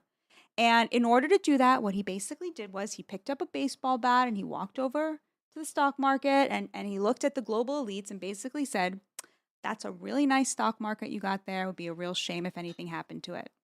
So the welfare of the stock market and the welfare of the average American is connected, but it's not a 100% correlation. But that doesn't affect just the elites, though. It affects everybody. Right? That was the way that he got to the next stage, which is to say, okay, we're going to go back to the 10%. You thought the 10% was bad. We're going back to that. Now come to the table and give me your best offer. And we are already seeing India and Vietnam delivering, and we'll see what Japan comes back with. Like, he could have done it in a nice way Do I think that would have been as effective? No, I think that's a fantasy. Like, people want to believe that because they want to believe that they could have gotten what Trump is a bully. He's acting as a bully, and sometimes bullying is the most effective tactic. Trump was the first person with the courage to do in 60 years. But what did we get for all these rollbacks? I mean, we don't know. It's in flux. It's the market that he's responding to. Like India putting tariffs on China keep on is talking about a that. really That big deal. is insignificant to Vietnam most putting people. tariffs on China is a really big deal. It's not a big deal in the scope of the global economy. When you have the April that I saw this in the Wall Street Journal today, the worst April that the Dow has had since 1932 during the Great. Yeah, and then the Dow has moved back up, and we're currently at near record highs for the Dow. It's much higher than it was on Liberation Day. So we don't tend to see the world as it is. We tend to see the world through our own filters. And so we pick and choose those anecdotes and those articles that support our pre-existing worldview. I think that's much more of a motivating factor for pulling a lot of this stuff back because the market is reacting horribly. Why does the market react horribly? I don't think it's because Klaus Schwab is twisting his mustache. It's because people are trying to price in. So when people invoke the stock market going down as evidence that Donald Trump doesn't know what he's doing, they lose credibility when they don't credit Trump when the stock market goes back up. Right? I notice those suffering from Trump derangement syndrome, they'll just pick and choose whatever argument they feel is most effective, but then you lack intellectual integrity. It's obvious that you're afflicted with some sort of disorder if you keep changing the argument to whatever you think is most effective to emote your particular brand of hatred for Trump. These tariffs, and that's a bad thing to do when you start doing the math on it. So I just don't think that, all of these rollbacks, I don't know what those wins are. He's not rolling these things back because, Vietnam put a tariff on China. These are rolling back because of how the market is reacting to some of the chaos that's coming out of the White House. He started with the stick, and then he moved into the carrot, and he brings the same approach to his foreign policy as he brings to domestic policy. He likes to have options. He's now vacillating between the two. It's working out. Like, he's getting what he wants. Such as? Give me an example of what he's got beyond India and China. What do you mean? It's actually not. No, that's not a Batya, funny question. No, what has he gotten? That's an easy question. Japan coming to the table, negotiating a trade deal. Okay, so what is the trade deal? There are 130 countries that are trying to get trade deals with us right now. Japan, with whom we had a surplus. Yes, that we had a trade surplus with. Yeah, in the India, I just don't. You mentioned it. I know I see the Besson announcement from today about essentially them doing a trade deal with the United States to try to avoid the import there, the pop there. But the tariff that they have with the Chinese, it's like a 13-14% tariff. And it doesn't just apply to China, but it does have a unique impact on some of the steel imports from China. I'm sorry, who's the they? This is India. Okay. This is not a particularly lucrative deal given just the scope. Lucrative, just valuable. Let me say it that way. This is not a particularly valuable deal for the United States. It's not lucrative for the Indians. Did you hear the hosts of the Fifth Column all pronouncing with great assurance that the United States is steadily operating at a trade surplus with Japan? There's absolutely no resemblance to reality. In which case, it's not going to be particularly painful for the Chinese. I don't see that this justifies what we've gone through. And perhaps, in fairness, it's too early to judge the results, and maybe you'll be proven right. But it also seems to me that part of your presentation depends on this binary, that there are no other good ideas and nothing else is being tried. You dismiss the... Not at all. What on earth is she saying to say that there's no other good ideas, right? The United States last had a trade surplus with Japan in 1964.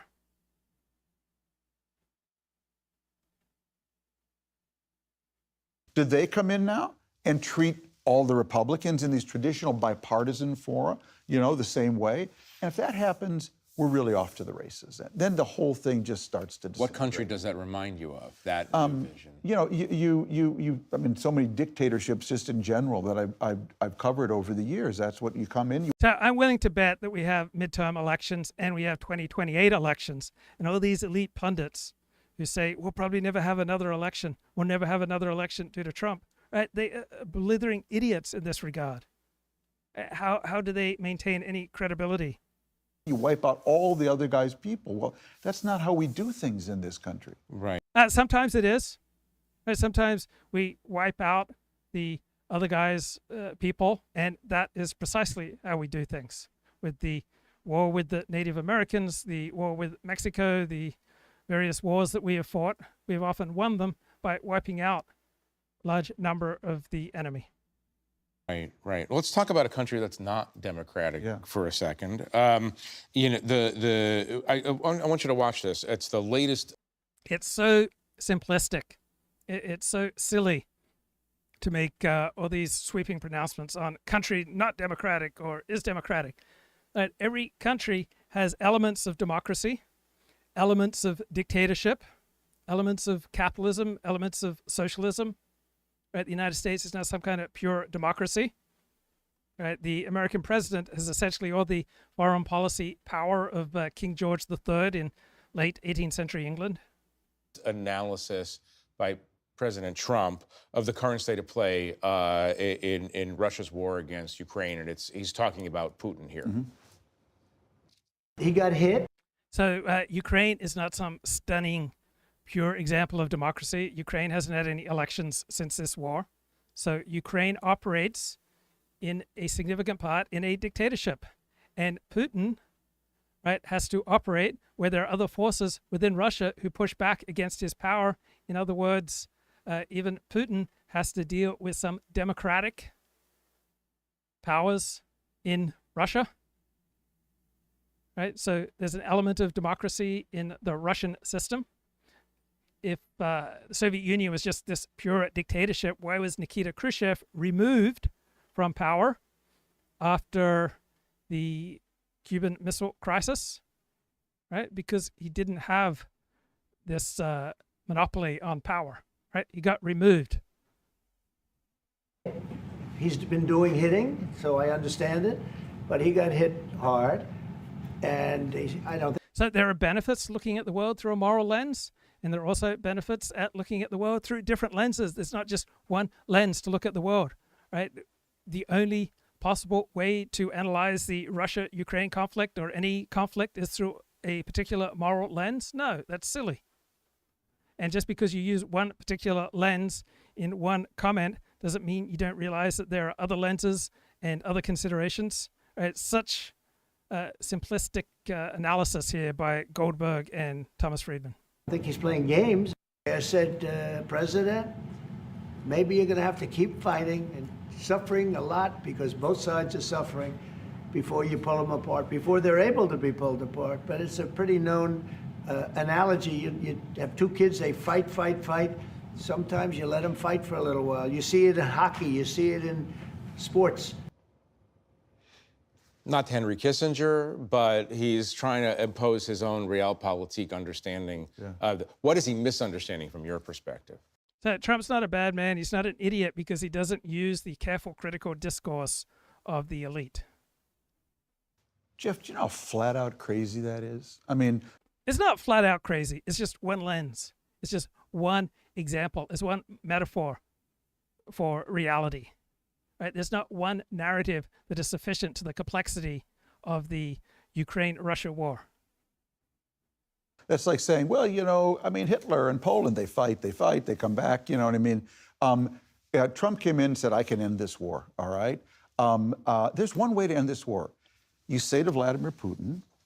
Okay, let's compare two presidential pronouncements. Barack Obama said before passing his healthcare plan, if you like your doctor, you can keep your doctor.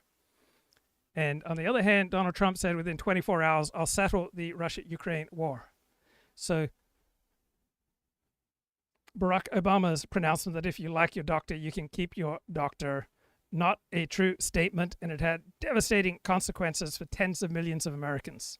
Right? No American of which I'm aware has been hurt by Trump boasting that he can end the Russia-Ukraine war in 24 hours. So there are false statements that have tremendous damage, and then there are false statements that have no damage. Just because a statement is not true and there's another statement that's not true doesn't mean that they are both equally devastating. If you don't stop the war, and we agree to the ceasefire terms I dictate, we are bringing Ukraine into NATO in 30 days. Which part of that sentence don't you understand? Do you want to mess with me? Test me. That's how you end this war. What you just heard of Donald... So saying that we're going to bring Ukraine into NATO, first of all, no assurance that it will end this war. It would magnify by 20 times, 50 times the chances that we get into a direct shooting war with Russia and a nuclear exchange, right? It'd be a terrible, terrible, devastating idea. Right? These are two guys who supported the 2003 Iraq invasion, and they paid no professional price. Right? They love a highly interventionist American foreign policy. They love forever wars because it increases their status and power, and it's very exciting for them. Donald Trump? That sounded like a commentator on Fox TV. He's not the commentator. He's president of the United States. Well, he hit him, and he hit them. And this guy invaded a country. He's basically tried to rape a country. That's what Putin did. And the United States hasn't invaded countries and raped countries, right? Throughout history, the strong have taken what they want, and the weak have endured what they must. Okay? And the Ukrainians, with incredible bravery, stood up and defended basically the Western alliance. Yeah, and Native Americans fought back against European settlers setting up the United States of America, and they often operated with tremendous bravery, and they got wiped out. They got slaughtered. On something that's very important, because if Ukraine were able to join the European Union, Jeff, then... Right, the United States has operated every bit as viciously as Russia vis-a-vis Ukraine. Right, every great power became great through its willingness to use devastating force and to take stuff, and to take places. You have a Europe that's really whole and free. That's actually a big deal for Europe and for us. Right. And if the Americans just do X, Y, Z and put Ukraine into NATO, then we'll have a Europe that is whole and free, guys. We'll live in a blessed time of peace and joy and diversity, equity, and inclusion. It's a pipe dream. It's silly. This guy's talking about it like it's some schoolyard fight and they're morally equal. It's nuts. And So sometimes, like, trying to look at things through a moral lens and decide who's more morally culpable is a valuable insight. It's not the only way to look at these things, right? Using an analogy to a schoolyard fight is not ipso facto stupid. It's disgusting. Right. Is there any issue from a foreign affairs columnist perspective? Is there any issue in which Trump is not transactional? Have you ever seen a sign of Everybody's transactional. Trump is just more blatant about it. Right? He doesn't try to cover his actions using elite, careful, critical discourse. Right? We wouldn't be alive as a species if we weren't evolved towards being transactional. What we would think of as, in a bipartisan way, American idealism. Out of Trump? Yeah. American idealism, right? It's a pipe dream. We use idealistic, universalist, liberal rhetoric to cloak our own brutal nationalist choices. None comes to mind. What I would say, and where I thought you might be going is, some things are also true even if Donald Trump believes them. And by the way, his transactionalism sometimes can also be an advantage. For instance, I'm glad he's sitting down. Right, we're all transactional. Sometimes it's in our best interest to cloak how transactional we are. So too with nations. With the Iranians. Let's see what you got. I'm glad he told the Syrian president, I'm going to give you a reputation to live up to. I didn't mind him talking directly to Hamas if I can get the hostages out. So there is that transactional side of him that I think could be an advantage, but it's not grounded in any moral, framework of what we stand for as a country and what we've always stood for. If it's just a kind of free-floating thing, it becomes very, very dangerous. Yeah.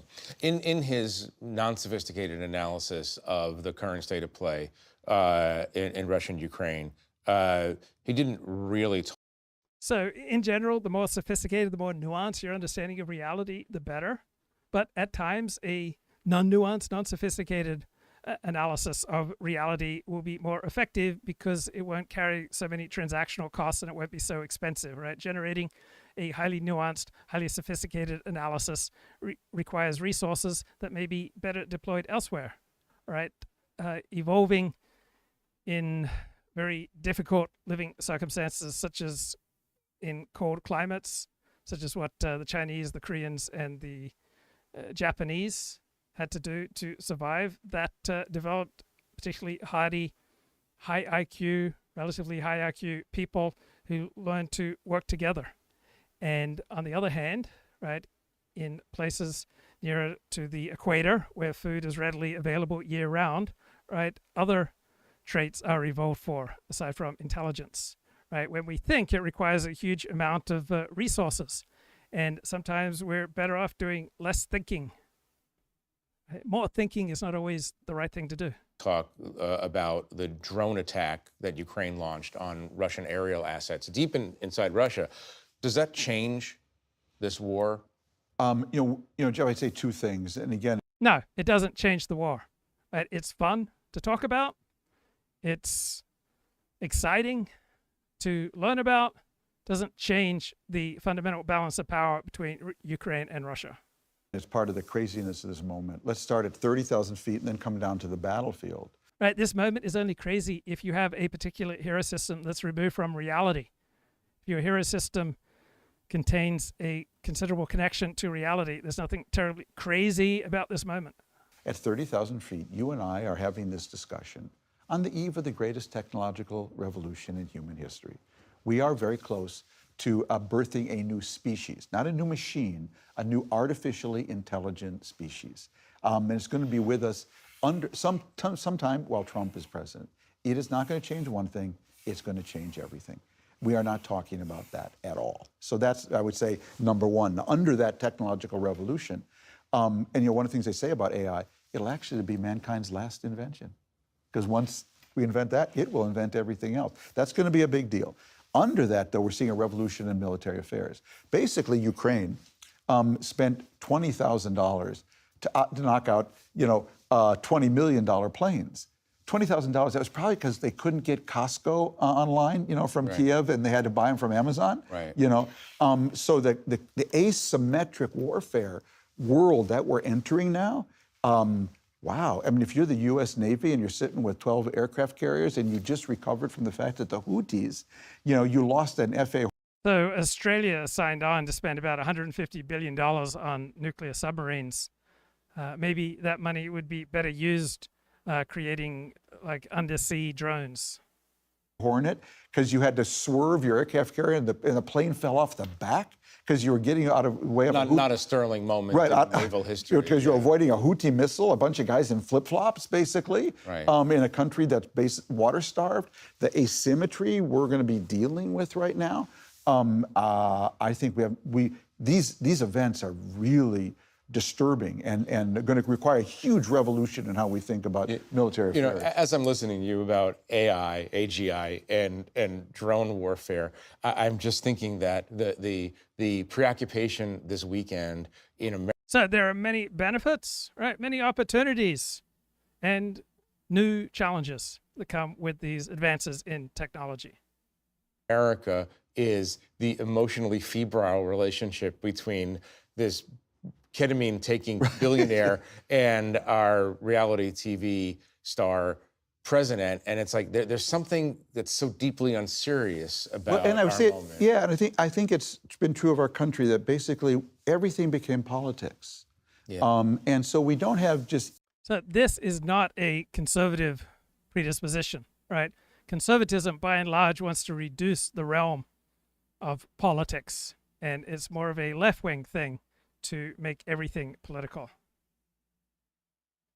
ESPN now, we have PSPN, sort of politics sports network. Right. And it's a testament to the underlying strength of our country, Jeff, that our economy goes on. We still invent amazing stuff. And we think we can afford this. And you know what, Jeff? We can't afford it until we can't. Right. Let me pivot finally toward the Middle East. and ask you this. And you know, I've read your recent columns on this subject. You're a severe critic of Benjamin Netanyahu, the Israeli Prime Minister. Okay, let's check in with the conversation on Fox. Crossed, and safety is no longer of the, you know, whether it's Newsom or whoever they're concerned, then yes, we need people to step in and we need leadership here. And so California Democrats control almost all political operations in our major cities, and therefore they have to pay the price when there is a decrease in the quality of life and an increase in criminal violence. You know, I think that that's what's so frustrating at these moments where you're watching people just because you liked the, you know, or didn't like what the protest was happening, or you supported the protest, but, you know, you decide to drag your feet. Well, no, attacking law enforcement in any capacity, whether that was... Right. People who come out onto the streets to attack law enforcement, they need to be caught, they need to be arrested, they need to be convicted, and people need to receive stronger incentives not to engage in this socially destructive behavior. Was here in LA during the George Floyd riots in 2020 or on January 6th should be condemned, and we should not be tolerating it, and it should be considered a felony. And so I do think that you can debate all you want about whether or not Donald Trump should have done what he did as far as... Right. We get to choose in part how much crime we have by how severely we punish the crime and how many resources we put into detecting criminals and convicting them. Bringing in the National Guard, but prioritizing public safety is what the American people voted for in 2024. They wanted safety and security. A lot of people who are critical of the president's move here suggest that, you know, the people being arrested are simply workers who want better lives for their families, better jobs, better incomes. Tom Homan, who we heard from a moment ago, the president's border czar, sees it quite differently. Here's what he had to say. They arrested a lot of bad people yesterday and today. They arrested child sex offenders. They arrested people convicted of robbery. They arrested public safety, not only significant public safety threats, but national security threats. They arrested gang members. We're making Los Angeles safer. And Mayor Bass ought to be thanking us for making her city safer. But it doesn't seem, Maura, that Mayor Bass wants to thank the Department of Homeland Security or the National Guard. And that's sort of the problem, too, when you cherry pick, right, as far as what stories you're going to tell. And I think that that's both Mayor Bass is doing, but so is Tom Homan, because there are stories that we have heard, you know, where children are being detained in schools and that... Right. We resonate to certain stories depending on our psychology, our physiology, and our hero system. People are being set up as far as going in to go check on their immigration status, their status here in the country, and then ICE agents are outside of the courts ready to arrest them and detain them, sometimes making mistakes where U.S. citizens are detained and deported. And so by highlighting those stories where they are taking, I think the majority of this country wants to see illegal criminals deported. I think where you have problems is we're seeing in different communities that people are stepping up saying, this isn't what I voted for. I didn't want my neighbor or my fellow churchgoer to be deported. They're part of our community. And so how do you navigate that? I think just being transparent and honest and telling both sides of the story here and making a commitment to the American people that you're going to do due process, you're going to, you know, fix the mistakes and be transparent with us about what's happening. That would go a long way. But for some reason, leadership just seems to just want to cherry pick. And I do think it's very frustrating when common sense should be the prevail. Over the last couple of months, the president's detractors have been demanding the return of Kilmar Abrego Garcia, the man who was apparently wrongly deported to El Salvador. Well, he... Okay, he wasn't wrongly deported. He was wrongly deported to El Salvador, as he said. Or they're still afraid to ask for connection. They have something going on internally that's... So some of my most painful and keen and cutting memories when I had opportunities for connection, when I was invited to join in, and my predispositions, my miswiring, you know, led me to turn away from the opportunities for connection. I still do this. Stopping them from reaching out and connecting to people. So that then leads to this deepening sense of loneliness. I feel the loneliness. I can't... Right, when I get this accurate sense about how some of my wiring, some of my unthought through responses to stimuli are not serving me. Get connection. Now I really feel loneliness.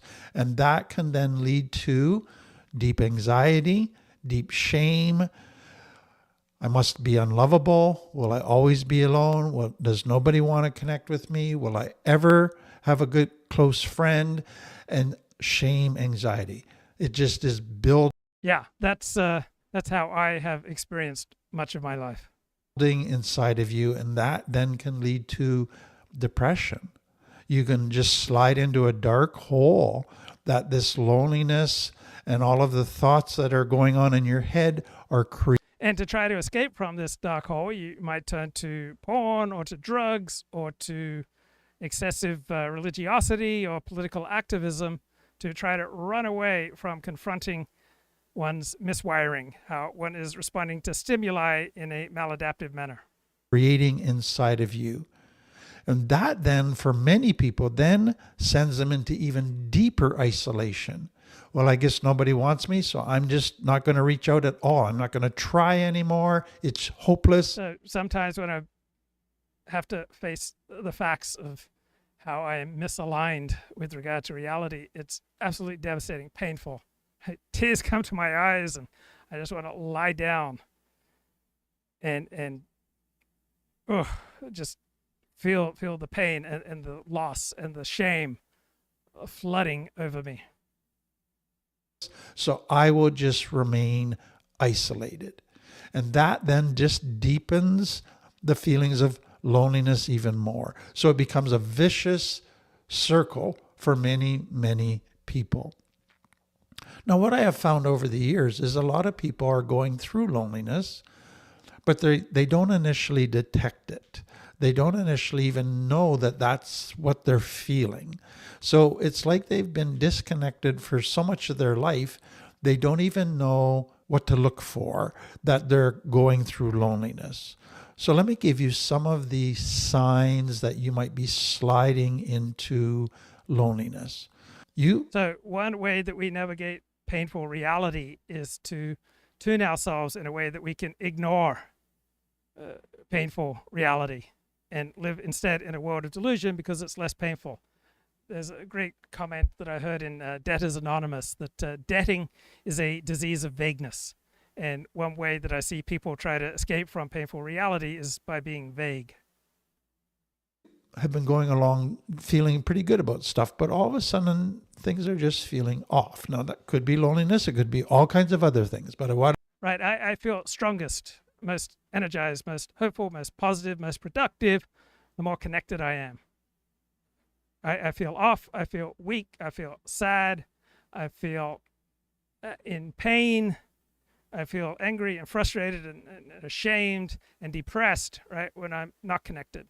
What I want you to see is loneliness could be one of the things that's causing you. Right, I spent so much time creating this online self because my real life self has not served me. And so I have often retreated to the online world where I can create an idealized self. To feel a bit off in your body, emotionally, mentally. Then you find yourself antsy. It's hard to just settle down and do your healthy routines, to just be quiet, to just be content. There's something unsatisfied in you that's not. This is how I have gone through life. I mean, this guy just nails it. Allowing you to relax. And then you notice that your healthy routines are starting to slip. So the things you used to do every day, you're just not doing them now, that you're letting them slide. And then you're spending more time in distractions, more times on social media, more time watching TV, more time in mindless activities. You begin to develop these feelings. Right, the more antsy you are, the more you need excitement and distraction, right? The more you are misaligned with reality. Thoughts that nobody loves me, nobody cares about me. I remember complaining to my therapist about a particular community that I was a part of, and I said, I wonder if anyone there cares about me. And my therapist said, well, do you care about anyone in this community? It's like, oh. And that can develop some pain, sadness, anger, hurt. All of those things begin to just bubble away below the surface. So one payoff that I received from looking at pornography over the years is it made me feel powerful, that I was, a big deal, that beautiful women with whom I associated so much rejection and humiliation, but now I was seeing them penetrated, and therefore I was feeling more powerful in this delusional, porny world. And then you notice you're becoming more negative in your thinking, negative about your friends, family, the world, your circumstances, and this growing. Right. It exacts a huge toll when you have negative people in your life who are stuck in this kind of pattern. And so rather than just ejecting them from my life, I just try to turn down the dial on how much they're in my life, how intensely they're in my life, how frequently they're in my life. Negativity is happening. And so what I want you to see is that your emotional world's getting more dark, your mental, intellectual world's getting more dark. It's pulling you in a darker and darker place. Right. If my life's not getting better, right, if I'm not building in a positive direction, then the odds are it's devolving into this cycle. And then when you do go out socially, you can be surrounded by people, but you feel all alone. Like when I feel this crappy, people are not drawn to me. Or healthy people are not drawn to me, right? Only unhealthy, predatory, dysfunctional people are drawn to me. I remember when I first started posting singles ads in 1993, and when I would describe myself in positive ways, I received responses from positive, successful people. And when I emphasized my pathetic life, then I only heard from dysfunctional and predatory people. So we educate people on how to treat us. And out of my neediness, right, I've often been way too open, and I've educated people to treat me badly. You feel disconnected from people. And that leads to a feeling of hopelessness. That just leads to a feeling, a kind of a persistent low mood. Then you can become very negative in your self-talk. Your internal critic is now putting you down all the time, telling you you're not good enough, nobody wants you.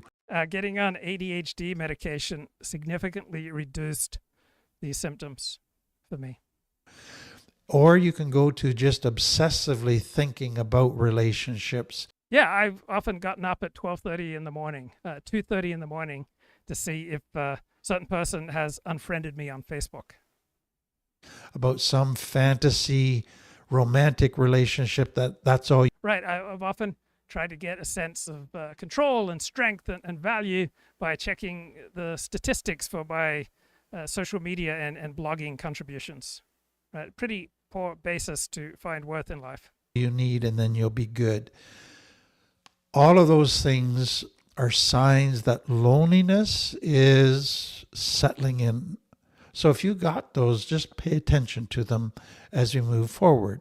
Because the next thing you have to pay attention to is how people begin to respond to loneliness in unhealthy ways. So the correlation is not 100%, but overwhelmingly people respond to what we put out. And so taking note of how people are responding to me, right, gives me a pretty good clue on what I am putting out. So understand that loneliness initially in a child pulls them in a positive direction. Right. I was such a miserable child that people thought I looked like a Holocaust survivor. Right. That was a term that was often used for Luke when he was 3, 4, 5, 6 years of age. They feel lonely. They want to reach out and connect, to phone somebody, to talk to somebody. Now, some people can fill some of this hole through connection with God or with a political cause or some pursuit, but usually that's just a distraction. To get a hug from somebody. They want a friend. It pulls them to all of that authentic openness, connection stuff that's very positive. But what happens when complex trauma is in a child's life and they reach out and nobody connects with them? People just reject them, criticize them, they get more pain. And so now when they feel loneliness, instead of going in a... Right, so when was a child, when I was an infant, and I'd reach out, right, I'd be just as likely to be bounced off the walls as to receive solace. So that's how I developed this miswiring on attaching to other people who are good for me. Positive direction, it now pulls them to further isolation, to destruct. And I would retreat into my fantasies about becoming a great man. Right? I would receive solace and calming and fortification and strength and happiness from telling myself stories where I was great, as opposed to reality where I was not so great. Self-harm type of behaviors, to hurtful thinking, to more negative emotions. So one good thing about growing up in a religious community is that, in my experience, there's less bullying. And when I encountered some relatively mild forms of bullying, sometimes other religious, moral, upstanding people around would try to protect me. So I remember when I was working in the summer of 1982 or 1983 at Pacific Union College, and I said some horrible things. Right? I asked this Vietnam vet if he was a baby killer. And so other people on the cleaning crew responded to my hateful commentary by delivering some hateful commentary of their own. And then kind of a newcomer to our group, some immigrant from Latin America, like he's called them out and said, hey, stop bullying 40. Right? This is unchristian. It starts pulling them in ways that... Well, when I've been stuck in these self-destructive pathologies, I would yearn for other people to like look beyond my self-destructive behavior and try to be the bigger man and to try to understand and forgive, right? I wanted people to understand my pathology so that they'd make concessions and try to be the bigger man. Not a good strategy, but that was the hope that would sustain me. That might make them feel better instantly, but actually cause them more harm in the long run and make things worse. So here's some of the self-destructive habits that can come out of loneliness. So for me, probably self-destructive habit number one was retreating to grandiosity, to dreams of greatness and delusion, attention-seeking, sexual and romantic fantasies, retreating to my abstract and intellectual pursuits. That was probably the least self-destructive. Neglecting self-care. So yeah, often ignored hygiene, nutrition, didn't wear a jacket in cold winter days and hoped that someone would notice and give me a jacket. I remember feeling very warm when a friend of mine from my Orthodox synagogue saw me walking along without a jacket and says, we got to get you a jacket, right? It made me feel cared for. Listening to audiobooks makes me feel cared for. It reminds me of my parents reading to me when I was a child. People can slide into substance abuse. They begin to drink excessively, use drugs, overeat. They're just numbing emotions. Or some engage in self-harm because self-harm causes opioids to be released in the brain, which causes them to feel good. It numbs the... Right. I would freak at people who would cut themselves to try to deal with their pain. But I had my own methods of numbing myself, such as through my delusional fantasies and porn addiction that I used to numb my pain. The pain. It helps them cope with the emotional pain. Some begin to neglect their self-care. Other people embrace the culture of critique and embrace conspiracy theories and think, I may be a loser, but at least I see through the BS, and they pursue extreme political and cultural and religious expression as a way of escaping from the hole in their soul. Certainly did that myself. I looked for more in Judaism than Judaism was really well equipped to deliver, right? I primarily needed psychiatric help and medication for my ADHD and a retuning of my inner resources towards a more connected method of living. But I was hoping to shortchange all that by converting to Judaism. They're just so full of anxiety and depression. It's they ignore taking care of themselves, their nutrition, and they begin to lose motivation. Others begin to slide into unhealthy social patterns. They can become extremely clingy. And that's me. Being way too clinging for many people. Kip says, I'm drawn to 40 like a moth to a flame. Probably hints at my own self-destruction. Listening to 40 has its own consequences. Right? My audience is a reflection of me. Now they want to overattach. They force themselves on people. Yeah, this is a humiliating strategy. When I discovered in 7th grade that you can call girls, there was one particular girl that I liked, and I called her every day, every afternoon, for weeks. Oh. Then my therapist said, look, you're 12 years old, right? You don't have to hate yourself now for this behavior when you're 12. They become overly dependent on people. So it was one Sabbath afternoon that friends from class, my 7th grade at Pacific Union College, had me over, and then they called this girl I really liked, and I didn't realize, I abstractly realized you could call a girl you liked, but they actually did it, and they said, who do you like? And they brought up my name without mentioning that I was there on the phone. She said, yeah, I kind of like Luke, but then I blew it by calling her every day. To be there for them, to give them emotional support. They can wear people out with their neediness. Others isolate even further. Who needs people? They push people away. People try to reach out to them and connect, and they just push them away. They avoid social interaction. They ghost what used to be their friends, and they just go into total isolation. Some begin to slide into trying to create connection. Right. There are still social engagements where I'm invited, where people want to bring me in, and I run away. I still do this.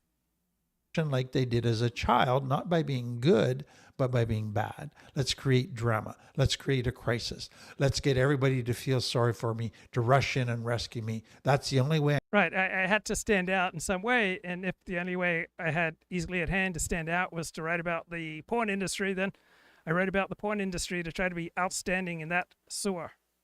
I'm going to get noticed. That's the only way I'm going to get connection. And then others, when people do reach out to them, they can't put the brakes on sharing. I remember in my answering singles ads days, I connected with some frightening people. And as soon as I realized how frightening people were, pretty soon after, I cut it off. But what's that movie, Looking for Mr. Goodbar or whatever? As you get older, the overwhelming number of people that you can date are going to be as dysfunctional as you are. Now overshare. They talk. They don't listen. They say too much. They try to drive every conversation to this deep, intimate level about all their problems. Yeah, that's how I've operated. It exhausts people. It's clingy. It's embarrassing. And most importantly, it doesn't work. And that causes people to get tired of them. For some, loneliness pulls them in a negative direction of reckless or impulsive behaviors. So now they just want. Right. I would try to fill this loneliness through risky sex, casual sex, some reckless spending, reckless attention seeking, reckless thrill seeking. Done all of these things. Want a rush. They just want a instant gratification. So they get into casual or risky sex. Anything that gives them pleasure and some instant validation and some feelings of connection. So in 6th, 7th grade, soon after I came to America and discovered American sports, the adrenaline rush that I got from following sports kind of filled this hole in my soul a little bit. They impulsively. And when I held down a gardening job, I would spend much of that time when I was gardening, like fantasizing about how I would construct the Dallas Cowboys if I was a general manager, how I would emphasize a ferocious pass rush. spend money they don't have just because it feels good. It takes them out of their loneliness, pain for a little while. Others get into reckless thrill seeking. Anything that gets the adrenaline going, doesn't matter how dangerous it is. And then others begin to go into escapism, avoidance. So that's your excessive gaming, binge watching of TV. Right. If you spend an excessive amount of time performing online or interacting online, it's usually a sign that in reality you're not thriving. Entering into fantasy worlds through books, through movies.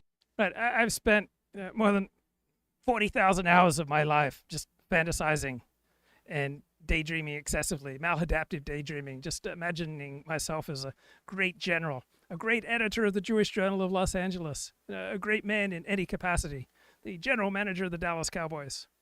Through thinking, daydreaming all the time. They're avoiding living in now. They're dissociating. And I would put a great deal of emphasis on reaching out to people from a previous place that I lived, because interacting with people in my present place was just, it required too much compromise. So I would just pour myself into writing letters. Shading into an alternate world. When I was confined to bed by chronic fatigue syndrome, I would make these audio cassette tapes where I would just, share my thoughts and my feelings and mail them off to friends, and people would hear about what I was doing and they would dread receiving these communications. That others have created for them, or they're creating for themselves. Though there were kind people who responded, and that gave me the courage and the sustenance, and I reconnected on some friendships. So we can really help people who are desperate. And there is a part of me that's quite helpful that recognizes that fellow lost soul who reaches out to that person who needs some understanding and some kindness and a little bit of attention. Right? We have the capacity to help desperate people in these situations. And we can help without becoming obsessed and without enabling. We can help moderately and appropriately. Just so they don't have to feel the loneliness. And then others seek. So often people think, don't just sit there and do something. Sometimes though, the best thing is to don't just do something. Sit there, feel the loneliness, feel the pain, get clarity on it, write about it, and don't just act blindly to run from the pain. Validation in unhealthy ways. Right. I put so much energy into these podcasts and my blog posts, right? Seeking validation. So they post provocative stuff on social media. Right. When I was weaning myself off of porn and masturbation, I replaced that stimulation by posting very racially provocative and other provocative material on Facebook to try to fill the hole in my soul. And then I'd feel devastated when people would unfriend me. Or overly emotional content, looking for validation. It's not really the validation they want, but it's better than nothing. So I'm trying to build to a place where I'm not excessively seeking validation, where I put a greater emphasis on my own level of self-respect rather than what other people have to say. Or they engage in toxic relationships. I'd rather have a toxic relationship than no relationship at all. So I will go out with somebody that I know is very unhealthy just to have a relationship. And then others, when they're in their loneliness, they just start to self-sabotage. They sabotage everything good in their life. They stop. So I find when I'm lonely, I don't have the energy, I don't have the strength, I'm not seeing reality as clearly, I don't make as good choices, I'm not contributing as much to other people, I'm much more misaligned, I'm much more uncomfortable and jangly. It's a real alarm when the loneliness floods in. Healthy daily routines and habits. They stop healthy relationships. They start missing work. They start. There's a great saying in the Jewish tradition that one mitzvah, one good deed leads to another, one sin, one avera, one bad deed leads to another. And so I found a lot of help through the particular direction of various 12-step programs where I was able to start building on a positive direction for my life, beginning from waking up in the morning and then implementing healthy choices. Neglecting their children, all the good things in their life, they start sabotaging. Now let me go to just how our...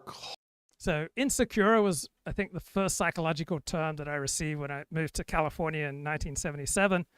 And another term that I've received a great deal is self-sabotage. Culture, and I'm talking mainly about Western cultures, have contributed to loneliness. Because I think... All right, I often hear about people talking about being a classical liberal, and the constructs of classical liberalism can help to create a great society for certain peoples. One of the ways that classical liberalism is misaligned with reality is in its individualist emphasis, where it treats people primarily as individuals when we function much better as parts of a tribe, parts of a community, parts of an extended family, right? The extreme individual focus of classical liberalism and Protestantism is a misalignment with reality. This is an important layer in understanding loneliness. So loneliness predominantly is about lack of connection internally in significant relationships. Right. It's an internal lack of connection. All right. It's a lack of ease, lack of self-respect for oneself. It's not primarily about the people who are around you. But culture has fed into this to a degree. So number one. And Glib says, I go for at least an hour-long walk at least 5 times a week. Unlike 40, my energy doesn't suffer from walking alone. But how would you compare your energy levels between walking alone and walking with somebody who you like? I would submit to you that you feel much more energized and much stronger and much happier and much better aligned with reality when you're walking and connected with someone you like than when you're just